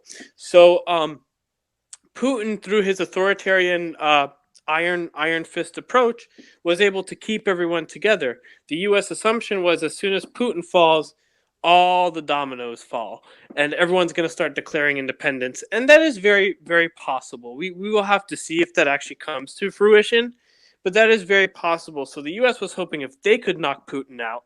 I mean, eventually Putin's a human, just like any others of us, and he hasn't set a succession plan, a succession or contingency plan in place yet. So we don't know what his plan is for after he passes away. But it's very likely that there aren't qualified successors after him when he passes away. Maybe Ramzan Kadyrov, who is the head of the Chechen Federation, the Chechen region, Chechnya, but he would probably be more concerned with becoming big bad president of Chechnya. He will betray Putin at the first opportunity he gets. Right now he's Putin's tiger. Right now he's a big pro-Putin advocate. But in the long term, once Putin's out of the picture, I could see him turning his back on Moscow and becoming his own thing. And I think that's what's ultimately going to happen. Whether Putin leaves through natural causes, through death, or through the Biden administration trying to oust him from power. Once that happens, Russia, there's a possibility, I'm not saying it's a guarantee, but there's a possibility that Russia as a whole, as a federation, will fall apart, because there are too many moving parts within Russia. Too many different cultural, ethnic, and religious dynamics that allow it to naturally split apart and become 1,000 different fractured pieces. You know what I mean? Fragmented pieces. Right, exactly. And I think Putin needs to be careful here of all that you said, because I think he should train a successor now. Now is the time. Putin isn't training any successors because he's afraid someone's going to overthrow him. It's the paranoia. He's not training any successors. He's not cultivating any new leaders. He's not cultivating or mentoring or training new people to succeed him. Going to be interesting. It will have to be. So I believe that the plan now is to try and manage the chaos. How can we manage this war, and how can we extend and prolong this war as long as it takes? That's what they're constantly saying. We're going to support Ukraine for as long as it takes. They don't tell us what that means. What does it mean as long as it takes? What exactly is this all about? How long is as long as it takes? They don't say that. They want to manage this conflict. They want to extend this conflict. And one of the reasons they want to extend this conflict and manage it is because business is good. Project Ukraine is good business. It's good for the military-industrial complex. Absolutely. It's good for all the money washing via FTX and Sam Bankman-Fried and all of these characters. Yep. It's good for the black market arms dealers. We're getting reports that weapons now are funneling into Africa via Ukraine. This is a money-making business. Absolutely. And let me tell you how else it's good, Jason. Let me tell you how else it's good. We are able to sell super expensive oil and gas that we get from Texas or Alaska to France and Germany. Then Russia is able to sell their gas that the French and Germans refuse to buy out of some moral obligation. So Russia goes and sells their gas on the black market for double or triple the price to Saudi Arabia and the United Arab Emirates, right? The UAE and Saudi, who claim they are our allies. Right. They will buy black market Russian gas. What they will do is they'll mix it with their own gas and then sell it on the market as Saudi or Emirati gas. That's right. Yeah. And so then they turn that money around. They get a killing. The Russians get a killing because they're selling it on the black market anyway. Right. Exactly. Yep. And the Indians and Chinese are getting a killing because they're getting Russian gas at a discounted price, so they're enjoying themselves. So they're getting things at a discount. They're now saving money because they're not buying from the United States and they're not buying from the European Union. So they're making a great killing. They're saving a lot of money. Will that economic save? Will that those lower expenditures and the saving of all those funds go to the people of India? No, but the point is, they're making a great amount of killing. So and the Saudis and Emiratis, what they're doing is they're buying Russian gas at a discount and then selling it as if it's their own gas. Exactly. So everyone is winning. Russia is selling theirs on the black market. The U.S. is selling theirs to France and Germany. Like, everyone's really enjoying it. This is a money making party. Like, holy, so this is like dollars. And Sam Bankman-Fried is getting a killing out of this too. Yeah, his company went down, but guess what? He walked away with all that money, billions of dollars. Chilling in the Bahamas. And now he's investing in oil because every country is going to be selling a bunch of oil on the black market and other market to each other for discounts, this for double, triple. Everyone's making a killing, and I didn't realize that. So, this is why I have you on the show, because I never saw that. I never saw this coming. It's really a moneymaker. That's a huge moneymaker, right? Thanks for pointing that out, because now I know that. Very difficult. There's been so much money that's been poured into Ukraine now. My fear is that it's going to be next to impossible to wind this war down, because now you have so many actors who are making so much money in so many different areas that you're not going to be able to pull back at this point. That is correct. No one's going to be able to pull back. I think what's ultimately going to happen is one of them eventually, whether it's the Ukrainians or the Russians, we'll have to see who it is. One of them just has to win a very decisive victory for it to end. You know what I mean? That's the only way to end, is just someone very decisively knocks out the other. And that's scary because depending on who it is and how it goes, that could escalate into nuclear confrontation. And we don't want that, because holy then all of us are ducking for cover somewhere. Well, fuck me, I'm going to buy a house with a shelter. I'll tell you a little secret. If I had two choices, stay out here in the nuclear waste fallout, or be stuck in a little bunker with Donald Trump, I'll take the bunker with Donald Trump. I'll take the bunker. I'll take the fucking bunker. Yeah, I'll have to hear him go on and on about some bullshit, but give him some weed. That would be hilarious. Melania, do you I have would love to see it. I'd love. Wow. Well, that's very depressing. Jesus. God damn it.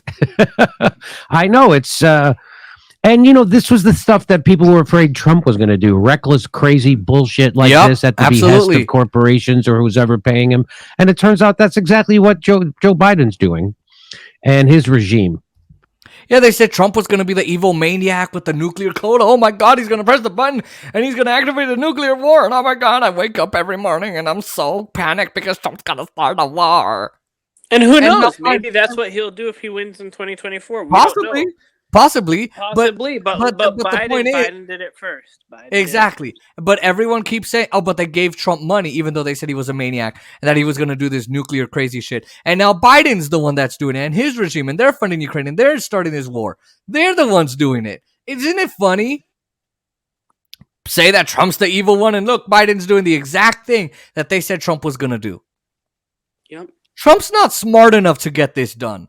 I'm sorry. I know I'm probably going to upset a lot of, he's so strong kind of guys. Trump ain't smart enough to start this kind of shit. Nor is he strong enough to take on the consequences of it. Honestly, Erdogan is stronger than Trump. If anything, this was the kind of intelligence that Biden and those around Biden would have been able to pull off more successfully than Trump. Absolutely. Well, listen, I really appreciate, I've heard recently that Russia is ramping up 200,000 soldiers is that happening? Absolutely. It is happening all the time. And of course, we're going to be in a situation where the war is going to get way worse, because hundreds of thousands of Russian troops are joining it. Not just troops, as I said, they're sending tanks, machines, you name it, they're sending it. And of course, they're launching all these attacks on the energy system of Ukraine as well. So the war is going to escalate. It's going to get much worse. There's probably going to be a big Russian offensive some point over the next few months. Nobody quite knows when, and nobody quite knows what its objectives will be. And of course, the danger is the Russians do that. We try to do something in response. The Russians then do something else. Barack Obama, he gave an interview to The Atlantic way back in 2016. He said that in Ukraine, the Russians always have escalatory dominance. Those were his words, and he's right. But as Alex says, there is no real incentive at the moment on people who are in power and who are in a position to change this and move it back. There's no real incentive for them to turn it around because, well, I don't want to repeat all the very depressing things which Alex said. Yeah, and we haven't even talked about, Jimmy, that's the refugee crisis that's going to come about from Ukraine. Oh my God, Republicans are worried about immigration now. Oh, they're gonna have a whole bunch of. But here's what will make them happy. All these new immigrants are gonna be white. That's right. Hey, at least they're white. Because look, the Republicans are racist. So are the Democrats, but Republicans, you know they are. And they're white, so they're more. They're gonna be white. Here's the thing: they're white, and then since they're Eastern Orthodox Christians, they're very conservative. So, I mean, maybe the Republicans will find some magical pathway to citizenship because then they have a whole new voter bloc. Maybe they'll say border security. Let's do this right now. Let's open up the borders, the baby! ports, the airports, the seaports. Let's open everything up. The seaports, the assports, your ass cheeks, open up your house. We're ready for some big white Ukrainian dick. Oh yeah, big. Well, they're not very big if they're white. Sorry. Open up your back. I bet you the old Republican senators, right? The Orban Hatches of the world, right? They're looking forward to some beautiful, tall, blonde Ukrainian women, right? With the beautiful breasts and the large asses and the tight white pussies. You say that on my stream? Oh shit! Well, Orrin Hatch is dead, but well, maybe Mitt Romney's pick is getting hard. Maybe Mitt Romney. Does he need Viagra? Do you know? I know he needs Viagra. If your name is Mitt Romney, you're white and you're Mormon, you definitely need Viagra. Gonna go take a second wife, and this one's gonna be Ukrainian. Dude, Ukrainian women are just beauties. Oh, they are beauts. They are beautiful. Tatiana. Alexandra. Alexandra, yes. Okay. Ivana, Svetlana Fedorova. It's one of my friends, actually. Oh, really? Yeah. I mean, that's going to be a huge catastrophe for the people of Ukraine, for Europe. So where are these people going to go if they're cold and they have no electricity, no water, no food? They're going to come here. Going to go Europe. Yeah. Europe or Russia. Pile up in Germany. Those are their only two. Merkel likes to welcome those migrants. Or is it now Olaf Scholz? I know. Dude, man, I need to follow what's going on with that coup attempt, man. They arrested a whole bunch of people. I want to know more. Including a royal. After this stream, we're going to have to check. All right, well, that's what's going on in Ukraine. The more we keep pushing them, pushing Russia, they're going to start building up their military, amping up their troop levels, amping up the machinery they're going to put in slowly, bit by bit, but surely and greatly, grind down the military of Ukraine, cause economic destruction, famine, death, everything. And the United States is going to try something else because they don't know when to stop. As the gravy train keeps coming, and we're gonna have you thought we had a refugee crisis with who was it? Libya and Syria, Afghanistan. You thought those were refugee crises? Oh, you have no idea. You don't know what's coming for you. No. Country of 44 million people, man. Ukraine is a massive ass country. Literally. So if they're going everywhere, Ooh-wee. Woo! Republicans are about to. We want immigration. I'm gonna get ready to feast on some traditional Ukrainian stuffed cabbage and some other really good soups. Oh, that sounds yummy. They do make some bomb food, bro. Oh, you know who makes bomb food? Russia. Russia. Their wine is. Oh, their sodas are actually really good too. Sodas. Oh, tell me more about that. They're not as sweet. Mm-hmm. They don't taste like a beer, but they taste more like a beer. Mm-hmm. It's sort of like a kid's entry into Russian beer. It's real good. You need to find it. It's, oh my god, it's like, that's a turn on for me. Like when a girl once brought me it, I was like, we're doing this. You were already sealed the deal, huh? You sealed the deal, baby. Well, Naim, I'd like to thank you for being on this show with me for 5 hours. I know you had a lot of work to do today, so I'm sorry it took this long. I'll get back to the work. Don't worry. It's always a pleasure, and there's so much more to talk about. Oh my god, we could do 10-hour live streams and we still wouldn't be done. Yeah, like we haven't even gotten to touch 2024 yet and see where that's going. We haven't even gotten to China and Russia. We haven't even gotten to Ursulov and Maloney fighting. We haven't even gotten to North Korea provoking Japan. North Korea provoking the North Carolina substation. What happened there? Like it seems like it was intentional sabotage. Someone shot up 2 power stations or something, and there's a suspicion that it was extremism. They were trying to threaten a drag queen story hour or some bullshit. Wow. They think it's some like far right, anti-LGBT people who shot up this power station, but it's still unconfirmed. Governor Roy Cooper of North Carolina, yes, he's a Democrat in a Republican state, says he will investigate. The Supreme Court is hearing a case from the North Carolina legislature today, actually.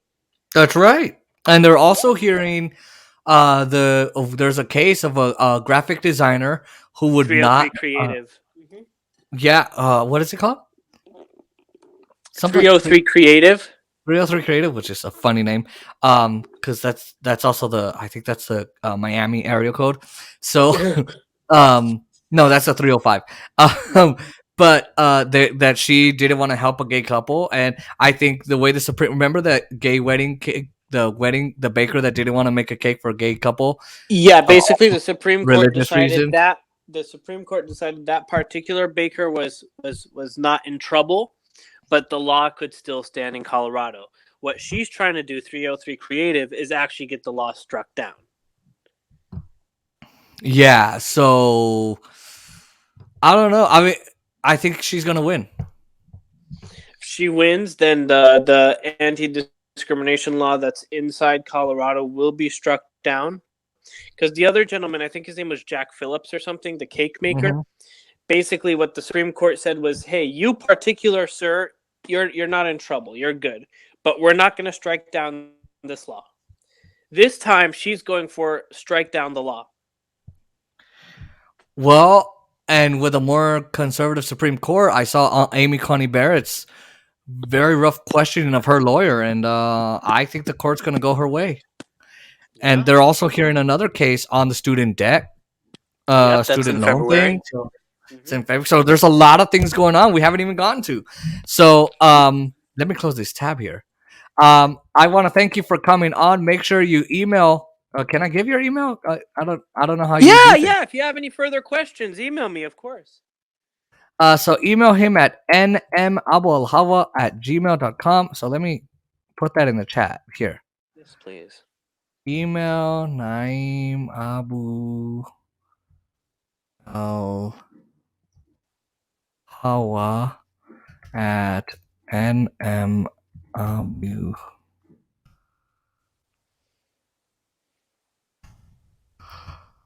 For more discussion. Normally, I'd have them follow your. I put an N after for some stupid reason. Normally, I'd have them follow your social media, but follow Naim there at nmabuelhawa@gmail.com. Follow me on Twitter and Instagram at FluffyJ97. Make sure you like, comment, share, and subscribe to this channel. Give me a sub so that we can we can do more, we can grow more on this channel, and you can get more discussions like this and more debates. I hope you know I'm not mad at you or anything of our disagreements. I'm just, No, and I don't think we disagree as much as we thought we did at first. I think what it really came down to was we're both anti-war, and I just genuinely believe we cannot give any war provocateurs any credit, whether that's Russia, Ukraine, or the United States. But on the realpolitik front, on the international relations front, right now it could change, but right now it does look like the US is the biggest winner.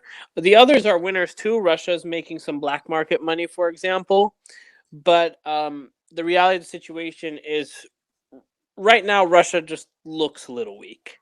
And maybe because they feel like they're looking weak, they're going to get more desperate, more aggressive, more bloody, more brutal, more deadly.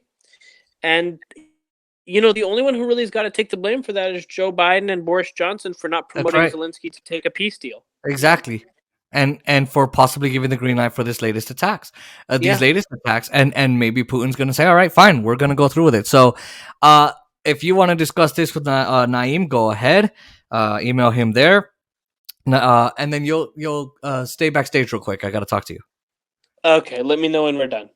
Okay, so thanks for coming, Naim, and like, comment, share, and subscribe to the channel. Press the post notification bell. Thank you so much. Pray for the innocent people who are dying, whether they're Ukrainian, Russian, or otherwise. Please pray. And always be anti-war, pro-worker, pro-labor, pro-union, everything. Like, comment, share, and subscribe to the channel. Press the post notification bell so you never miss another one of these channels, videos, and live streams, I should say. Thank you for watching, and we'll see you guys next time.